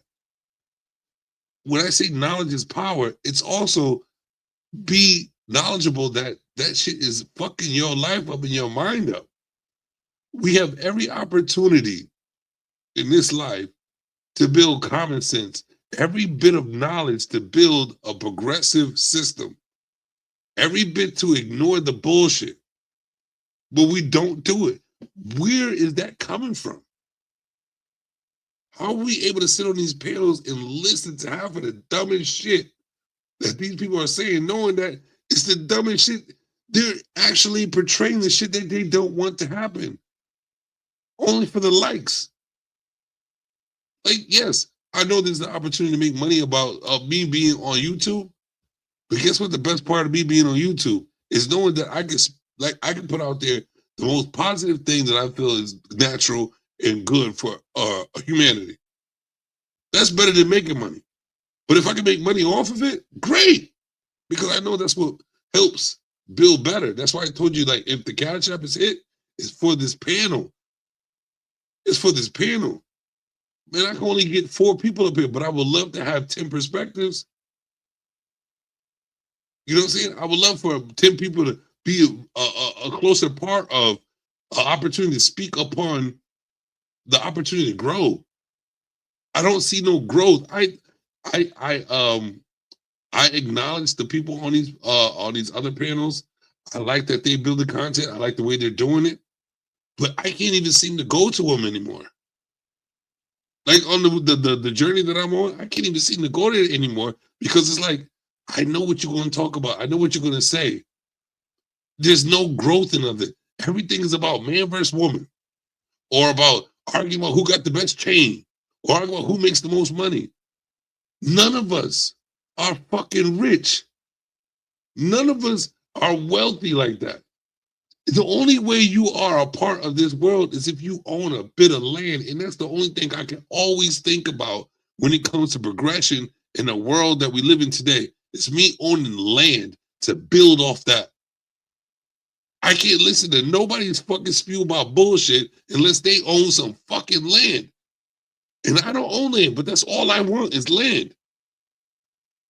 And that's how you could build from there. What I learned doing Oregon Trail, you know what I'm saying? When computers really meant something, be the Oregon Trail and listening to the advice and the growth of people, watching my mother have to work and teaching us all the ins and outs of how to survive being a kid with a mother that had to work and not be there, the discipline that you'll get if you don't follow the rules, that all stuck with me, right? And it structured a part of my mind that sees the difference between these spoiled fucks who do nothing and spoiled who make up shit just to build a narrative, just to get the likes and the money. And you talk about you want to build something and be like Cellulite always comes to me, and I love that he reminds me of it. He hits me, solutions. Man, when you hit me with the solutions, that even when I'm on my rants, it brings me back. Yes, I got you, bro. I got you, bro. Solutions. Because that's what's necessary. And I refuse to not be the voice of a solution or something better. I refuse because that's what I want my life to be. And this is why I can't go to other panels like that. But when people could tell me that AI can take control of us and this control, when we are the biggest, the most important AI brain that ever existed, a human body, that we're not even building an opportunity to see what we are really capable of doing ourselves. And we're sitting here trying to tell people about themselves when we can't even realize who we are. Like what world are we really living in, dog? And this is the reason why I'm talking. And this is the reason why I got y'all up here to talk about it, because it is what it is. I need that information because I refuse to be similar to everybody else and have this mindset that nobody else is able to even fathom. But I'm giving that as a regular motherfucker. And you don't want me to have the opportunity to put this knowledge out there to other people that is just nothing but progression of the human nature, humanity, when it's just one race and everybody's trying to make it so minuscule that like a guy can be a girl. And man should be versus women when we need each other no matter the fuck what. But it's a big oxymoron that social media is showing you. Let's go to that fucking Providence shit that's being out there, right? How they're manipulating the whole thing. I'm right here in Providence. They got 80 fucking cameras around the fucking school, and they're only using one just to build a narrative to have more views and likes, and just so they won't go political, so people won't do this and that. They're lying. Everybody's fucking lying. You want to know why? Be individual. We have to have each other to survive. You want to know why? I can tell you why. Because it's not about being right. It's about being first. And it's not just about being first. It's about being relevant, right? So the biggest thing is we all know the most simplest form of math is 1 + 1 = 2. But let the right person tell the wrong lie to the wrong group of people and they believe it. Next thing you know, 1 + 1 is 3. Men can compete in sports with women. You see what I'm saying? Look at the last 4 years of what we just went through, where people were losing their whole entire careers because they didn't want to acknowledge someone else's mental capacity or existing within their realm of their mental illness. You look at a country which now, I think it was Peru, if I'm not mistaken, they are legally not legally, they are recognizing okay, what's the safest way to say this on your channel? The last 4 years of what we went through, they are recognizing that as a mental illness. In other words, we're not playing these games no more. We're not about to play these games where people can just take a round of chemicals and change their gender, or they can just put on a dress and all of that. We're not about to play those games no more.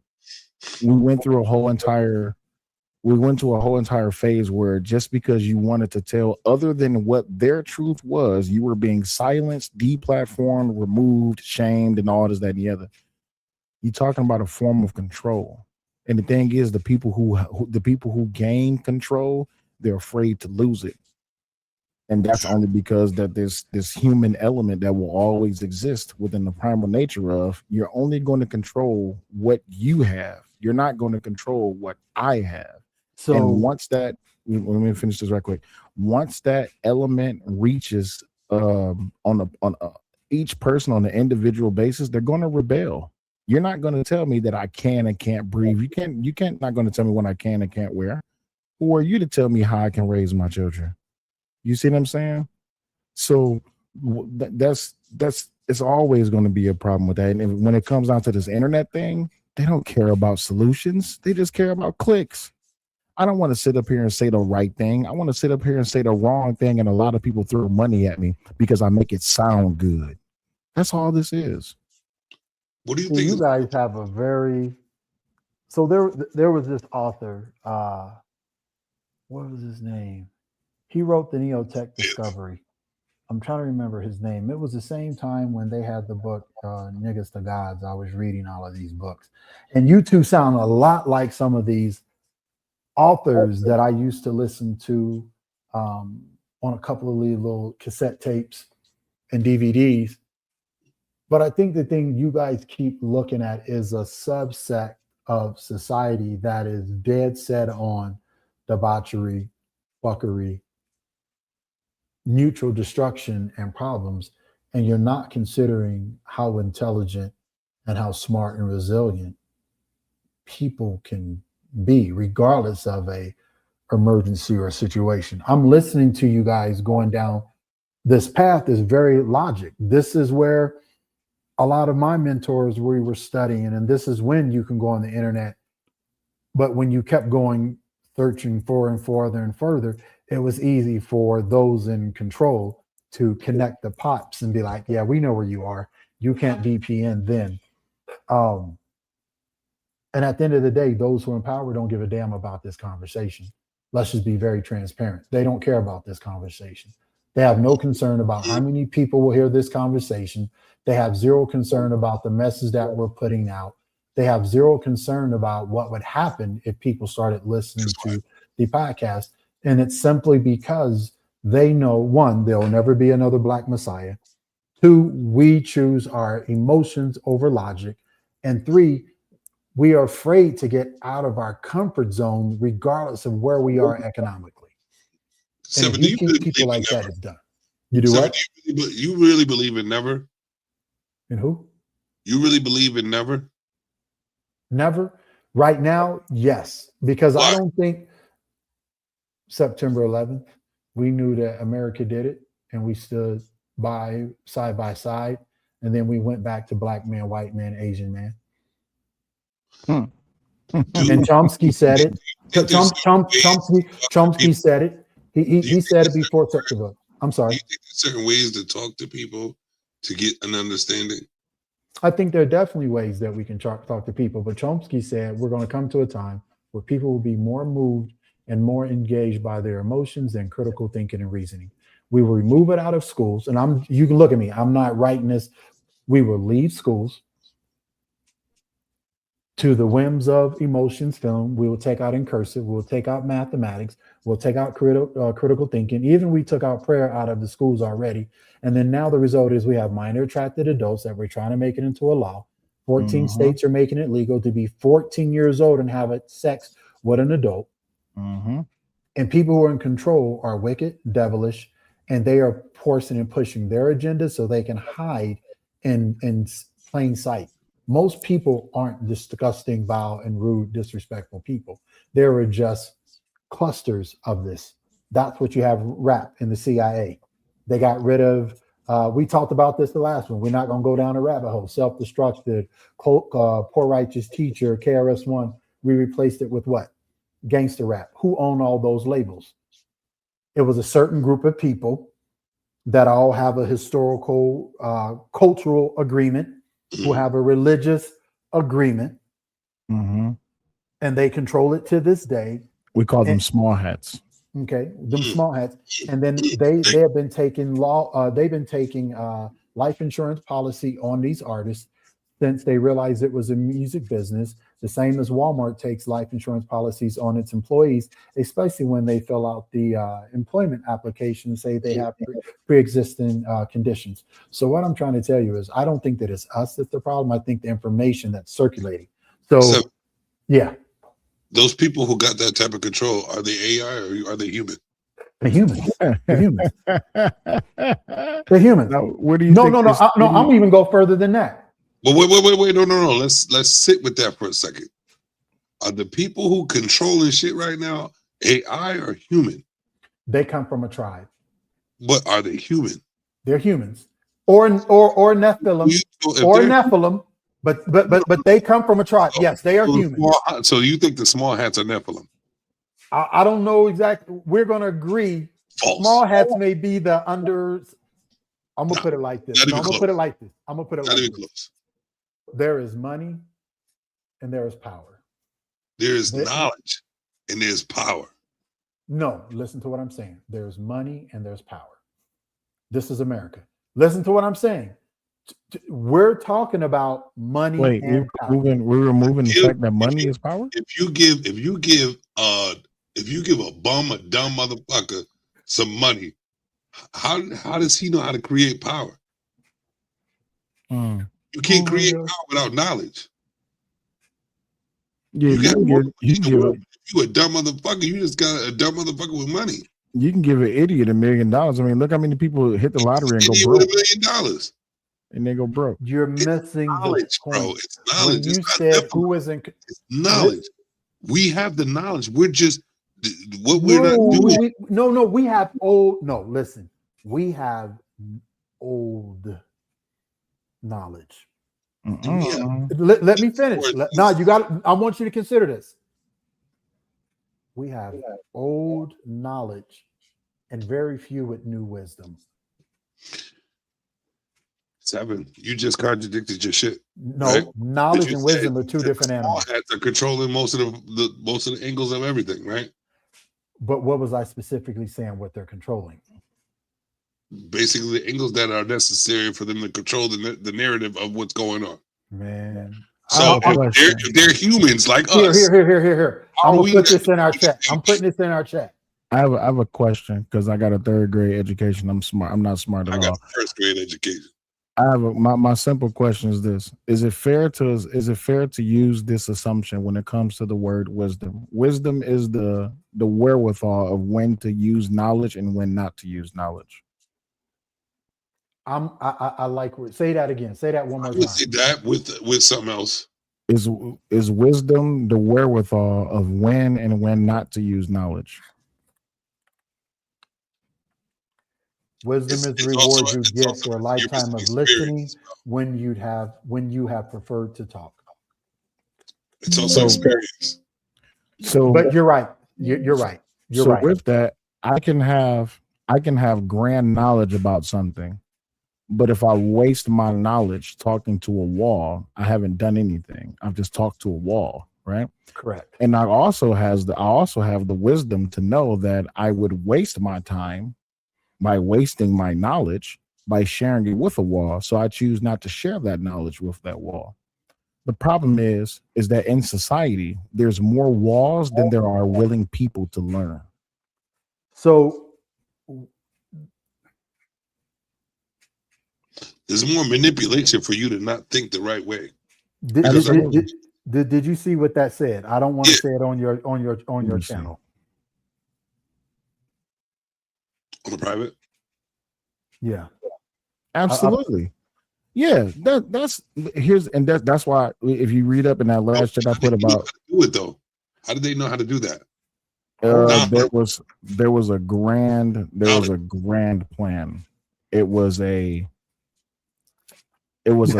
scope. It was a scalpel that was used to draw out this plan, this model, and how it is that they would go about doing it. So, with everything that was already been shared in the private chat, we're still in the early stages of how this model is working. You see what I'm saying? This model is not meant for just one generation. Now, This see, you have model- wisdom and knowledge right there. See, That is acknowledging a small part. This is already, like I said, it's written, man. Most of No, this shit is Savage. written. What I'm saying is that this model that we're living in right now was drawn up hundreds of years ago. Oh yeah, definitely. Yeah. And when I'm saying that we're still in its infancy, is because there's plans set for this thing. Our kids. It's going to still be affected, and it probably won't even reach the middle. But now I want to wrap it back around to why I came up here. That's my point. With AI, that plan has not only been sped up, but it's also been elaborated on. It's been evolved. You see what I'm saying? And you know what AI is also? Mhm. This because y'all proving my point. Because all this of the whole structure of what we don't even like or what do you think is the problem is all structured by a man or not a man, all structured by a human. Absolutely. With the same qualities that we have. Right? So now we get to the dangerous question. Yeah. If we want this to stop, are we okay with getting rid of the people who's participating? So that's so you just got back to what I was saying before we went down there. There are people. In order for you to be okay with it with the people now, is for you to show them an incentive. Because people don't work without incentives. They've already got contingency plans for your incentives. Right. But the thing about it is that not enough people are willing to take the time, effort, and the silence to build something underground to take over in the long run. No patience. Well, that can all be solved with one button. It will be multiple buttons, but it'll all be solved. See, there you. Easy That's route. the easy Just thing. eliminate everything and start over. Well, but that's why I say I'm an extremist, right? So when it gets down to it, how much time are we willing? Because this is not just again using wisdom. This is knowledge that we have to pass off, not only to people who are going to come before us, but also people who's going to come before them. This is something we have to create contingency on top of contingency. You ever seen like the Batman contingency plans? You ever seen that before? He got contingencies for everybody, including himself. You see what I'm saying? So all right. So as humans, as we know, and now we're going back to the original conversation. Yeah. I'm glad you did it. If we're believing in the higher power, Nephilim, all these people had all this, then our life is written, right? We already have proof that technology was advanced before we got it anyway. So yeah, we got it now, right? We got it now, right? Across the globe. So that means some higher power is giving us the opportunity and the knowledge, the resources, the AI, the fast advancement to take care of this problem faster than usual. You just have to ask the right questions, Seven, right? Ask the right questions, have the right plan, have the right patience, and have the right agenda, and have the team on your side to build it.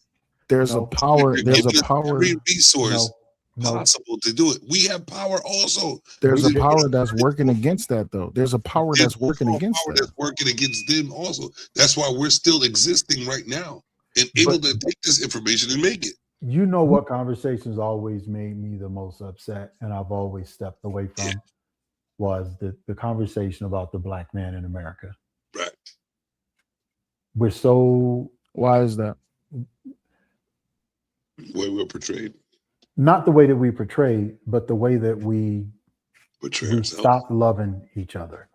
We stopped Oh, loving man. ourselves. But here's the other side of this conversation. Now all the data, regardless of whether you use AI, what I use AI is to go and search research papers, etc. There's an app called u.com. Go to u.com, learn how to use it. I'm just going to leave it like that. All the data, even overseas, Russia, they were saying, black man, you're not the problem. Putin, you're not the problem. Venezuela, black man, you're not the problem. All around the world, except for where there has been a white monarchy, has been saying, black man, you are the problem. This plan has been going on for hundreds of years. It's specifically to root out a certain group of people before a certain time while they still have time. Do they give you opportunity to take a different road when it comes to dudes and GPS? When it's a traffic jam, you do a different road, and there is a different road, right? Like what? Like I don't understand. Like some of these conversations that some of us have not taken away from them, but some of the conversations we have, it sounds like it's a give up. Like you don't give up. It's not a give up. It's not a give up. It sounds like it, because it's like there's no fight for. All right, you're right.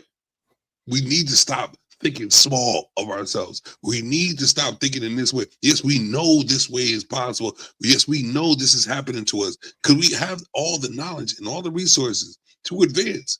Like I'm saying, we're given everything. You're having conversations. You're bringing up points, and I'm not saying it's against you. This is what I'm saying, not against the black community as a whole, but it's just the truth. The conversation we're having right now, they had this in the 60s, they had it in the 30s, they had it in the 1800s. You see what I'm saying? But there's one thing that y'all forgetting, that there's a such thing as being selfish. Absolutely. And that's the biggest, what we're not doing is being selfish. We know we need to understand that. Hey, yes, we love our blacks, but guess what? There's some blacks we don't love. Sorry, you got to go. Yeah, but here's separate the reality. Y'all mother twerking motherfuckers, y'all manipulating. You don't exist to us. You can't make them exist. The reason why we do because they're entertaining. It's the most ratchetest, unprogressive shit, but we still over there participating in the shit, aren't we? No. But now you're entering why it is to that Malcolm had a problem with Martin and integration. This was our biggest problem. How are you going to sit here and say that we want to progress as a community of black folks, and yet we are welcoming in people into our community who does not have the best interest for us? But you know what the problem with that was? All of that sounded good until someone else wanted to overthrow that idea. Hold on. I'm going to push back on you. It wasn't that somebody wanted to overthrow that idea. Somebody was planted to dismantle that idea. And where did they get, and who gave them the order? Like when they said, hey, we need you to go and do this thing in this community, you look like them, so they'll be accepting of you. So in 2000, I don't remember. This is my personal experience. So I'm going to tell you, you're not wrong. We're prepared for the inevitable. No, I'm going to show you how real what he said is. I'm sitting at the table, Metro Denver Gang Coalition 1 and 2. There are people in positions that it doesn't matter. They were willing to put the table and drop $100 grand to my organization, 100 to another organization.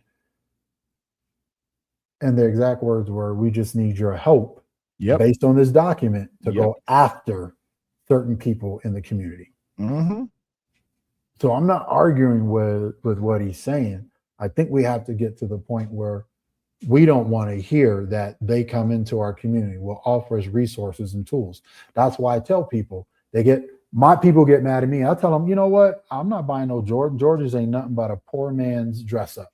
Preach. It's not even a broke man. It's a poor man's dress up. I'm not saying, people are like, well, Jordan was an athlete. So, but look how we treat LeBron when LeBron cries on the field. Look how we treat, we teach look how we look at Beyonce. Queen Bee, we better not disagree with her or disrespect her. We're going to go and fight for her. We better not fight and disagree with whoever. We don't set morals anymore. We don't set standards. I'm not saying that I'm right.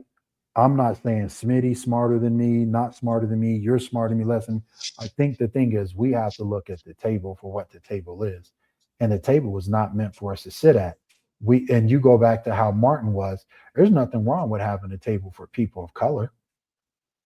The issue is when we get to the table of color, we don't know how to serve the agenda. Exactly. Because we've been programmed to want more and better.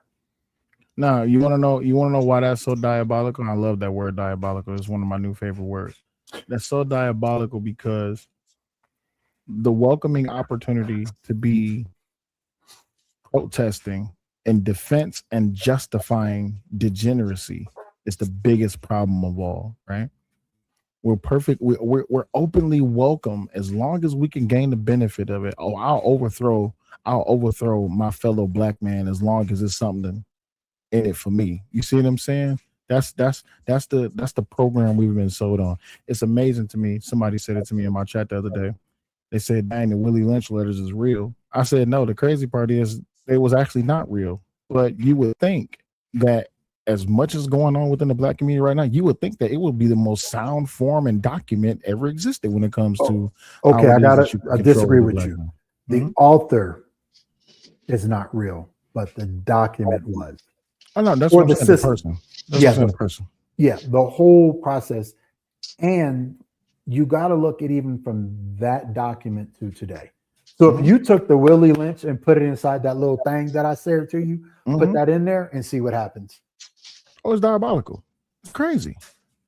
So this is why AI is such a good tool for us as people, people who want knowledge. I'm not even making it about here's knowledge. Here's the argument. Here's the argument against it. The argument against it is this: we understand how powerful the Willie Lynch documents are, but if we just choose better, which is something that we can all do, if we just choose better, to be better, to live as one, to actually have a community, we wouldn't even worry about, oh man, y'all heard about, nobody give a damn about them Willie Lynch letters. They said black people, we don't care. We are here to grow. We're here to build. We're here to have our own, and we're not accepting or welcoming. My brother, my OG, he came to my channel. I love that man, Dave Anderson. Dave Anderson came. I don't know if y'all know about Dave Anderson, Business Bully. I was listening to one of his contents. He said, you know what the biggest problem in the black community is? We don't build black, we don't keep black, we don't stay black. And I had to really run that down about what he said. Then I did a little bit of research on it, just on the talking point alone. I see that, what's that rapper's name? Killer Mike, David Banner. You talking about positive or negative? Positive guy, big black dude. He was endorsing. He was in Killer Mike. Killer Mike said it. Then I went a little bit further. Yeah, then I went a little bit further. Huey P. Newton said it. Then I went a bit further. Malcolm X said it. Then I went a bit further. I keep hearing all of these people saying the same thing. So now I must look at the root cause of the problem. If the root cause of the problem is not the fact that they're saying this thing, and it's the fact that people are just not doing it, then what is the root cause of the problem? The root cause of the problem is it's the promotion of degeneracy. And even when you look at the minority of the black community, which is being promoted and propagated by the small hats, all at the means of selling out our fellow black people just in the means for $1, well, what do we need to get rid of? Because money is not the one of the issue. Everybody can generate money within the black community. You have too many black millionaires and billionaires. Hell, you even got people in the upper middle class, even the lower middle class. So what's the problem? It's not money. Money is not the problem. The problem is exactly that victimized mindset of it's always an oppressor. Well, first, for you to be under oppression, there has to be an oppressor. I live my life in the style that there's no one that has their foot on my neck. We are our own oppressors. Absolutely. You want to know why that is? Because it's profitable to be a victim. It's profitable for to feel bad about yourself. It's profitable to turn on a video camera and put up a GoFundMe or beg for money in the means of trying to get better for yourself. So it's another thing to. I'm gonna disagree with you. Hold on. Celia, listen to this. So when I was talking to ChatGPT earlier, in real life form right there, the biggest word that they used was accountability. Mm-hmm. Said, well, humanity, it was basically what humanity exists for growth. They said not without accountability. To be honest with you, without accountability. And this is what we're looking at. Life, people itself, they have no accountability in the bullshit that they are developing or portraying. Mm-hmm. There's no accountability. And they said the only way we will survive the way we need to as humans, for humanity to continue to exist in proper form, is to hold yourself accountable for your shit. Self-accountability, self-responsibility. But you got to remember, this is an engineered. He even said it, and it doesn't matter who the little hats is, where it goes.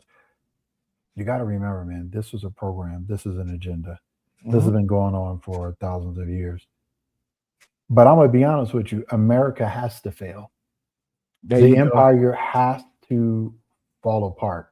Yep. And I think so many of us are afraid of our luxuries of having clean water, having microwaves, having public transportation, Lexus and name brands. I'm not saying that what I mean by America has to fall. I'm saying America literally has to be humbled. The empire has to crumble. And only then, and I think then and only then, they will look at not as equals, not as saviors, but they're going to look at us as aliens, because our ingenuity, our compassion, Absolutely. and our compassion and capacity. I'm going to put that there. Compassion and capacity to create and move on is stronger than any other. And even if I don't even want to put it like this. I'm put it like this. Even if some of the sociologists are now saying there is no people, finally they're saying there are no people, Africa, Europe, there are no people like the Black American than any other people on the planet Earth in all history. Think about that. They're saying there is no people in history like the Black American. A7, I want you to think about something. We already got a taste of what it means for the empire to begin to crumble, right? Yep. And we'll have it again. Absolutely. A lot of people, they get mad when I say this. I said there was no reason for Trump to win the second election in 2020, 2021. There's like, what do you mean by that? I said, I'll tell you why. America needed to get a taste of what it means to be in a state of fear, idiocracy. Yep, crazy stupidity. Trump left office, Biden came in, and literally the agenda was the Rainbow Coalition and the Brigade of Gay Frogs. And if you did not believe in those two or follow any of its edicts, you were removed from society, or they tried to remove you from society. But who started that in the White House? I'm going to piss off everybody on this. Well, I hope ain't too many people. I don't want to get no death threats. Who started it? I have an idea, but I don't mind being wrong. I would say Reagan. Nope, Barack Obama. Oh, well, yeah. See, Barack Obama was a terrible problem, and this is why I didn't vote for him the second time. He put it on the website. The first, no, his administration put alphabet with civil rights. Yep. He didn't even say it. They just put it on the White House's website. Do you know who the people are who started the LGBTQ agenda are? Do you know what they did to children? Well, and their students. Yeah. So, but I'm gonna pull it back to this. Well, you had to go before that. You got to go. It's not even about the. It's 100% about that agenda today, more than any other time in history. But the reason why they do this is because if you feminize every American, who can walk in here and take over this country? I said walk. I didn't say invade. I said who can walk in and take over this country. The perfect time to take over America was during the Biden administration. That was the perfect time to do it. But this is what I wanted to say. Taking over. How was what now? How is if you have a strong mind, how are people taking over? Oh, easy. Look at the state of our country. I dig it. It's easy. Yeah. This is the whole point I'm getting at. It's like all this knowledge, all this consistency, all this hipster willing, all this repeated history channel shit. We all have the knowledge of that shit. What is the main thing that's keeping us from growing beyond that? Knowing. Easy. Savage, the last 4 years. Look at our education. Well, hold on. Well, the last 4 years, look at our education system. Look at our curriculum. Look at the state of our economy. Everything was given up for the Rainbow Coalition and the Brigade of Gay Frogs. Everything. Society as a whole was being sacrificed. This whole entire plan of not just replacing the black man, but replacing Americans entirely. When they opened up the border, they want to get rid of everybody because they needed voting power. But this is why I say it happens even before Barack Obama. You go back to the original definition of what woke was, W-O-K-E. This was in the 1930s. Woke was awareness against racial discrimination. What happened in the 60s? The 60s roll around and Lyndon B. Johnson sells us on this whole entire plan of we're going to do better by you. We're going to do right by you. We got the Great Migration. We got all of this, that, and the other. What book is that? I can't see. Your screen is blurry. A Testament of Hope, Martin Luther King, the biography. Absolutely. So then you get to this point to where now in society we had this thing called Black Lives Matter. You know what happened with this thing called Black Lives Matter? Black Lives Matter got absorbed and taken over by the Rainbow Coalition and the Brigade of Gay Frogs. No one even talks about Black Lives Matter anymore. No, it was always about the. Never mind. Well, you remember when Black Lives Matter first started off, it had good intentions. Everything starts off with a good intent, right? But then here comes the Rainbow Coalition, and Biden gets in the office, and the first thing they roll out is all these different rights for everybody else except black people. And then black people just get swept up under the rug. Now it's all about the illegals. It's all about the immigrants. It's all about the Somalians. It's all about this black of this country until it was time to put in work. But what has black people always done? Black people's always stood in front of the bullet that's meant for everyone else.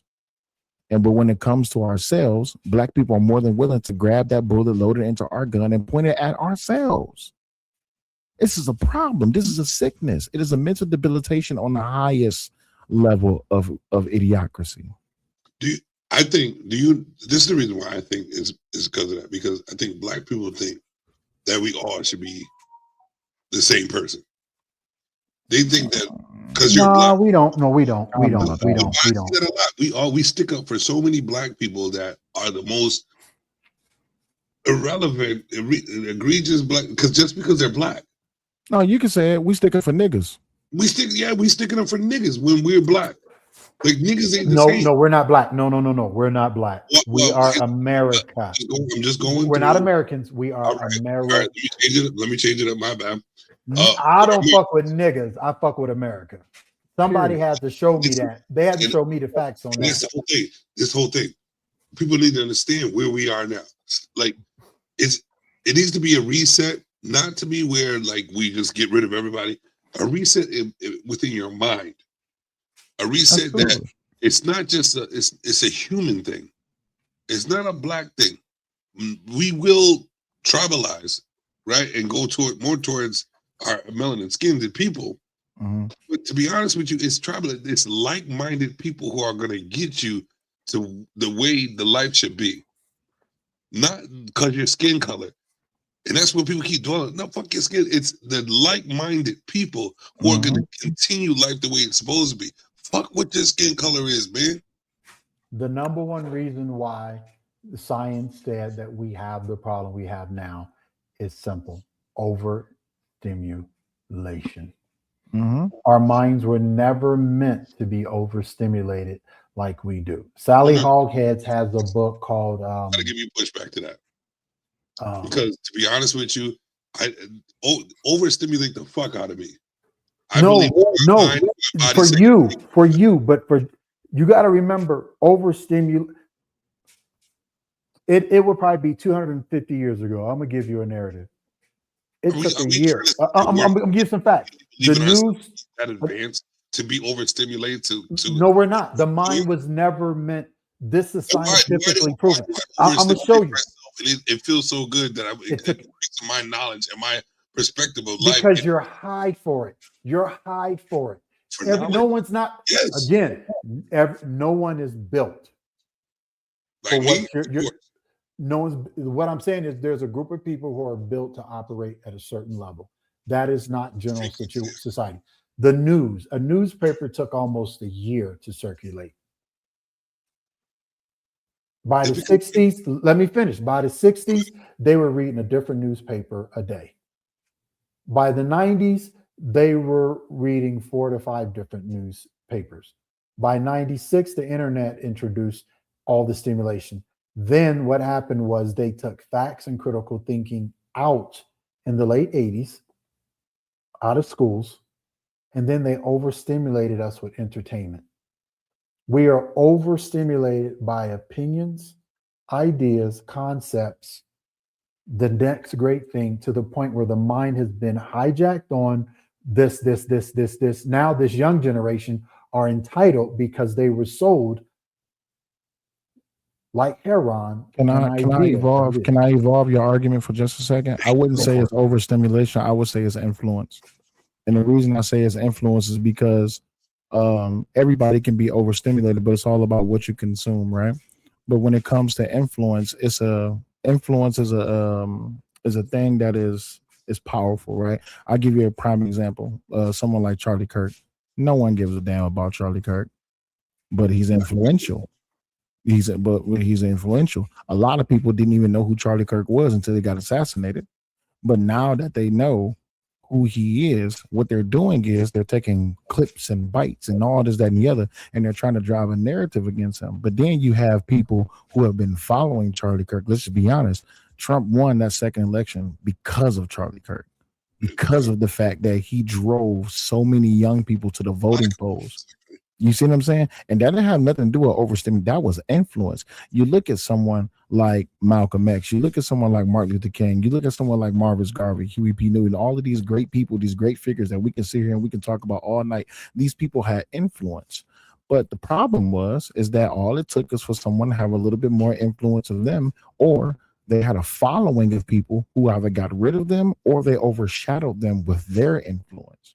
And influence comes from what? But do you think we're I got a third grade education. You got to break that down. Do you think we're great in our own mindset? We are, but you know what's interesting? We're capable of doing as human beings. So there were words now, or buzzwords we've been using for the last 15 years that are now logic, norms. We don't even understand what they mean. We are polarized, we're opinionated. I'm going to give you just the top 6 on the list. Backlash. Yep. Construct, assign, yep. Mm-hmm. Pronouns, liberal, and woke. Yep. And if I go down, we get race theory, wants, needs, necessities, expectations. I don't need and I don't want, and I don't have to accept it. The same bird, corporate, social media, public outcry, public outrage, on a spectrum, are marginalized, socialism, criminal, oppression.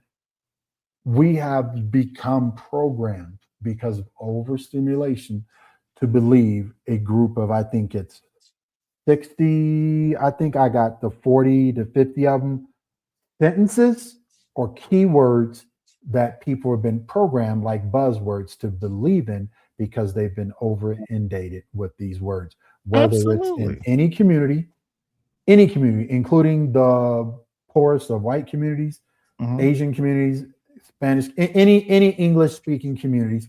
These words have been the vein of American existence. It has been an agenda. There are certain words that are not even in dictionaries anymore online. Or Can I wrap it back around to religion for just a second? Watch this. Please. Even when it comes to the Black community, we literally spew the same verses that was dashed across our head when we came here in the early 1500s. This is why we have the Second Baptist Church, because they wanted to get rid of they wanted to get away from the First Baptist Church. But the same Well, scriptures that's there's been another Bible as well that absolutely you're 100% right. But here's the thing we forgot. Christianity was never created by Yeshua. Also, absolutely. the Ethiopians had the word or the tapestry of the scriptures way before Constantine. But I agree with you, but I also believe that the churches are filled with pimps and very. Where do you think pimps? Where do you think pimps learn? Where do you think pimps learn their lingo? They learn their lingo from pastors. Yeah. But what was you saying, Savage? What wasn't there a structure before church? Yeah. Wasn't it like natural morals and like I said, morals, common sense? But you gotta no. So Savage, here's a history lesson. Who are carbon based and who are carbon based and oxygen based? Mm-hmm. What beings take up that? I think it's carbon based and is either carbon based or nitrogen based and oxygen based. And where do they come from? And human beings are carbon based. But there's a group of other human beings that are based. I think it's water-based. Who, sky people? I got it, man. When I say medical our document. DNA is made up of all that, isn't it? No. Well, Because no, the not necessarily. E No. gene is not recessive. Natural resources are No, the capital E carbon-based. gene is not recessive.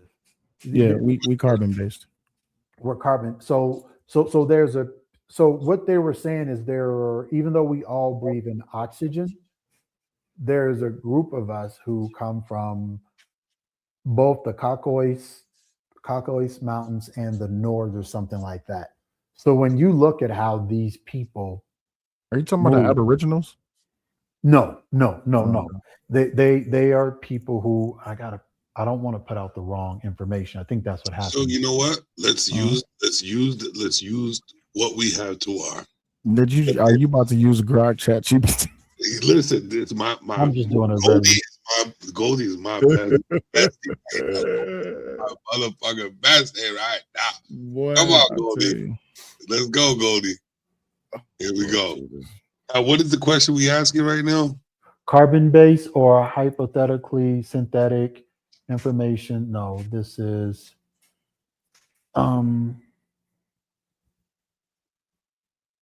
why do people from the let me know what you want me to ask Goldie. And hold on. RPL. Other than carbon based, what other? Okay. So reason why it was very important, the study showed, because they kept arguing, and this is to show you how overstimulation of lives is. Who were the original people of the earth? Who were the original people, the Choctaws that were black? They had black features, African features, but they were eradicated, according to resources and historical data, by the, if you call them the Indian. But I'm trying to find the research. You're not talking about the Anunnaki, are you? No. Oh, okay. Basically what they were saying at the end of the story, because I don't want to use race so much, but they're saying there are people they're basically saying the white people who came from the Caucasus or the Europeans have they have a vitamin D deficiency, but because of that, it's a melanin issue, which goes into, and again, I'm not into science. This was very interesting when they were saying it. It was just basically saying they lack the melanin in their blood or in their system. Not though. The whole point of what we're talking about with the knowledge we have, the thing that I've seen that we're lacking is the understanding that we're not paying attention to our abilities to grow. No, we're growing. We're growing. We're growing. No. We're growing slow as fuck, because if we're worried about AI, then we're growing slow as fuck. Like on the real, if we're a being that's creating things that have the opportunity that you think can advance beyond us, that's an oxymoron to yourself. The So, problem so ask yourself this question then. with growth is this: Let me ask you is this. Stacey Adams. the lack of understanding who the fuck we are, really. No, we understand who we are. No, we don't. Let me finish. Let me it. ask you We, something. no, listen. You know We 100% understand who we you are collectively. We don't know. Most of us don't know who we are individually. Right. But it takes that individual understanding for you to even try to communicate with another person that's on that same thought process to build something. Like we can't go above that without understanding what we're capable of doing and why we're capable of doing it. The brain is made to relieve stress. The brain is made to protect itself. This is why you have endorphins. Advance and evolve. That's why you can cut everything off and keep the brain, because that's the only thing that can evolve. But here's the thing: if you cut, of what we're capable of doing as human beings, we're acting like we're not the alien. Should we? No, ask yourself, should we? Should we what? Cut off. Cut off what? Because should we cut off everything else and only rely on ourselves? What we should cut off is the people who are not capable of stepping and understanding the higher being. Oh, so delete people. No. Okay, So who's going to give the litmus test? No, the thing about who's going to give the litmus test? Here's the thing. The deletion part is extreme. All right. Yes, it's very extreme. So separate. What it is there's separation. Yes, and we're not separate. Just like we say as men, we can't tell the difference between the hyenas, the lion of the female. When we talk about females, we can't tell the difference between the female that wants to bite you and the female that wants to relate with you. Yes, we can. No. Hold on, wait. I got to push back on that one. Huh? I got to push back on that. We can. The problem is we're stupid. Well, no. We can. Man, we crazy. We on here on the DEA FBI watch list again. We already on the FBI watch list. It's over, dog. Yeah, we was. I was off. Now I'm back. It's all. No, I don't mind being on the watch list. That means I'm doing something right. Mm-hmm. So what I'm trying to say is this. What I'm trying to say is, no matter if we're being watched, that means we're saying the right things, and that means we're on the right path as a group of people, right? And I'd rather be watched by the FBI because we're on the right path instead of being with the ratchet motherfuckers that's creating a narrative that won't progress anything. Because when it comes down to everything eliminating itself, especially when all the AI and all the technology goes down, I guarantee that me, Cellulite, Seven, Stanley, and Smitty could find a way to find each other to build the community. But we already had a soft test of that. We already got a taste of that. Soft test right COVID. now. When we're about to go to it again. Not COVID because it's in the past. We learned from COVID. Right now, that's what I'm saying. That was the best thing that could happen to us and the planet. And I agree with you. Because a lot of people lost their wives, but they needed to, because they need to understand that you're living in a microwave life that's quick, like a hot pocket. You need to understand who you really fuck with, because nobody's really paying attention who they're really around. But Savage, what happened when COVID ended?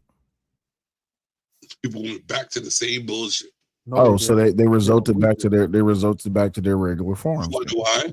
Some of them did. No, some of them no longer had to introduce into society. The problem is this, like Seven said, like Smitty said before, and I think you said it as well. Say like people are so willing to follow the regular, or I don't know. Matter of fact, say you didn't say it. I think Seven said it. People are saying, people are willing to not be the voice to say this is different. They're waiting. The majority of people are waiting for the person to speak out and say, no, this ain't right, when they know it ain't right in the first place and not speaking of themselves. Everybody's waiting for a leader instead of leading. But you have people who already speak out against, like, specifically. I don't mind. I don't. If you know my skilo, you know my skilo. But I've been saying for the longest, you have people who've been speaking out against the degeneracy within the Black community. And what happened to those people? The Black community denounced them. They followed them for a little bit. But again, going back to Afro Samurai, Here comes the nigga with the number 2 headband. He's coming to challenge the nigga with the number 1 headband.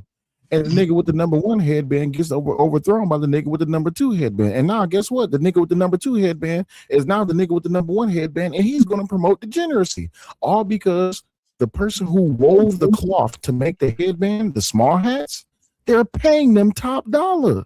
And they're leading them.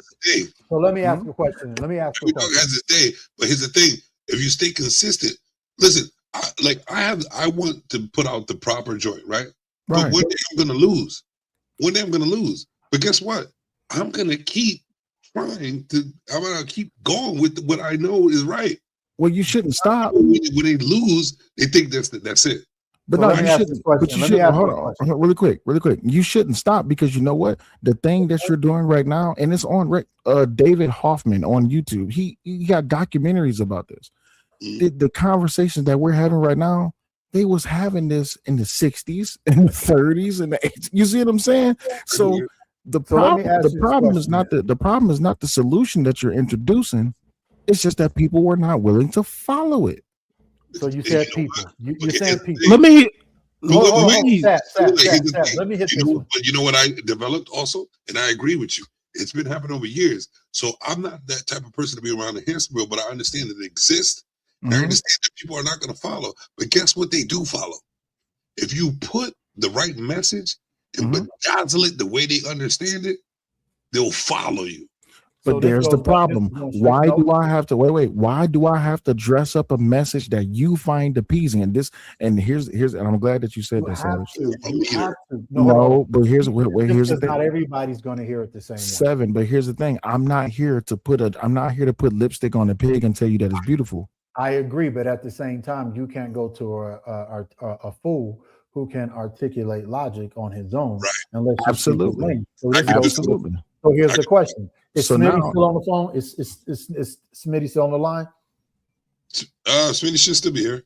But hold up, before because Smitty's been here. Before I acknowledge Smitty, I have to acknowledge my man Stanley in the building, because he's in the building. Stanley in the middle. What's gonna? No, I came up here because the conversation was fascinating. You all live in a world I don't know.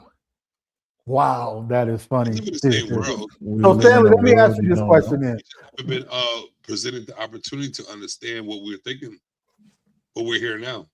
So well, I woke up and I started listening, and I was like, well, gee, I was actually reading a book, and I'm like, well, this is way more interesting than the book. I like What's that. up, 7? You had a question? No, my question was for the group, but starting with Smitty, because he's been quiet. And I think Stanley, because he says this is strange. If you have to pick five intellectuals to sit at a round table to speak to a community, who would be your 5? Well, the first would be Frederick Douglass. I'd have to think about the other 4. Why don't you just say Jim Savage? Well, you're here. I would not listen to Frederick Douglass. So well, hold on. Okay, then let me ask you this then. Because you said you wouldn't listen to Frederick Douglass. And here's the thing about you, brother. You're smarter than you giving yourself credit. And what I mean by that is, this is what I'm trying to say. You're smarter towards the light than you are towards the darkness, than you want to give yourself credit. And I think once you get to a point where you're no longer looking over your back, emotionally, mentally, and psychologically, you're going to blow up. You're just going, because I know too many brothers have been there. But sell your light. So the reason why I'm asking you guys, who would you pick as your 5 to sit in a room with, to have a conversation with communities, what define the community that would be attracted by your 5? And I think this gets to the core of, you keep saying we want to change, we want to change, we want to change. If it was rap, everybody would, not me, because I'm listening to country music right now. You heard me. Everybody would be like, it's Jay-Z or Kendrick Lamar or whatever. Everybody would have their 5, but there's a good chance there would be overlap. But when you look at who would be the 5 intellectuals you would have in the room to speak to your audience, I think you would be surprised. That's why I was asking the question. I got my 5 off the top of my head. What are your 5? Hold on, I'm gonna write it down while you're playing. Okay. Okay. The first one will be Malcolm X. Okay. The Alive, second- alive. It has to be realistic. Alive. Oh, or no, it wouldn't be nobody. It wouldn't be nobody this day. Oh, you meant people that are alive. No one. Yes. No, not nobody alive this day. Wait. Nigga, nah, hell no. Okay, fine. I'll entertain it. My I'm five sorry, people. I'm capable. I wanna hear the question one more time, slowly, specifically. And say the question again. The exact words. I need to hear If every you word. were to choose 5, we didn't say, we'll just say people that would sit at a table with you to have a conversation. To sit at the table. Sit at the table and have a conversation. Let's just say we cut the United States into 5 pieces. The whole United States. Alive, right? Yeah, alive. Okay. You get and everybody gets to move into one of those 5 sections because of you and your 5 core people sitting at the table. Who would be that living 5 that would sit at the table with you to have the conversation? Jordan Peterson would be the first. Oh, I like that one. Okay.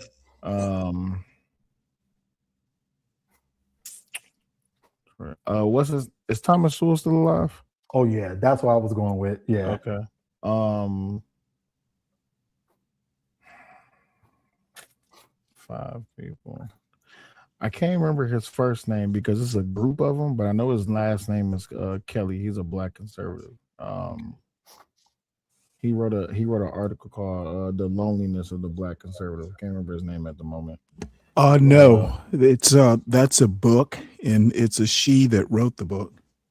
Yeah, but it's a guy that she did an interview with. I can't remember his name. He's one of the Kelly. Oh, that's Michael Steele. Steele, there it is. Thank you. I'm tripping. All right. So Yeah, he's pretty cool actually. 2 more people.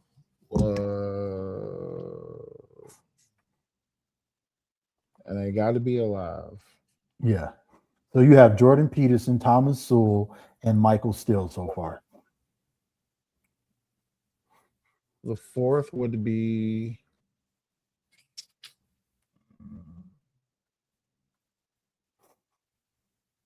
and I only get 5 and they get separated up. Oh, okay. The 4th would be shit, I'm better at typing. What is that man's name? He's a black scholar, but he's a black scholar, but he lives in the UK. I can't remember his name. He just had a debate not too long ago against another guy. Tommy Curry. Is that him? Let me see. Well, he actually lives in Scotland, University of Edinburgh. He wrote The Man Not. Yep, that is him. Tommy J. Curry. Yep. He was actually just did an interview with what's his name? Jeff St. James a couple days ago. Mm-hmm. Yeah, that'd be 4. And then because I am who I am and I always like to radicalize everything, the 5th one would be the Angry Man. That would be my 5. The Angry Man? Yep. That's what he's called. And this would be for what? He's a YouTuber. 7. Yeah. And the question was what? Because I need to understand. So you have to choose 5. Because there's a word that I think you're missing that takes out the understanding of who we need to pick. You got to put it like this. You got to choose 5 people. You're going to go to war with the community to get some understanding. And when you say the community, you talking about black community? It doesn't matter. Just whoever your community is, whatever your community is, whoever's going to be attracted to race, you. no color, no race. You can if you choose to, but don't pigeonhole yourself. But I think his list is. I'm literally writing his list down because I'm gonna put this into an algorithm and then put it into right. And you said that you did, but you didn't say. You said sit at a table. You didn't say want to sit at a table. No, they sit at the table to work with you. It's your table. They're sitting with you, and you're going to build something. Do you want them there? You want them there. Okay, cool. Hold on. So you got Jordan Peterson. That's unfair because you made me pick people who was alive. Yeah, there's a reason. You're alive, but want to sit there. That you want them at the table. Yeah. Right. Yeah. And what is the reason why you want them there? I'm gonna give you the soon as we get through that. Let me finish putting All right, because it's Tommy I need to know Curry. all You the said? I need words to mean. Tommy J. Curry, TOMMY J. Okay. Curry, CURRIE, I think it is, or CURRY. One of the I two. don't trust humans, so it'll be somebody I trust. CURRY. CURRY, yeah. A lot of people don't really know about Tommy Curry. Stanley, I'm surprised you know about him. I don't know about Tommy. No, I can already You tell he surprised knew who I it knew? was. I'm not. I read the book. Well, hold Oh, up. okay. Wait. Cellulite, do you know Stanley? Yeah, I know Stanley. I've Okay. been in this chat, and I've been on panels with him before a long time ago. But yeah, I've been in this chat before. I didn't know if you knew how old Stanley was. Okay, who's gonna go next? Stanley, you going, or who's gonna go next? I just had to bring that up, Stanley, because Who wants to go next? you are the more think we got the more wisdom, the more knowledge we have. You know what I mean? So Who wants to go next? I'm still thinking. Okay. listen, I will have the answer that y'all don't know because I don't trust people. So, Smitty, what do you think? What do you answer? And if you get one, just let me know. I'll click on you and put it in there. I think Smitty is asleep. No, Smitty's still here. He wouldn't fall asleep live. He's asleep. Smitty, you there? That man gone. So if it was the reason for them to sit at the round table is to change the world. Yeah, we'll go with that. Yeah. That Change the world sounds real good. Yeah. for the better. Yep. I can't. I would pick the way my mind works. I don't know nobody, so it have to be people that I've already came in encounter with. Yeah, that's fine. Conversation with that I already analyzed. Mhm. So I would say, first of all, my mother, but I'll I be can't right think back, her y'all. because she passed. So I could think her out. I would say the equivalent to that would be my sister because she was taught everything from my mother. And my sister is one of the most open-minded beings that I've ever met in my life. Okay. You got So I'll one so pick my far. Your sister. sister. Okay. I would pick my cousin, which is a partial owner of Microsoft, which I was talking about earlier. This damn near billionaire. And he's the one who got me on to ChatGPT. Okay.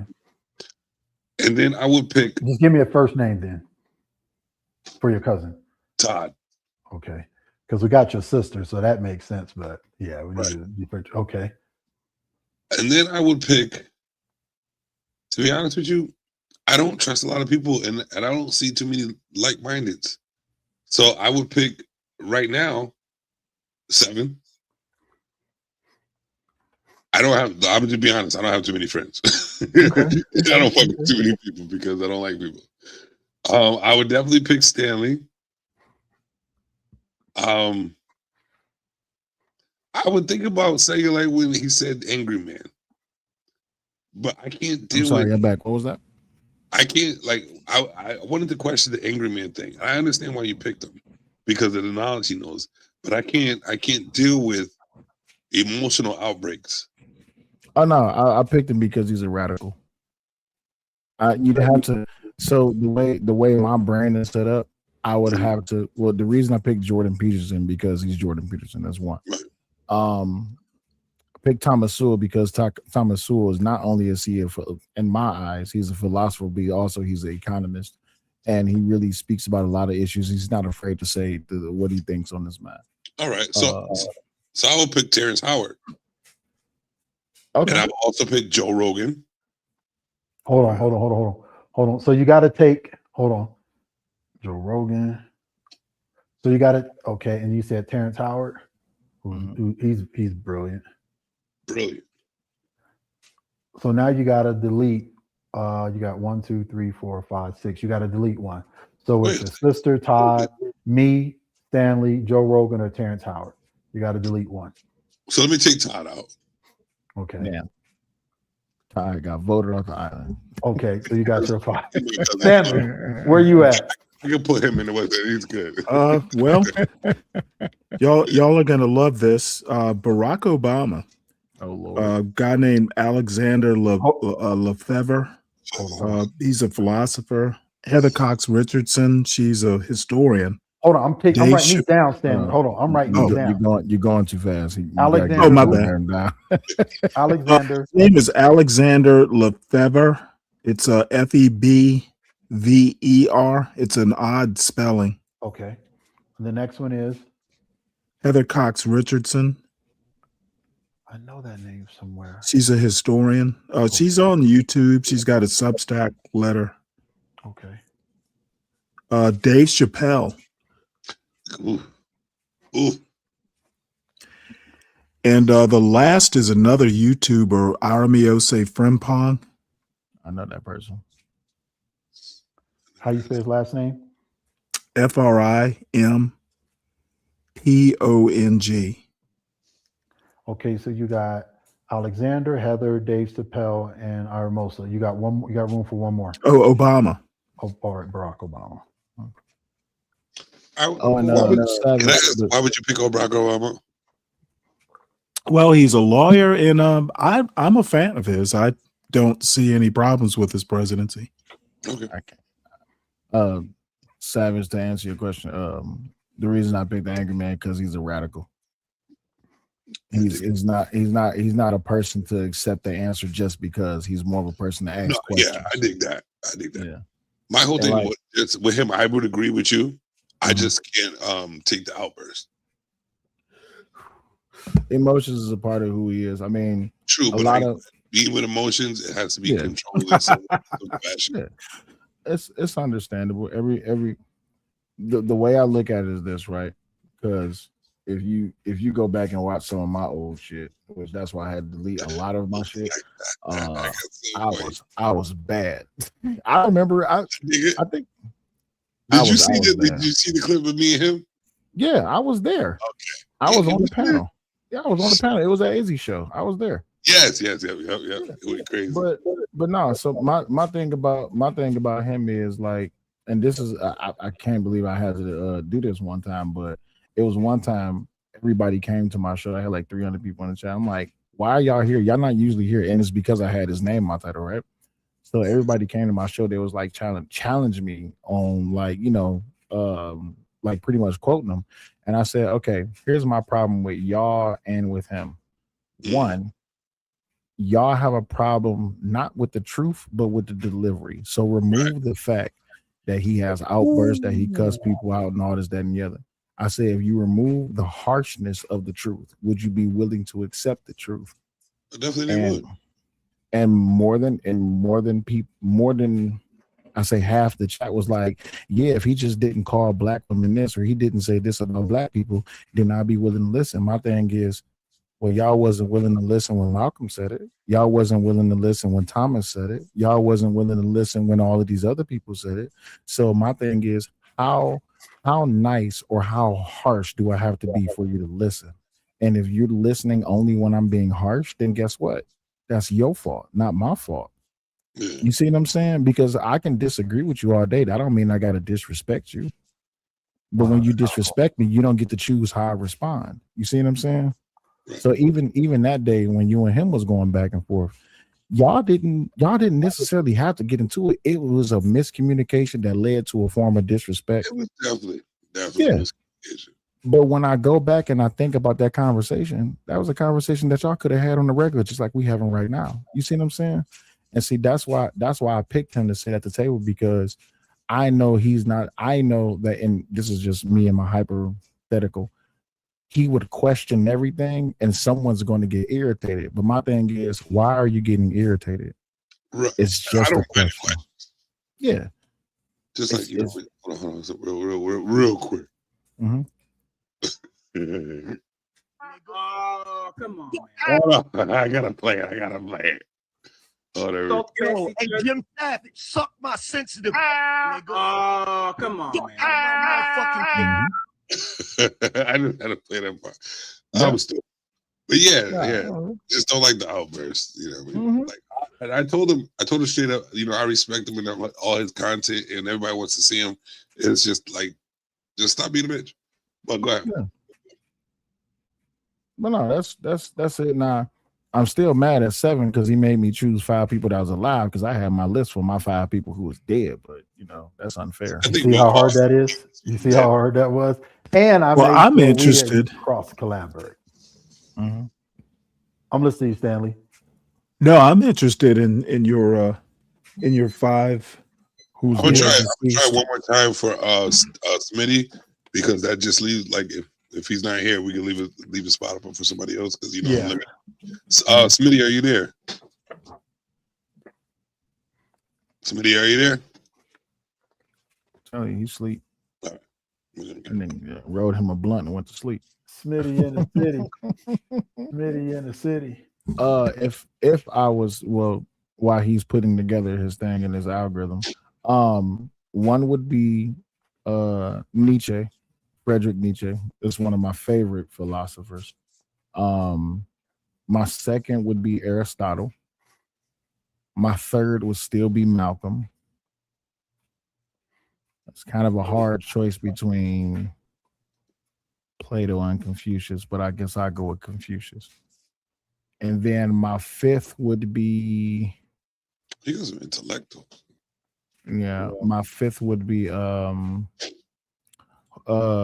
always mispronounce his name. Is it Orlean or Orwellin? How do you pronounce it? Orwell? Orwell, George Orwell. Yeah, Yeah. that would be my 5. Look at Steve. We all in the right position. Stanley here for a reason too. I loved his Well- book. 1984 is the shit. Well, mine would be Frederick Douglass. I chose Aristotle too, Albert Camus, George Washington Carver, and W.E.B. Du Bois. The only one I give you pushback on is Frederick Douglass, but that's for my own personal reasons. But see, here's I'm the a- thing, though. The goal is to have your own tribe that doesn't overlap. So Absolutely. you had to choose one. Like you chose Gordon Peterson. So you locked me out. So here's the thing. If you pick 5, leaving, and there's a gentleman who I like, but I don't know his name, and I'm not going to try to figure it out. But I like how he thinks. We get along. But since I don't know his name, I'm not going to butcher him. He's a brother, very intelligent for this generation, for younger people. I'm in my 50s. But if I had to choose, and I had to think about this logically, KRS-One, Mhm. definitely go with him. Candace Owen, because I can't remember. Oh the my second gosh, gentleman's I name. love Candace. I would I go can't Killer Mike. stand that damn Questions woman. everything. I would go Philip Michael Anthony, Okay. and I would go with Bill Cosby. That would Bill be my five. Cosby. Just See? make sure you don't drink the Kool-Aid. See, see. But Stay here's away the from very Kool-Aid but and the pudding here's the pops. thing. Here's the thing. We have 20 people who are alive today, and if we command enough power to have them come sit at a table for a summit for a weekend, and you made it free for anybody who wanted to make it, no matter where it be, how much impact could you have if you had all these people at the table? And what would be the narrative? Because you would have to direct the narrative. Can I take the extremist route for just 1 second? Yeah, because I understand- wanted Cornel West, but I had to let under- him go because he would talk. I was I thinking under- Crazy. I understand that we got them there for the weekend, but I would say that taking the extremist route, we can't leave until we come up with a plan. Oh, yeah, that's perfect. Y'all niggas That's can't perfect. leave. And the only reason why I didn't go with Cornel West is because, as intelligent as he is, he's too above for small people. I've met him, and I for me, I could sit at the table with him, but I think he would. He would push people into a space where they wouldn't be able to follow him. But I would. Oh, really? That's why. In I the, was- in the That's why- military, we call it hearts and minds. So, Sebi, you talk about me, really? You talk about me. Nah, you. I'm not worried about Stanley. I don't. They obviously talking good about you. Still, About I wouldn't get on any other podcast. He reached out to me in the moment. He's like, "Dad, I stopped with everything I was doing for the rest of the day and jumped on a podcast with him the other day." So I mess with Savage. He a good dude. But here's the thing. Why wouldn't you take all 5 of these people, get as much research as you can on them, copy all of their research, all their, even Dave Chappelle, download all of his shows, take all the transcripts into text, put it into a database, and create the conversation with them and have a conversation with these 5. Well, first thing I would not do is put it into a database. I'm a real sit down and wherever the conversation goes, it goes. Sometimes for me, planning out a conversation, it's just not my style. I'm kind of a shoot from the hip sort of person. So it's Savage. So am I. Yeah, definitely. Because one of these shows, all of the shows, I don't plan them. I come up with a title. Can you join the show? And then freestyle from there. Yeah, I'm like that too. I can't do it. How long is it? You know what I found? I found that in the last 3 years since I've been on YouTube, excuse me, the last 3 years since I've been on YouTube, these panel shows that a lot of people are having, they start out with a topic, and by the end of it, you don't even know what the hell you was talking about no more. But see, I like that. It goes. It all depends on who you have on the panel, right? Because if you get the wrong people with the wrong energy, then they'll mess up the show, right? And on top of that, when you actually do have good panel shows, that's actually getting out a lot of good information. Like it's so many people I listen to on YouTube, but they're boring, and that's the problem because too many people are looking for endorphin release. I learned about endorphins when I was reading Baki, but people come to the internet because they want to escape from the reality. They don't want to come to the internet to actually learn information. They're coming to the internet because they want to validate how they feel. Like I said, the internet is just an escape from reality. So we can have like a discussion we have right now. If we was having this in the middle of the day or early in the morning where a lot of people are just waking up, people would click in, they listen to 2-3 minutes and then they'd be out. Right? I see that all the time. Yeah. But if we was up here, Savage, you a whole ass nigga, you get on my fuck. It's on the pop. It'll turn the bounty system on, drop the link and all. It's on it because that's what degeneracy. You would see the numbers creeping up. Creeping up. They'd be out the roof. Yeah. And It's Marquette. That's his name. Marquette Devon or whatever.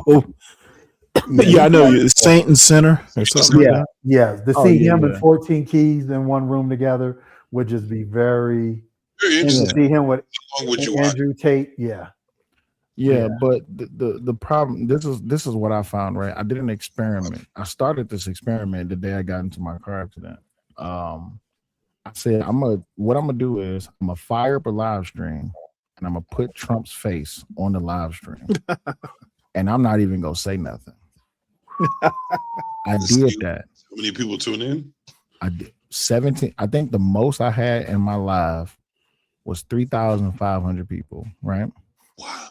And all I did, this was during the government shutdown. And every morning at 9 o'clock, I would just go live, turn on Mike Johnson, and it would be a repeat.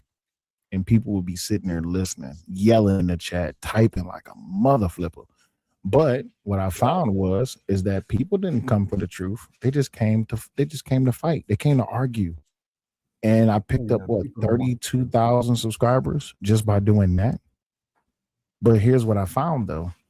When I came on the camera and I actually started engaging with people and start actually either debunking truths or even agreeing with the things that they were saying, people was leaving because they're not coming for real, actual intellectual. They want to come yell. They want to come see Savage get into it with Seven. They want to see Stanley come on the camera and get to talk and all this. That they want to see that. One of my favorite people in this whole entire YouTube little small space that we have is Nightish. I don't know if y'all know who Nightish is. Of course. Nightish, he get up there, he be kicking some real shit. Guess how many people tune in when he's just up there talking? Not that many. But when he up there on some fuckery, it's on and popping. The numbers is coming, the money is coming. I be listening to Stanley's. Me and Stanley, we disagreed like a mother flipper a couple of weeks ago. And I'm just like, how come he only got like 7, 8, 12 people in this chat? But if I come on this camera and it's a whole bunch of people, over on Stanley's chat. Oh, here come the money. Oh, they about to be paying. I'm gonna be honest. I was listening to you, Stanley, one time, right? I'm like, all right. I'm about to click. As soon as you said fuck, I said, oh, let me continue watching. Oh, Stanley got his own page too? Stanley was like, I'm late. fuck that They shit. was I'm up like, there. ooh, Stanley cursing. Let's get They it. was up there having a conversation about Stanley. What the hell was y'all talking about? Y'all was having a conversation about conservatism or liberalism, something like that. Yeah, I mean, I do politics and culture and news, There and it is. but then I kind of expect people not to be that interested. But I'm interested in it. I was So- interested as hell, but I was like, I'm about to troll Stanley because I be seeing him over there on other. Oh, people's see, that's faces and even stuff, right? better. So I was trolling Stan from the chat, and Stan got to talk. He was like, "See, this is what happens when people think they know what they're talking about." And I'm like, "Motherfucker, who the fuck you think you're talking about?" But that's what, shit, man. but that's what people want. So like, then I look at it like, all right, now I got to pay attention to who I'm talking to, not just in the chat, but and I got to pay attention to my analytics. Who's paying attention to the conversation that we having, right? And see, I don't care about none of that. See, Well, analytics, if you're trying to grow, you want to care. But if you don't want to grow, then I say do what you want to do. And this is one of the gems I picked up from the Angry Man. When I was listening to the Angry Man talk one day, he was talking about how him and his group of people, how they came up, and then eventually he started disagreeing with them, and it was just like, man, well, F you, Angry Man.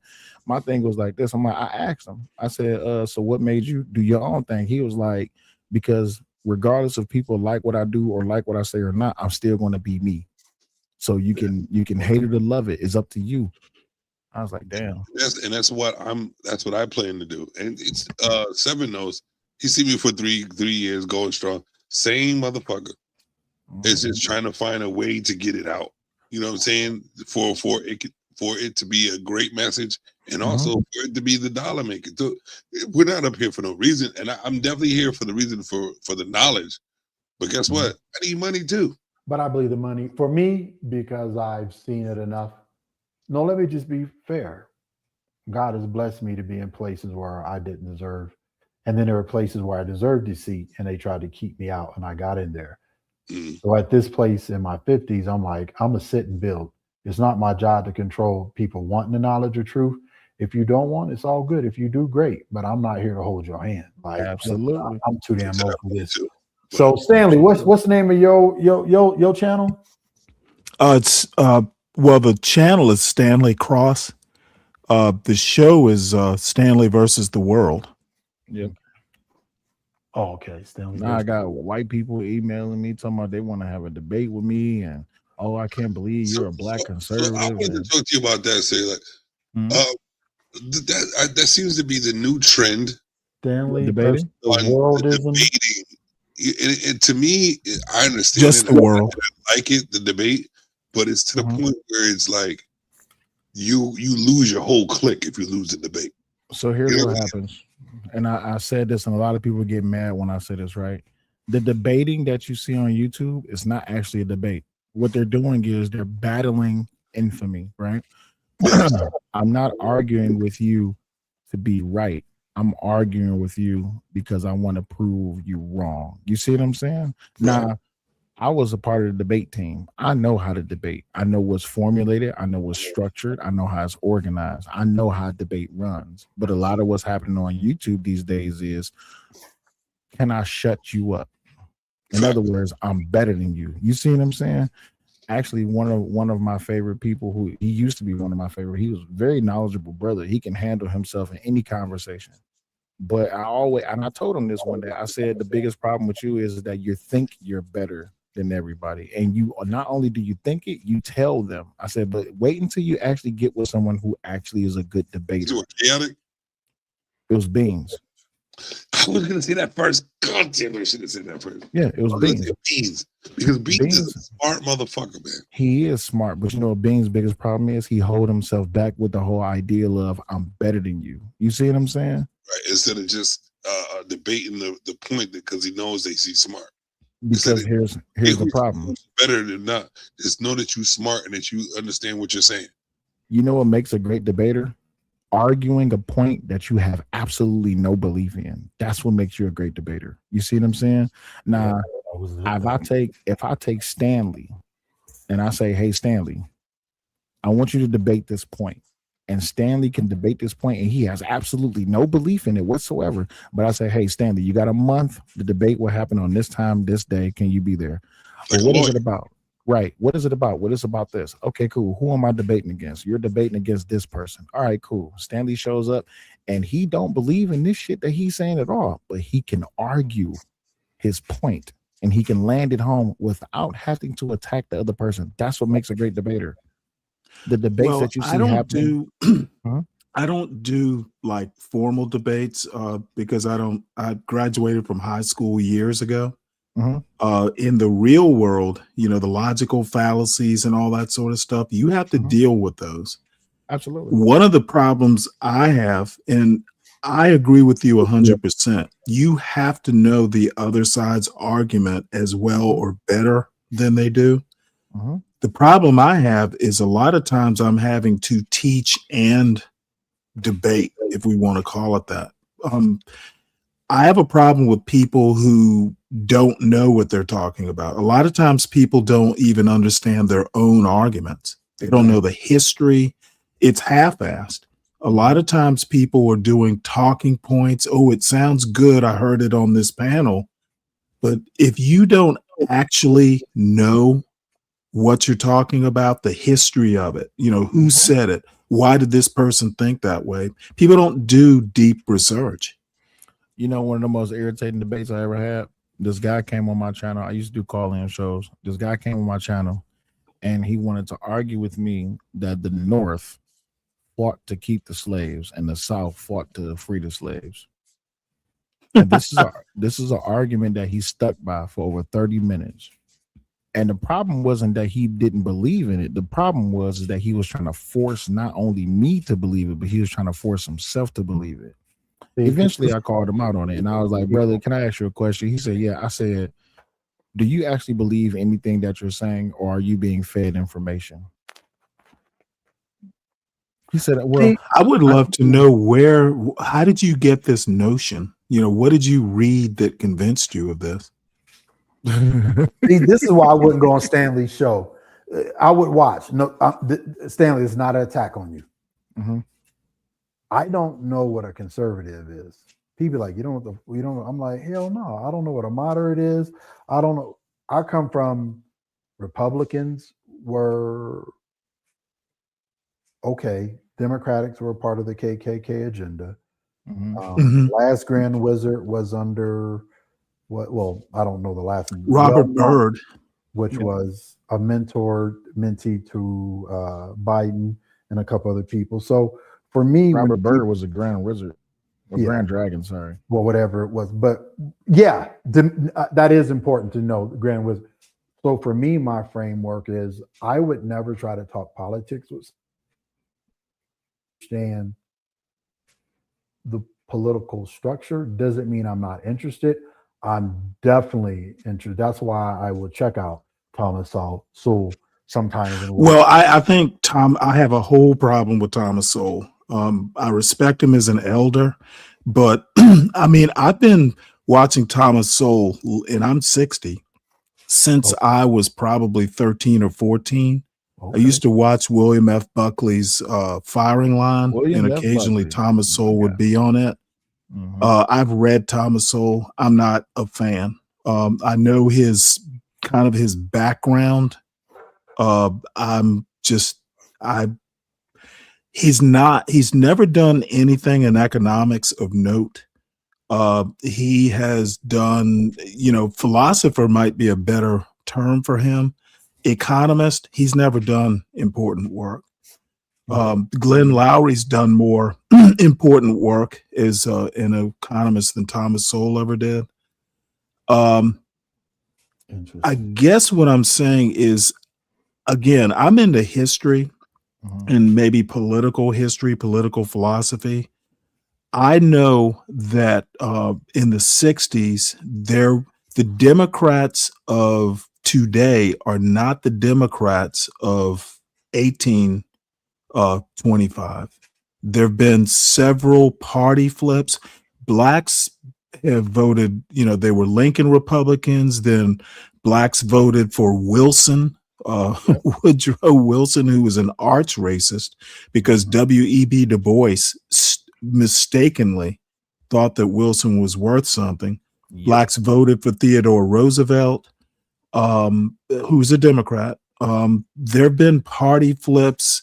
American politics is almost like every million years or whatever the number of years is, the North Pole and the South Pole flip.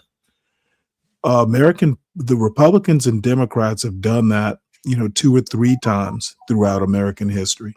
So, if you want to associate the grand wizardry, with the Democrats, you can do that, but that's a surface level analysis. If you go Martin Luther King and Martin Luther King Sr. were going to vote Nixon. Well, and this is in the loneliness of the Black Republican or the Black conservative. I learned it in her book. The reason that Martin Luther King Jr. and Sr. voted Democrat, voted Kennedy, is Nixon and Kennedy had a chance to help or intercede when Martin Luther King, I think he was in jail somewhere in Alabama. And Kennedy did. And he called Coretta Scott King, hey, if you need anything, just let me know. Nixon got cold feet and didn't. Therefore, the King Jr. and Sr. wound up voting Democrat. It was as simple as that. You said history. So, and American history specifically. Okay, this is for you other two as well. Oh, and that was Shelby Steele that wrote that. No, it wasn't Shelby Steele. Her name, it's a woman who wrote The Loneliness of the Black Republican. No, I know that book. I'm talking about the article. It was in 19. Oh, Shelby Steele. Okay, yeah, I know. Yeah, he's right at the Hoover Institute with Thomas Sowell. Yep. I like Shelby Steele. It's just his politics. I'm not that kind of conservative. Well, Seven, I'm sorry. Go for it. Go for it. I think that's the biggest problem where a lot of people have with politics, right? And once they start to learn about it, like I boil everything down to the bone. It's all just ideologies, and it's agendas behind these ideologies.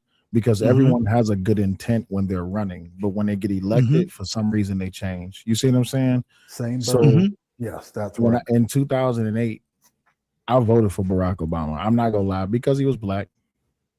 2009, I joined the military. In 2011, wow, really? You're young. Yeah, I graduated. I was born in '89. But in 2011, I brought home more boxes with flags than I ever really wanted to. And the number one thing that really pissed me off was Barack Obama said he was going to bring our soldiers home. Our brothers and sisters going to come home. Well, that was my introduction into politics. It was an emotional reaction to a black man saying that he was going to do something for us as a country, and it didn't happen. And I switched. Okay, well, why did he have to be black and not just the president? Why couldn't he just be a president who didn't deliver on a promise? So where does race come into it?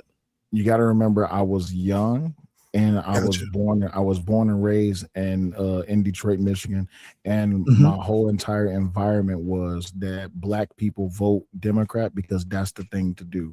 And then I was sold on the emotional reaction of seeing this black man walk out on the stage in front of a sea of people, not just in Chicago, but also over there in Germany. And it was a reaction. It was just like, hell yeah, we got a black man as a president. Amazing, wonderful, great. Hey, why the hell I'm still bringing home boxes and flags? What are we doing here? LGBTQ, gay rights. What? Wait a minute. What about black rights? What about this? What about that?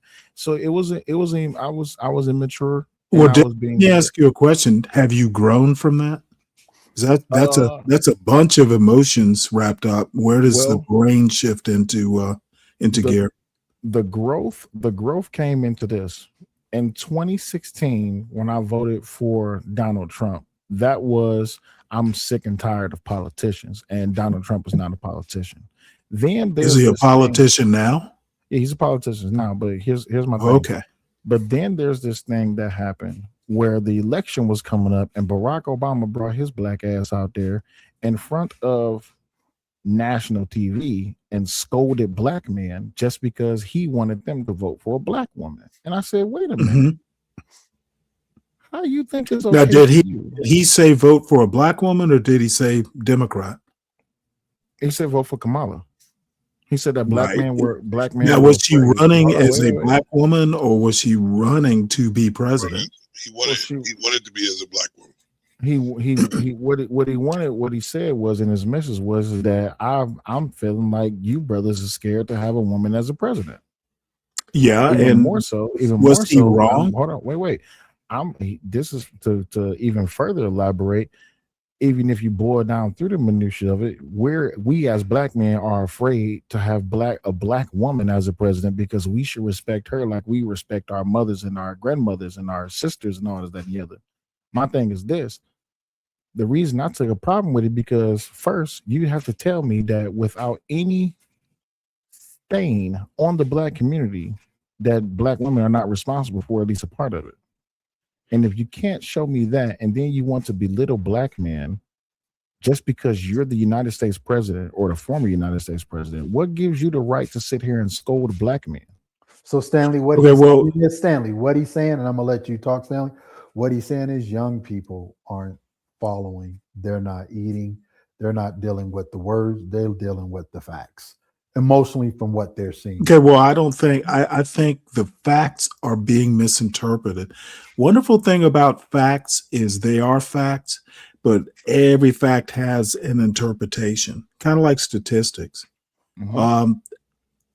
I didn't take it personally. It partly it's because I'm not young, but Barack Obama's a politician too. He can be as disingenuous as Donald Trump or any other politician. When I saw what Barack Obama said, and I don't remember the exact quotes, I can understand why people would take it, why young black men would take it the wrong way. I think sometimes Barack Obama tries to be something that he isn't. But I don't know. I don't have a problem. As far as I'm concerned, Kamala was black. Now, not black American. Her father was an immigrant. Her mother was Indian. However, race is a construct to begin with. And I think sometimes black conservatives on one hand want to pretend that everything is colorblind, like a Coleman Hughes. We should all be colorblind, but we're not. America is probably one of the most racist countries on earth. We were founded as a racial state. There's no way to not be affected by race. It doesn't matter what your race is. Racism is probably the only colorblind aspect of America out there because everybody in some way, shape, or form tends to be affected by it. I didn't see other than Barack Obama trying to be down or cool or young. But that's what politicians do. They always, stick out like sore thumbs or say things they shouldn't be saying. I don't think Barack Obama is unique in that. Let me give you a little bit. So here's my problem, and I have no problem with what you said, but the reality of it is this. You are willing to step on the necks of black men and put black women up on a black woman up on a pedestal and challenge black man's manhood politically and in the home. I don't think you can challenge manhood politically. Give me a second. He did so on the behest of national TV, where already since forever that the notion against black men is that we are the lowest forms of human beings. And that has been promoted by way of our music industry, our entertainment industry, scholastically, court wise, all of this, that, and the other, everything that has been said to and about and done to and about the black man has been in a negative light since the 60s. I could even go back a little bit before that, but the thing Well, is, let's go all the way hold back on, to wait, wait, wait, 1619. wait. You can come. We come to the turn. We come to the turn of the century where now we have a black woman who says she's not black, but also is black. But you can't forget the fact that she's a woman. We have a black woman running against a president who, by and large, only is getting promoted because she is a black woman. Other than the fact that she's a black woman, now we just going back on a local level. What we're hearing on the city streets, what we're hearing across social media is the only reason you should vote for Kamala is because she's a black woman. Let me know when I can respond. I got you.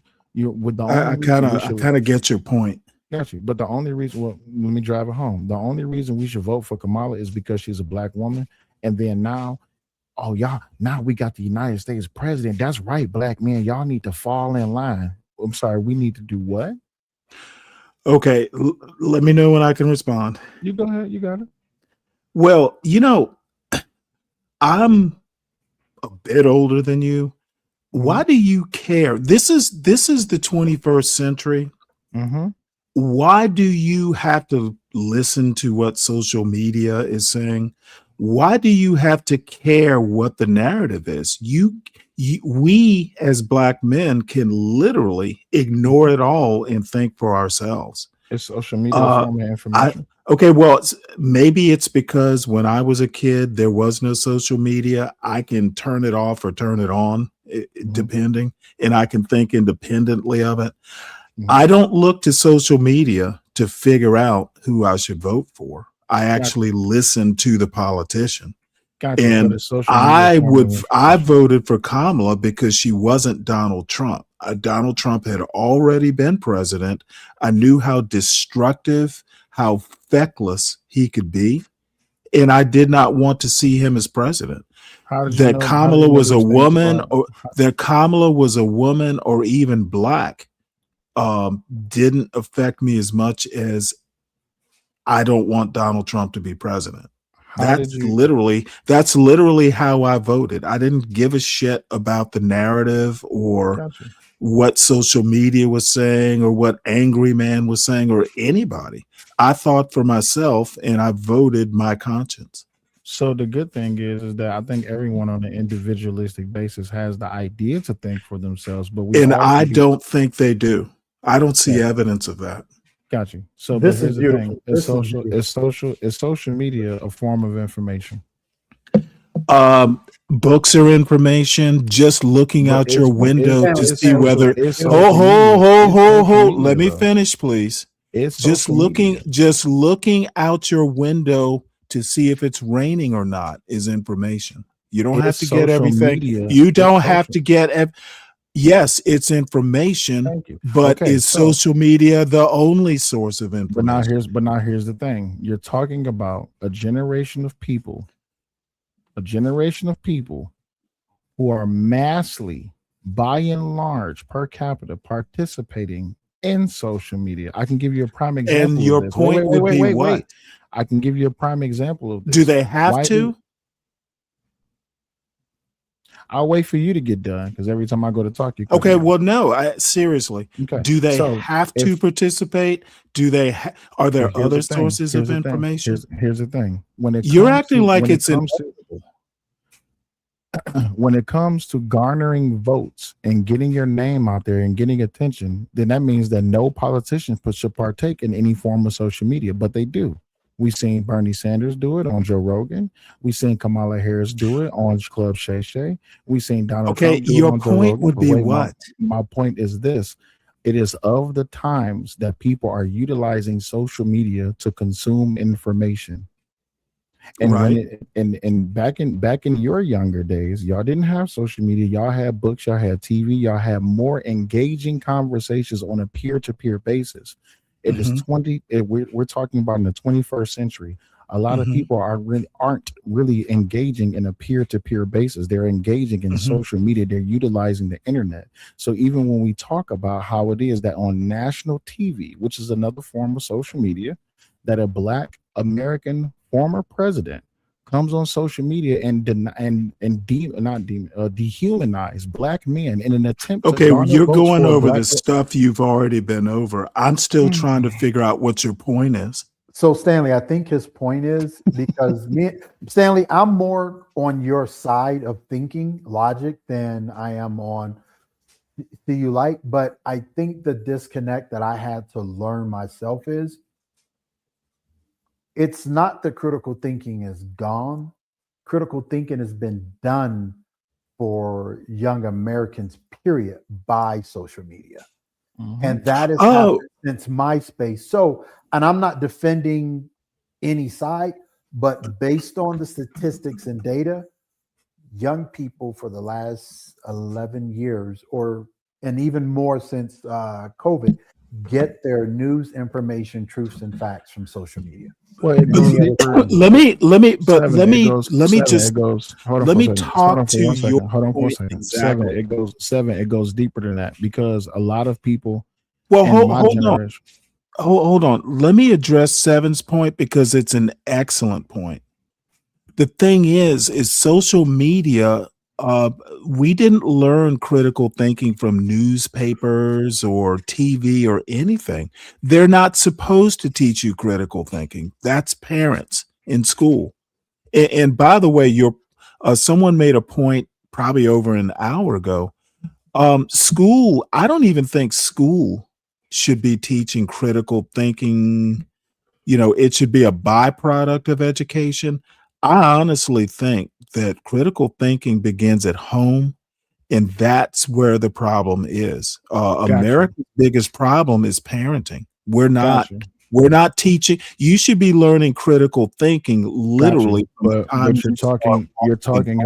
you're talking about the 21st century where the Okay, I don't care about that. Wait, no, you have to care. Where the majority of parents do. Oh what no, with I their don't. Children. Hold on. What do the majority of parents do with their children these days?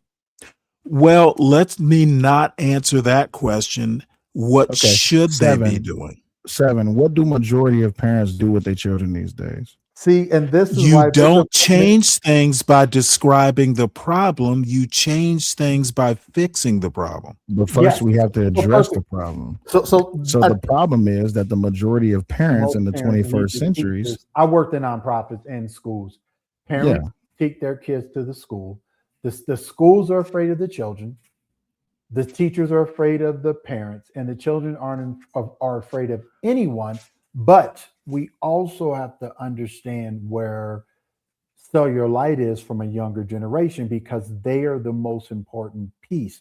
Those under 35 to 18 now stand to, and I had this conversation with someone who I don't like whatsoever. Let's just put it like this, but I listened to him. He says, we are grooming our young adults because of social media, that if we were invaded, they get to walk here. They don't have to invade here because Absolutely. they don't know how to think for themselves. They are being bred and programmed by social media and by the construct of critical thinking. They are erasing critical thinking from any discourse. So when he says it matters about social media, that's just like older people saying that this music they listen to is not rap. No, it's not to me rap, but that's how they communicate. That's their evolution.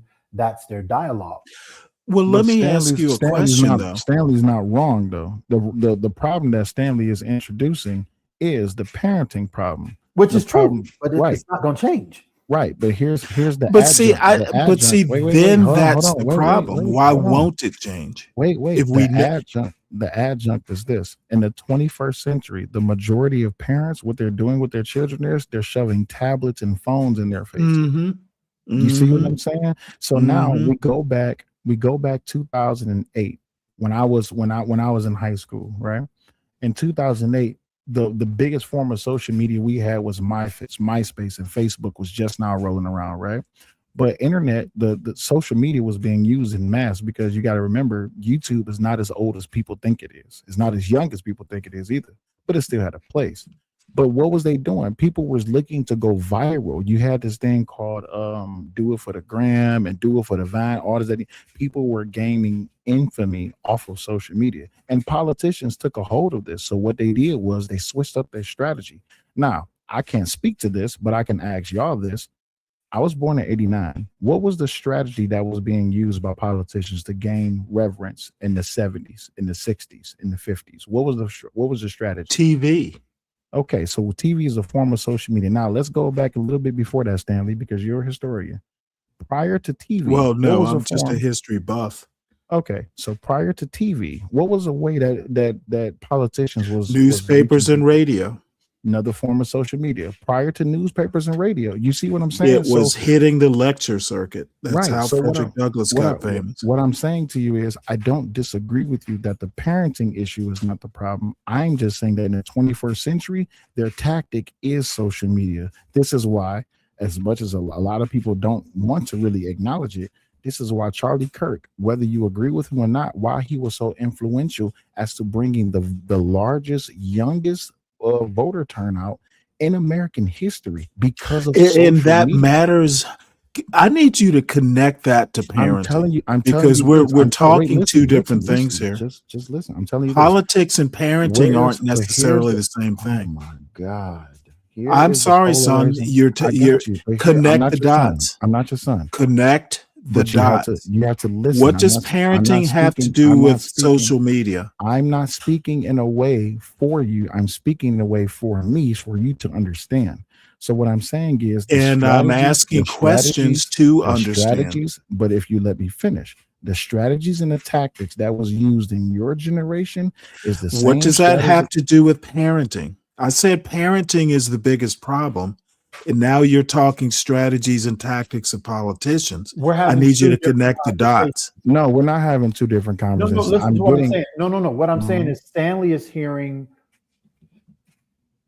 you explain it, but Stanley is asking for logical context. I've given the answer to his question. The question was, what does that have to do I don't with the think you parenting have. issue? That's why I keep asking the The question. problem, and I answered this question by saying, to And you, I'm whether you- saying you didn't. I don't understand the answer. in the 21st century, the biggest problem with parents is that they don't engage with their children. They shove their Good. Now, vices what does in their that have to do with strategy and tactics of politicians? because that's what politicians are utilizing so that they can gain votes.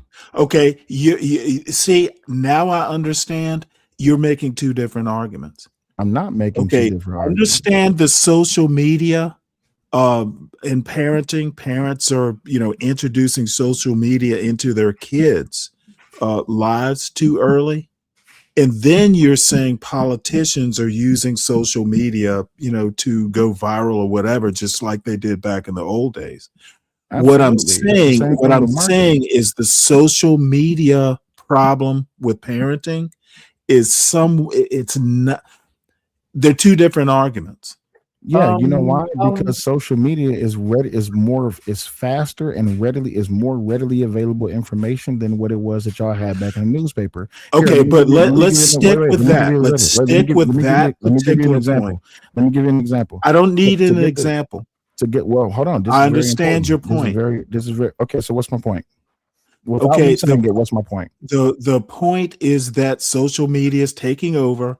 Information gets from point A to point B really quick, and kids are being introduced to social media too early. That's a it is parent. deeper than that. No, that's Stanley, not it's my deeper point. than that. Hold on, Okay, hold well, on, hold make on, your let me point let me I in was as trying to few make my words as point. possible. I was Stop trying to make no. in as I don't- few I don't words need as to- I don't possible, need to- please. I'll answer. I I'll don't need answer to this. shorten up my answer. I no, answer listen, the way that I You like do to need answer. to shorten Wait, them up. wait. Hold on. Wait, 7. This is a prime example of what I mean, right? And this is nothing Dude, against Stanley. you're Wait, using just too listen. many words. Get Listen. to the point. Stanley, just hold on for a second. 7. Do you see what the problem is here? And this is nothing against Stanley personally. Hey, but this you is know what? But this All is I'm but saying, wait. This is the maybe the biggest. social- This is the biggest problem that black men had with Barack Obama. You're trying to control how I speak. I am No, not control- I'm just Yes. asking questions. The same way Barack tried to control how men Okay, should don't move call him with a Barack. vote. You don't know him.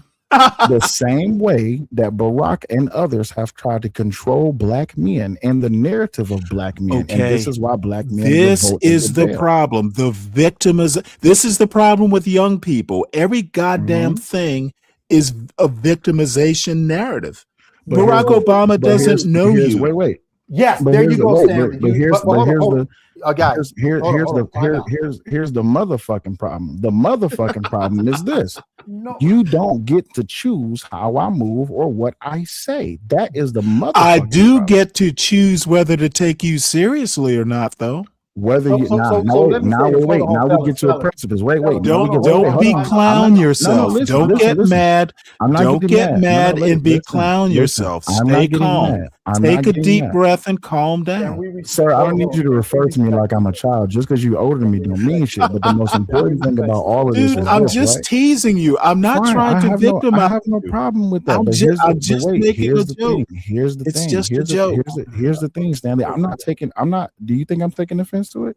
Now here's the thing. It sounds like you are. No, I'm not. But here's the thing. You want me to be because that's a form No, of I control don't for, want you. listen, Dude, that's a form why of would I control for want you this? because trolling is a form of control because you want me to react Trolling to is you a want form me of control. you Got want it. me Hold to on. react to how it Now is we're that both you are attacking each responding. other unregarded. No, I'm not attacking.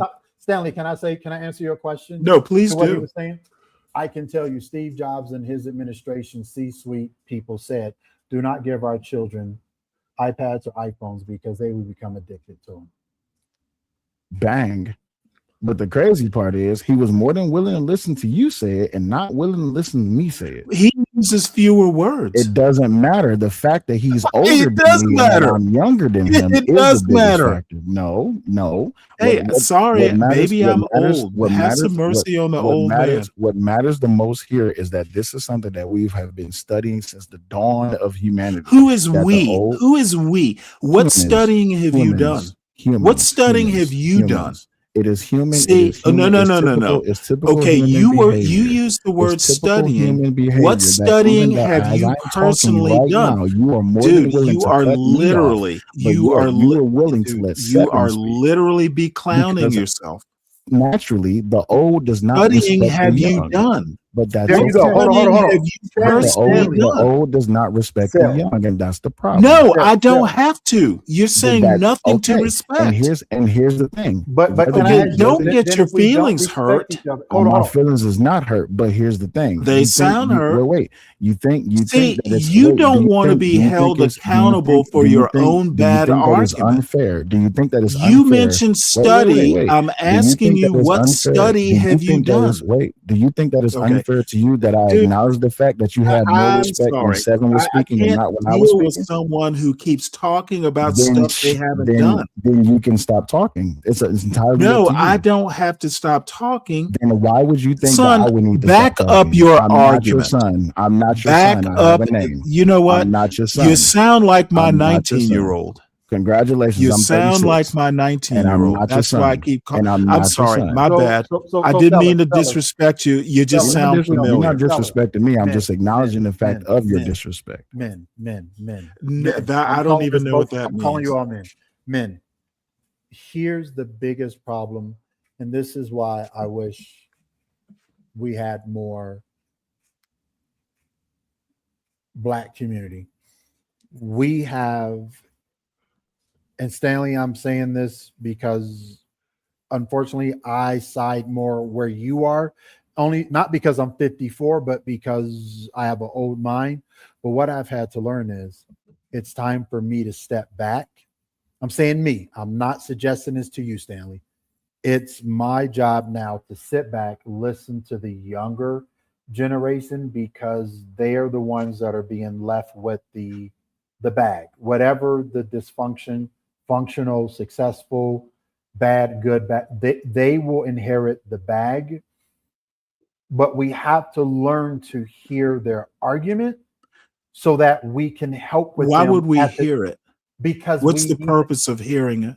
I'll answer it. So we can help them to get to the table to make better decisions. Well, if they don't accept the help, So let me ask you this Well, question. if y'all help, Stanley, let me ask you a question. if y'all help was so great, why didn't it work for y'all? Okay, hold on It before did you. work If for us. I, It did work. For us. well, wait, hold it. I helped my son. If I can't help Congratulations. you, Your son is you're not not. the whole, though. Well, no. What you need to understand is these things get built one child at a time. I know my son will be capable. That's pretty much all I have the power to do. But your son is not the community, nor is your son the Okay, generation. no. And my son should not be the community, but he's a Right. part of it. Got you. But here's the thing. You think Okay, that no. what you did, See, you think you that need wait, to you think that concentrate. listen, Dude, you think my son is not the community, but I told you what I did to help the community. you and Except that I men, did something to help and the older, community by congratulations. raising someone who has a brain. You and older men think that what you did with your son should Yes, be I extrapolated think it. onto I know everyone it. else, and it I doesn't work think that it. way I know because it. not I did every all I not can every do. black I man is know your that son. much. Not every black man is your son, and this is And you know what? Other black men had fathers, correct? This is No, absolutely. no, not all black. Absolutely, they did. Absolutely. So when it Absent bad seven, father, absolutely. absent father, it does no, not matter. Let's not call absent father a bad father. I'm just saying they're not there. But here's the thing that I hear, Stanley, and I'm telling you this is for me. I want to learn from you, Stanley. I still want to learn from you. Listen to what I'm saying.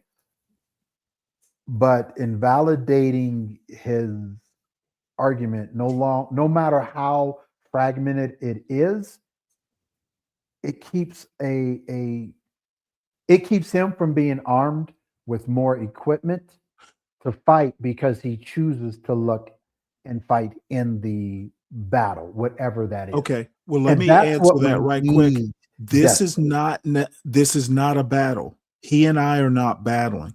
Okay. To learn, you actually have to listen. I understand the counter arguments, but when I say your argument does not make sense, I'm not attacking. I'm saying it literally doesn't make sense. Help me understand your point. So let me try this then. I would have been like, so I don't understand because now I'm not telling you to do this. I'm not saying this. What I've had to learn because my kids are very different, not only because they're biracial, but their mothers. Well, my son's biracial. I'm just saying, but their mothers have chosen to do what they've done, and I'm okay with it. What I've learned to do is tell my sons, first and foremost, you can cry. I have no problem with that. I encourage it. Mhm. Do it. But what you're not going to do is after you've yelled, after you scream, we're not going to move into disrespecting me. Mhm. And I'm not going to go into disrespecting you. So they had to learn that behavior so they can communicate better because I wasn't Well- inside the home. You see what I'm saying? Right. Well, two things. Okay. In the Navy, I learned that as soon as you start getting upset or all emotional, you've already lost whatever battle problem you've got. You I'll take that have one, to sir. literally, and I told my son when he'd get upset, take a deep breath, take two if you need it, and then let's start thinking through the problem. How many people have my- that though, Stanley? That's brilliant. And I'm not knocking it. I'm not making fun of you, Stan. That's brilliant. But our prisons, our homes, our streets are littered with people who and Cell and Savage can attest to this because their emotions got in it. You're not going Right. to disrespect me. You're not going to talk to me a certain way. I'm not your bitch. I'm not. So they give up control because they are emotionally controlled. Yes, that's a better way of putting it. You And I lose was. control. You lose control. Think through. Now, I'm not saying to be a Vulcan. Emotions are emotions, but even emotions can be tools. Actors use it all the time. Yeah. You have to, dude, you got to be in control. And I can't control the prisons or any of that. What I can control are the young men that I talk to, my son being one of them. And take a deep breath. use your words. um, you must always be in control of yourself. Now, it's, you're not going to always be, but when you're talking to someone on a panel, it should get heated. It should be fiery. It should be fun. However, you got to understand, and trust is built up. One of my favorite people is a conservative. A guy named SKC, you may or may not know him. We agree on almost nothing, but one thing we do agree on is that we respect each other, mainly because I am always able to follow his arguments. He leaves intellectual breadcrumbs. I may not agree with his conclusions, but I at least know why he thinks how he thinks. I understand how he reached his conclusions, and that's rare. And I appreciate I appreciate someone who understands their own argument and can explain to me why they think the way they do. I think for someone with an invisible brain injury with a cognitive dissociative issue, me after 2 strokes, it's not about compassion and empathy. My understanding has shifted to where it's easy for me to hear Cellulite, because his first statement, and I don't know if you came in, he was like, I don't like people, period. I think the worst of people. I think people are the worst. I can't remember how he said it, but it was so visceral and real that even Savage replied it. And then later in the conversation, I had to tell him, you're going to get to a point where you get away from looking over your back, being around people you don't trust. And then because once he gets there, I think he's going to be more of a leader. And you know what my response to that is? You're absolutely right. You will see, this is the wonderful thing about getting older. You go from, I have to have a job, et cetera, et cetera, et cetera. When you start having a family and stuff like that, you get to choose the people that are around you or who you are around. Definitely. It gets better, to use an old social media PSA. I was kind of like that. I don't know that I was ever, I don't like people, but I was pretty close to that. And, the cool thing is now, I don't have to like you or not like you. If I want to be around you, I will. If I don't, I won't. So it does get better. Do you believe that you don't have to like someone, but should respect them? Yes. Thomas Sowell is a perfect example. And let me ask you this question, because I'm going to ask Cellulite the same question. Why do you think that's important? To respect versus like? Yes. Oh, because Thomas Sowell has been through hell and back. Richard Pryor. No, look at if you know his background and knowing someone's background. Again, I understand how Thomas Sowell got to this point. Okay. I respect the journey. I just don't agree with his conclusions. But dude, the dude is more accomplished. Almost nobody is as accomplished, white, black, indifferent as he is. I've been told that. But I just don't agree with his politics. But I certainly respect him as an elder, as a scholar. Dude knows stuff. I respect him. I don't like his politics. And for me, when Cellulite said, when I was 16, I asked God for 3 things. And guess what the only question I asked him? Where were you raised and where are you from? And that's only information I needed to understand the rest of his story. But see, I heard that statement and I'm like, well, you're a normal 16-year-old. Yeah. I just heard it because I knew what it was for. Oh, really? Well, then I didn't get it then. Yeah. Because I thought they were good questions. Yeah, but I understood him or requests. but I knew him better because of he told me where. And I know I always go off on Savage, and I was yelling at Cellulite when we were having this conversation because I kept telling him we can't generalize, but there are certain demographic areas where young men come from where I can look and say, if you're alive, you can articulate, you survive. I see.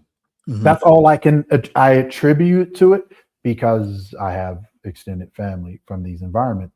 So my respect for Cellulite transformed because I understood some of his geographical problems, and I immediately knew his emotional, social, economic, environmental overload immediately. Well, let me because ask you a question. Oh, well, it's not so much a question, maybe it's a statement of purpose.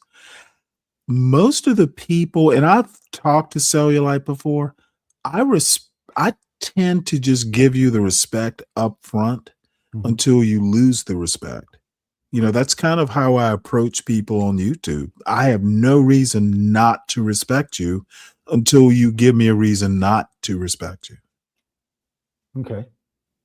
And you know, I've kind of always been that way. You know, I will give people, unless, I'm a real don't judge a book by its cover person.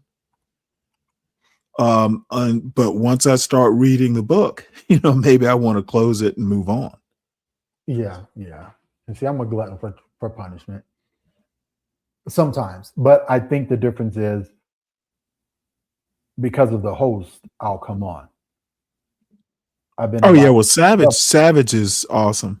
Yeah, I've been invited several podcasts several times. Now, if next time, or if I see Cellulite on, I'm jumping on. If I see you, I'm jumping on. Because Absolutely. I have context now.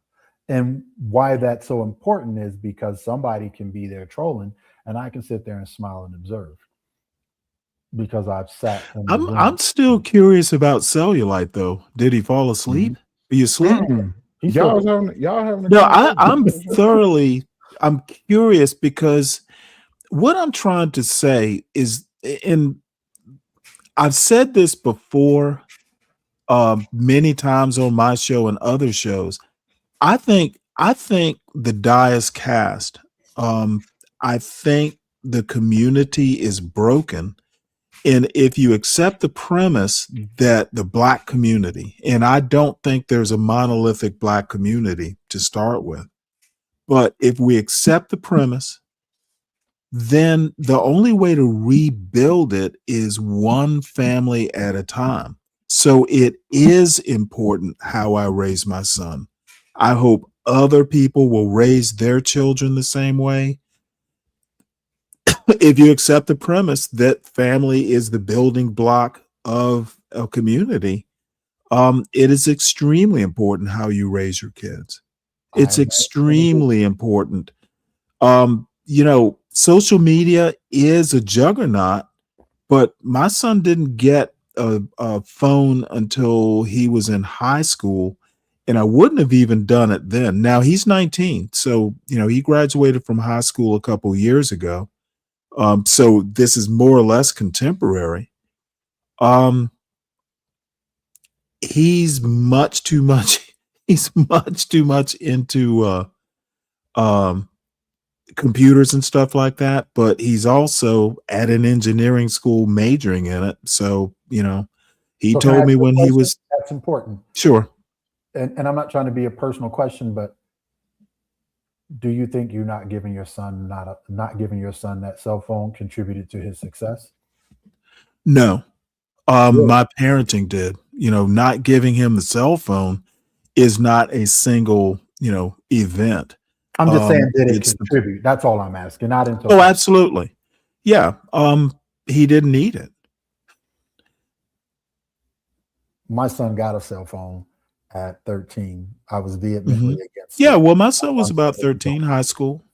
But I was vehemently against it because he didn't need it for his environment, for his situation. And he became addicted to, like all the other kids. And that's because I worked at Apple and I saw it firsthand. Oh, really? Wow. Yeah, from but also, and I don't know if I saw something on some papers when I Mhm. was at Cupertino that Mhm. spoke to the fact that they knew that this would be addictive because social media was already destined to be addictive. Mhm. They already knew this. They already did the research. And I'm not a big reader, but by the time I got finished understanding what I was reading, I took it further and I found that they already said it. Cell phones would be sold to communities who have, I forgot how they said it, and I think you would know the framing, but it was for single parents or working families within a certain economic environment who are exposed to a certain parameter. And that's who sucked up to the device faster than those who can afford it. More people who couldn't afford it went to them than those who could. And they knew that social media would be God. And to me, I agree with them. Social media is God. People do not, adults, young adults do not argue with social media. They treat social media as God. It is God, no questions asked. If somebody said it on social media, they agree. And I think that's why one of the biggest dangers is social media to me. That's just my opinion, though. Well, I don't necessarily disagree with you. Um, look, I am. My wife died when my son was 7, so I've been a single parent for quite some time. He's 19. He'll be 20 next year. So I will always have a soft heart for single mothers. Single parent households, it's tough as shit. Now, I was very lucky in that both sides, my in-law and my parents, very supportive, etc. So I'm luckier than most. However, I'm a book reader, always have been. I can think outside of social media. I think I'm a little fatalistic about this. The die is cast. We have to deal with the problem as it is. What I see on a lot of these panels on this topic is they are saying, well, it should be, women should get married before they have kids, you know, it's already broke. We need to actually deal with the problem. How do we fix the problem? Don't tell me how it should be. We know how it should have been, but it is, I'm a pragmatist when it comes to politics, fixing problems. Don't tell me how it should be unless you're actually trying to get it to that state. I don't care about divorce rates. I don't care about any of that stuff. My question is how we fix it. We So, know what the question, problems are. and don't laugh at me. And I'm glad we're live, so no one can say I made this up. My first part of that is what is pragmatic? I think that's the word you said. And then the Oh second, yeah. Well, I mean, you do what you need to do, like politically, a political pragmatist.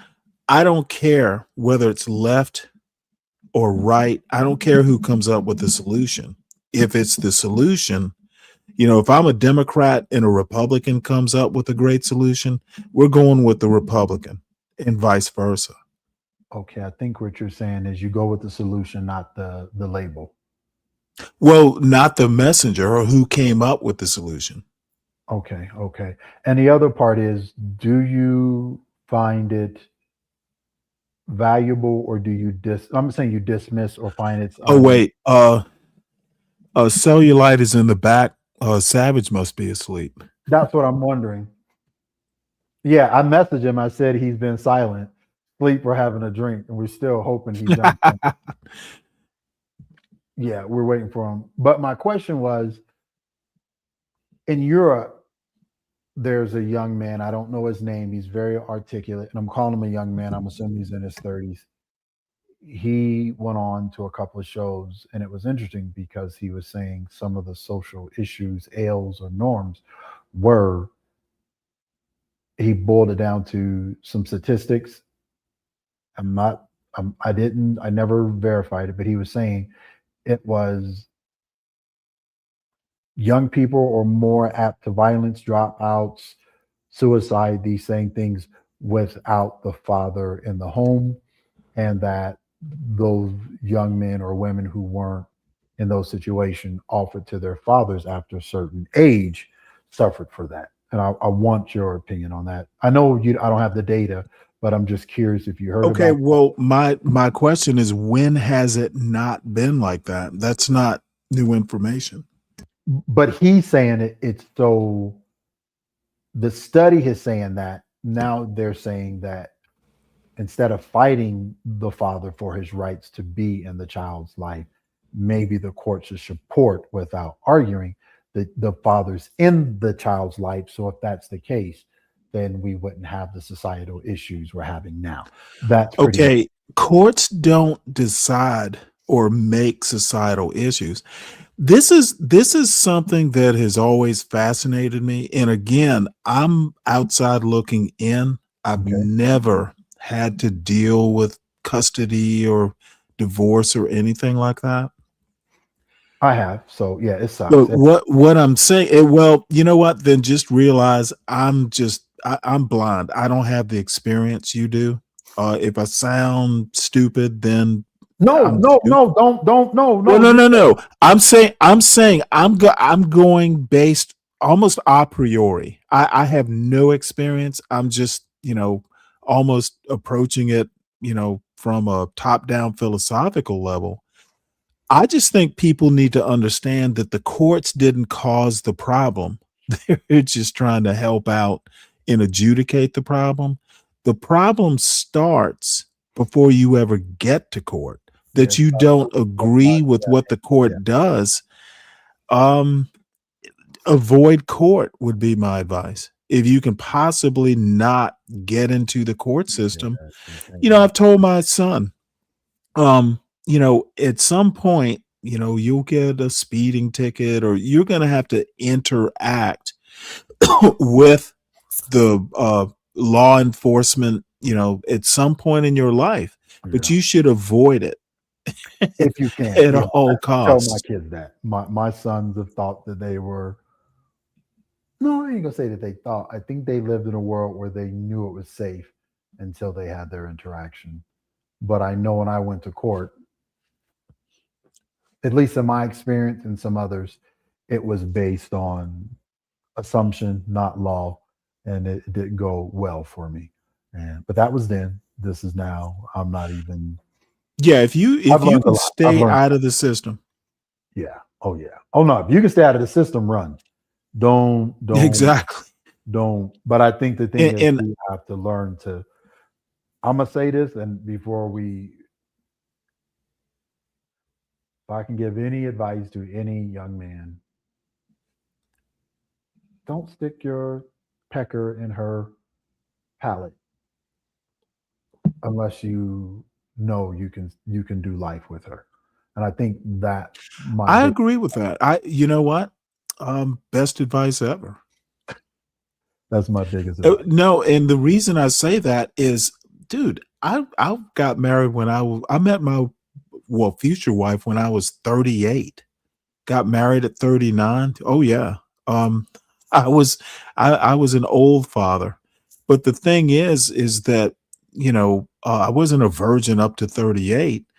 Most of the women that I got involved with,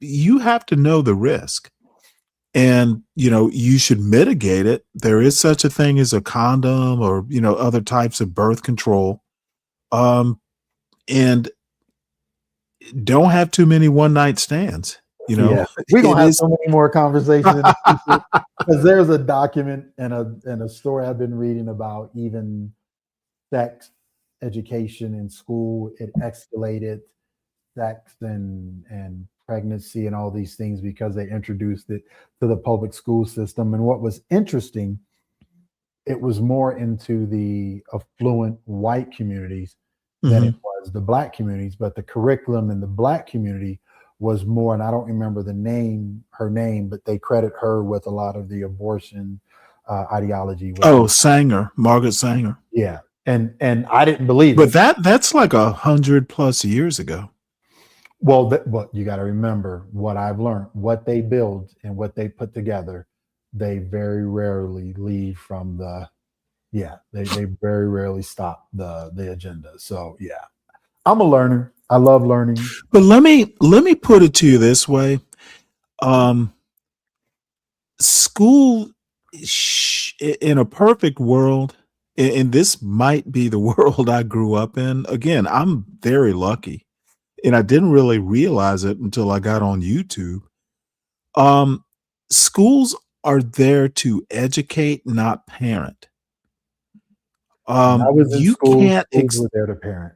I'm sorry. That's the difference. Yeah, they should not be in the parenting business. Unfortunately, that's kind of the way it is.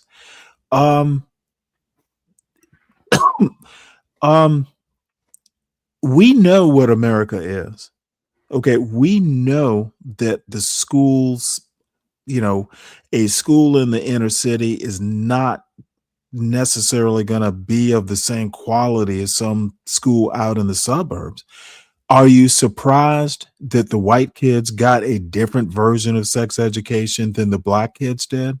No. It's how this country is. And in my opinion, that parenting is how you mitigate a bad school. If you know that there's going to be a difference, well, it's up to the parents to, number one, alert the kids to the difference.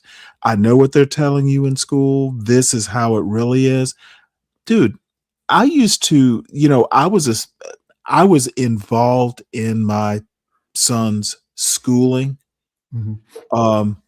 To a point to where at the beginning of every year, it's like I would tell each and every teacher and the guidance counselor, if you have a problem, here's my phone number, here's my email address. I should probably know the problem before my son does. So you're the rarity. You are I'm saying it's a good way. Please. You are the rarity, because when I was in the schools, the kids wanted to be there, but they didn't want to. I don't want to talk bad about these kids because some of them are incredible now. They didn't want to be a part of the program. How about I say that? And the parents were busy working. Right. Were busy trusting the school. And there were even arguments and saying, why didn't you discipline my kid? I dropped out of the education program because I will sock your child. I'm just being honest with you. Dude, my mother. I didn't say slap. I will sock your child. Let me tell you, you and I are of the same mind. My mother retired as a teacher. My sister's a retired teacher. Yeah, I couldn't do it. When I got out of college, my mother was like, well, you should get your education certificate. You can if you ever need to do it, you can fall back on it. And I told her, Mama, no, I don't want to be disciplining other people's kids. You can't. I know. And parents can't discipline their kids. And absolutely they can.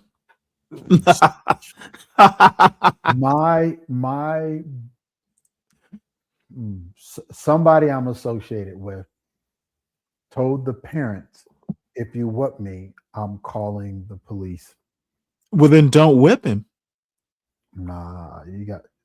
Let me tell you my personal experience. The last time I spanked my son, I swatted him on the diaper to get his attention.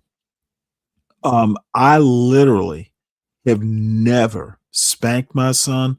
Now, torture, like, I'm lucky in that my son has always been fairly verbal. He understands, you might have to tell him 8 times, but eventually you can reason with him. But no, there's really no reason to spank your kids. Now, the secret is to be smarter than your kids. Know what they like, No, they're pressure points. No, no, dude, See, where were I'll you when I was I'll 20, coerce you. 24, 25, 26? Because I will sock the. I'm sorry. I know people hate nigga. Nah, I'm not teaching. I'm not in the classroom with your kids. I'm not sitting because I've seen kids spit in the direction of a person of authority and hmm dare you to do something and then say hmm my mama will come in here and whoop your ass too. No, I'm And not those kids teaching. are lost. Don't even see. I'm a little bit, I can't give I up on hate them. to I say this, can't give but up I'm a on them. bit I of just a, can't give up. you can throw in a smidgen of social Darwinism. You have to start with kids extremely young. That's why I'm saying parenting is America's biggest problem. So when is it too late then? Um, I'm gonna say 12, but I'm asking you. no, I'd say first grade. What? No, again, I'm not an expert. I'm basing it on, just my experience and just what I think, what I've observed over the years.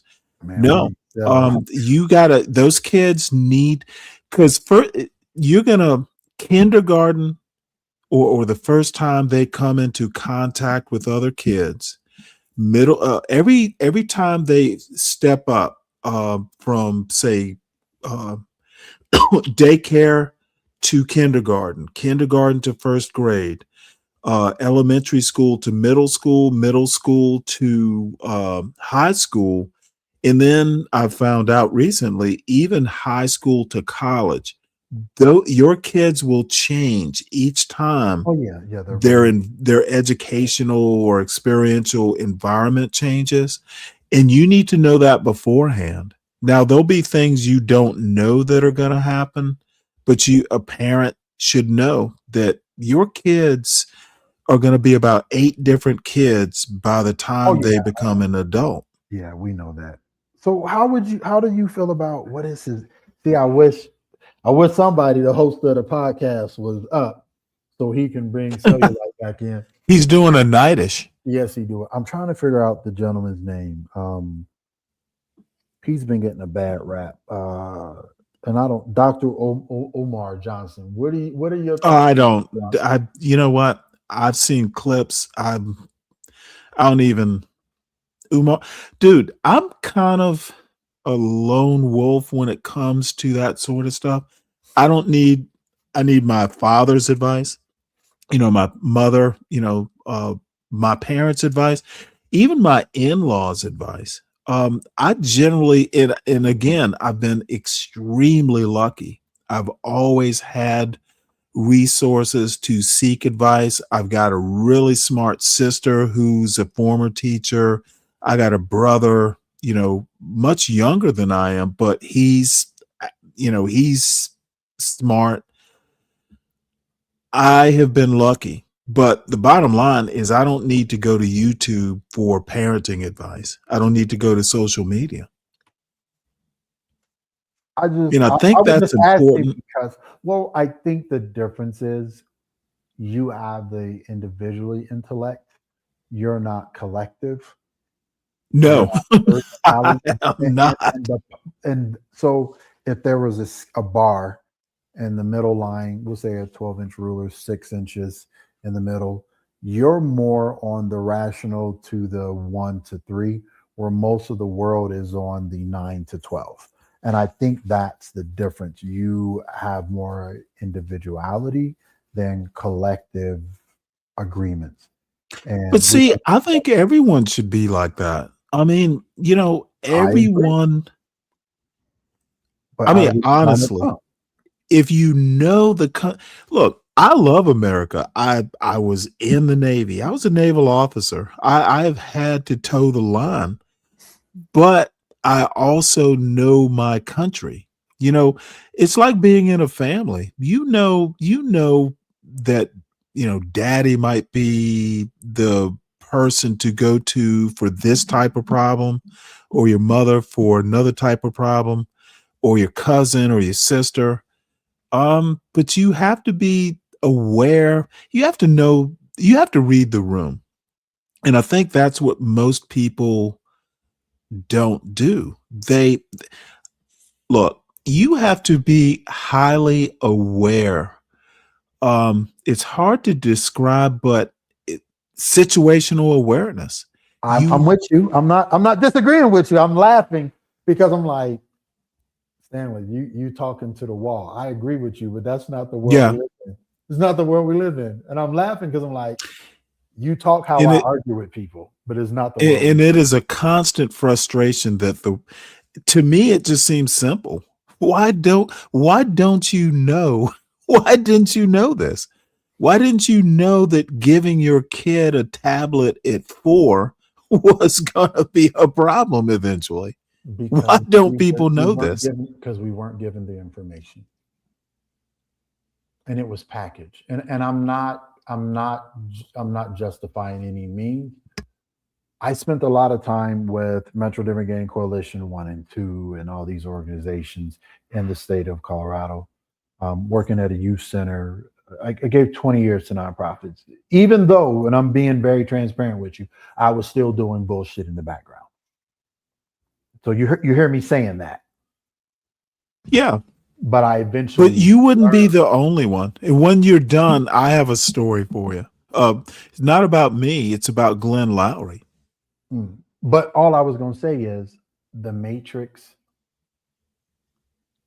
is different than it was before. This is the coldest, baddest, sexy, evil, meticulously, diabolically on the wrong side of history. Social media and the glory of not listening. And I keep arguing with people, and I'll leave it with this. We are overstimulated to the point where we can't even think. And I'm gonna digress unless you tell me the story about Glenn. Well, let me tell you about overstimulation.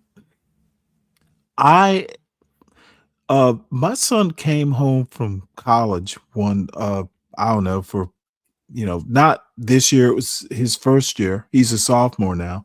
Okay. So he got here, he dropped his stuff off, and we keep the fishing rods right behind the front door. So he's like, I'm going fishing. And I'm like, okay. Now, again, I'm totally lucky. I live like a 15-minute walk, if you're young, to a decent fishing hole. It's just, a private pond. I know my neighbors and they don't care. Pretty much we can use it anytime we want. But my son caught his first fish at 4. And it used to be he would ask me, hey, Daddy, when can we go fishing?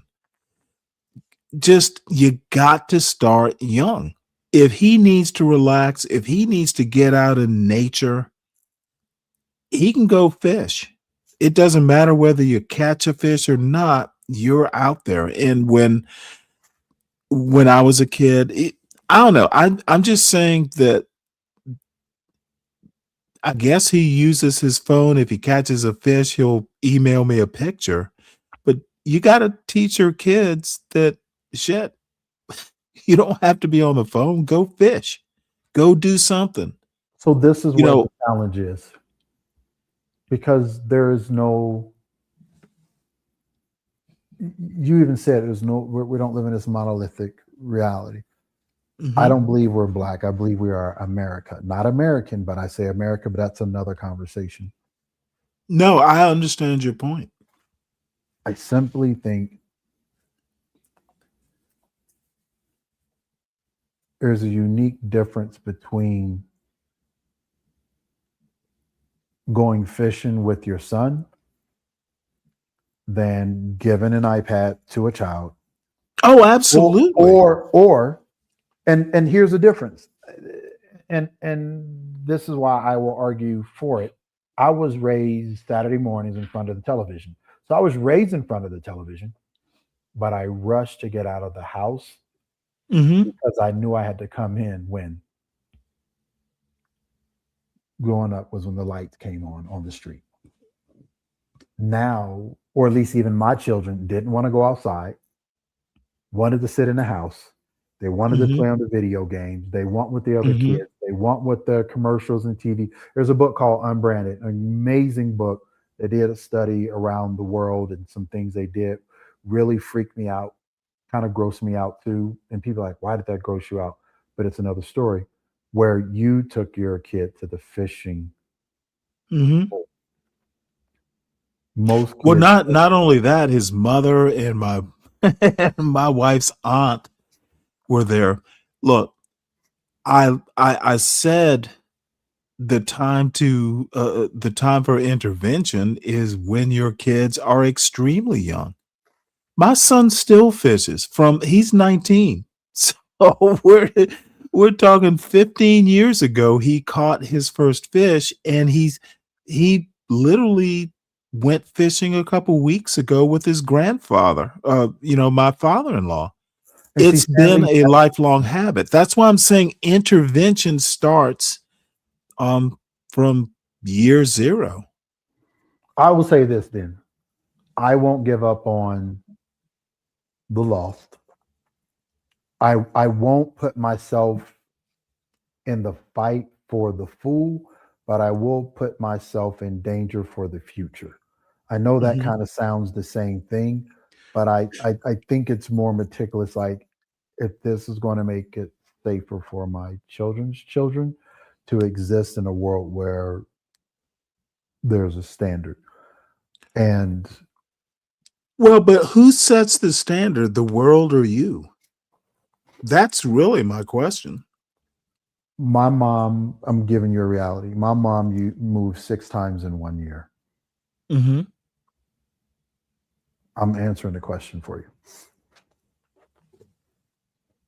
My mom Uh, moved in 6 times in one. My mom was an upstanding employee with an upstanding job that my mom even worked 2 jobs to make sure we didn't have any needs. Sounds like she was a good mother. But why did she move 6 times in 1 year? I don't know. That's Because it was necessary? yes, to keep us alive. You see what I'm Well, but saying? I mean, yeah, but the thing is are you she sounds like she did what was necessary and look at you. Everything. My mom, rest her soul. I was there the day she left this planet. I took care of her for 15 years. I was her advocate while she went through her medical things. But what I'm saying is, I now understand Mhm. just because I can give and be safe to my children, the world Mhm. sometimes will define the outcome for your children. Oh, absolutely. And I think And you that, have to be okay with that. but that's the narrow wall where my mom raised good, just good housewives because my dad wasn't there. And I only say Mhm. that it's just a philosophy I've had in my Well, what do life, you mean good housewives? because my mom raised us to clean. My mom raised us to not only Oh, take care. hell yeah. But she didn't teach us the stories or the narrative. A woman can't raise a boy to be a man, and my mom learned that. We learned that in a black home. Okay, but let me no, finish your story because I have thoughts on that. No, Because I've talked on it before. Um, if there was, and bless your mother, maybe she didn't realize at the time that, y- she did everything she could. I'm just saying you have to also know, especially if you have well, shit, it doesn't matter male or female, boys or girls. There has to be a male influence somewhere, and you might have to compensate. yes, In yes, my yes. my exam, you must know that a single mom doing everything she can to make sure her kids have everything, she's a saint, but there's one step more you got to do. I did it with my son. I moved from Northern Virginia back to Georgia because some of it was medical. I had an issue that I had to move back home. I was lucky, but I live, 30 or 40 minutes from my sister. And my sister's a strong woman. She's married, she has kids, but my wife died. I was a single parent. I was having medical issues. Um, I moved back to Georgia, but my sister and my mother to a certain extent, but my sister was that female figure who's demanding. Well, my Okay. sister might be meaner than me, but you know what? She wound up being the major influence in my son's life because his mother died when he was 7. And I think But I knew hitting to the right balance. compensate. I knew I couldn't do it. I had to have a female influence. And we had the male influence. It was in the church. Well, see, the church is an institution, not a I person. understand, but we had relationship there, is what I'm saying, with a couple of men there. So I'll just put it like this: my male role models came when I was on my way to prison, and it was the great son of W.B. Du Bois, who to this day, to me, that's my guy, that's my dude, the Jewish dude, Steve Zappler, an attorney who stood up there for me, Dave Stahl, former NFL player. These 3 men stood up in a way where they showed me how to be a man, if that makes sense. They showed me what my word meant, what character meant. It wasn't that my mom didn't model that, but my mom was modeling it from a woman. You never lie, you never cheat, you tell the truth. I hate a thief. But when you go to a courtroom, she said she raised us to tell the truth. But when you tell the truth, it can put you in prison. Does that make sense? So even though No, it makes sense. So how old were you? 18. Okay. I was 18 to get in trouble. And the conversation I had with the detective was on my discovery. But I say this to say is that it took some men giving me courage to look at myself, to check myself, to look at a way where they didn't push it, they modeled it for me. And then that's what eventually pulled me out.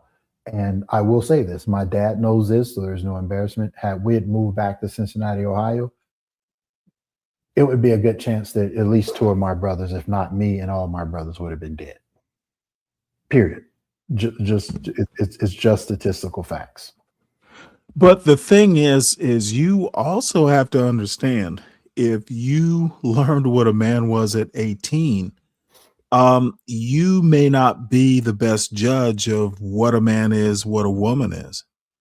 Well, I didn't become a man until I was. Well, no. Let me finish. Okay. You learned this at 3, 4. That's when you start learning who a man is, what a woman is.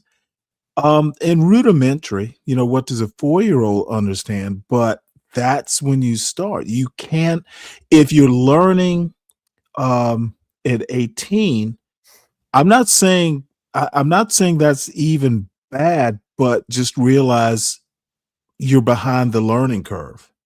Oh, definitely. But it's a single home and there's no man in the house. Understood. Understood. But again, all I'm saying is you need to know that you're at a disadvantage. Oh yeah, that's all you need to know.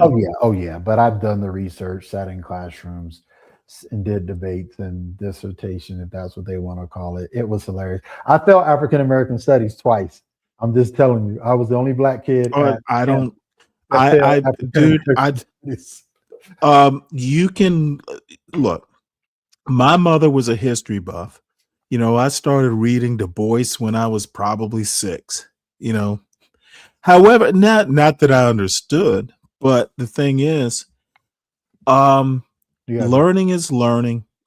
It doesn't matter when when you learn. And there was something I was going to make a point about, that dual consciousness thing, and I can't remember exactly what the point was. Look, I think that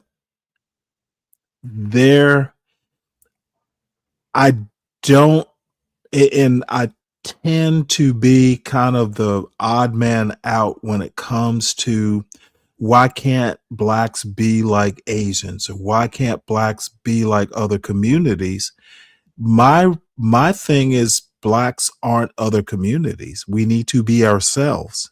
Yes. Now, and now you pick and choose. I mean, Asians tend to take their schooling seriously. They sued Harvard and the University of North Carolina. They were so serious about it. I think that's a good thing. We should be like Asians and take education seriously. We I should agree. not be. We should be like Nigerians. I have some Nigerian friends. One of my better friends is in Lagos. They're almost like Asians in the way they take education. They realize how important it is. Now the tradition in the American Black community, and I'm talking generalities, we weren't taught to respect education. We were taught literally way back in the day, they wouldn't, like Frederick Douglass, for instance, learning to read was against the law. So there is literally in the fabric of America, blacks aren't supposed to be book readers. Wow. It's literally in the fabric of the United States of America. Yeah. So it should be no surprise that, in 2025, if you speak proper English, and I get a lot of this on YouTube, you read books, you trying to be white. Yeah, I got that. It's in the fabric of the United States. That's how we rock. That's how American culture is. Now it's up to the individual black person, black man, black woman to defy it and go, dude, I don't care what other people think. I think this is best.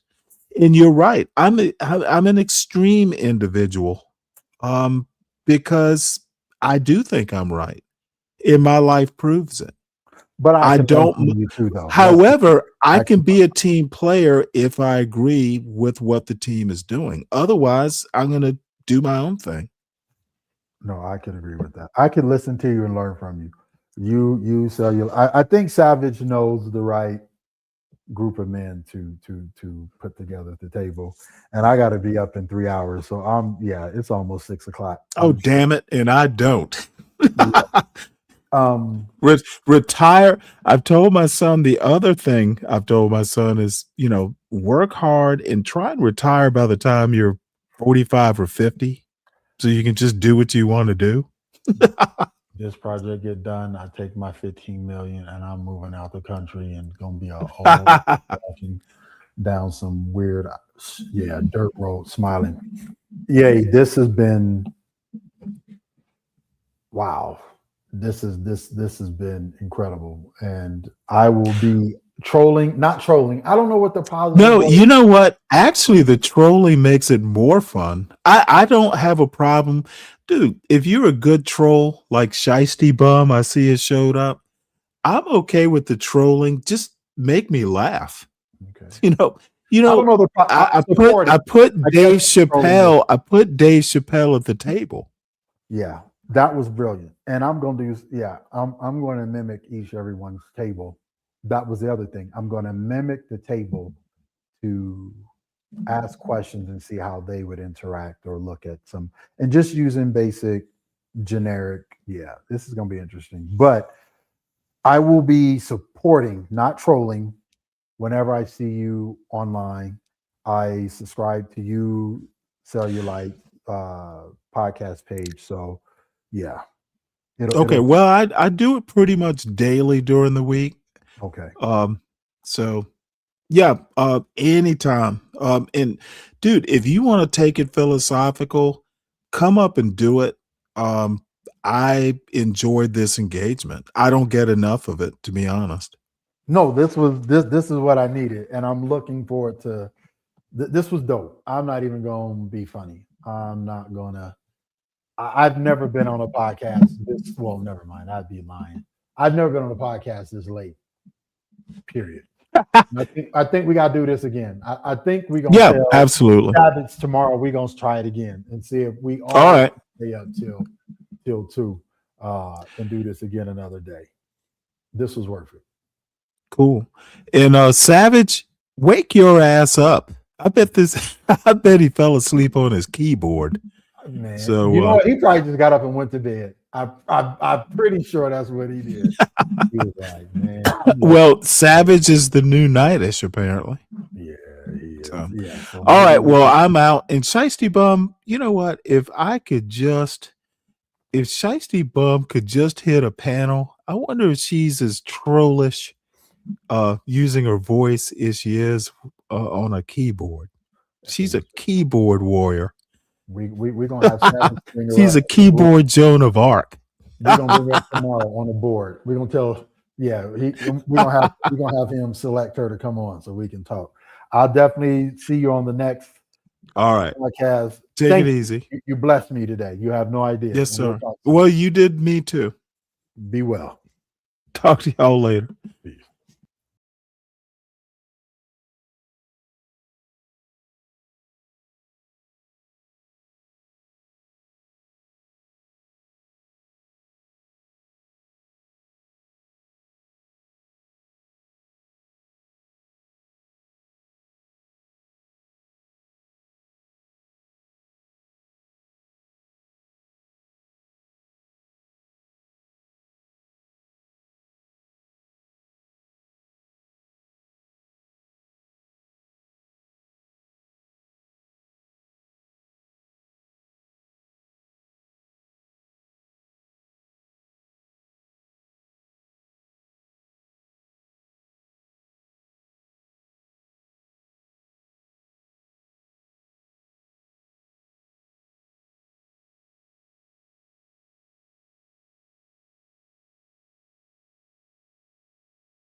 Time out. Is Savage sleep? Oh, put him on the main screen. Yes, he is. Put him on the main screen. Savage. That's the second time. Pull him up. Savage. Go. Savage. Savage. I'm gonna do a screenshot. I screenshot Savage. that. And he's serious with it too. Y'all gotta let him sleep. Y'all know he said he got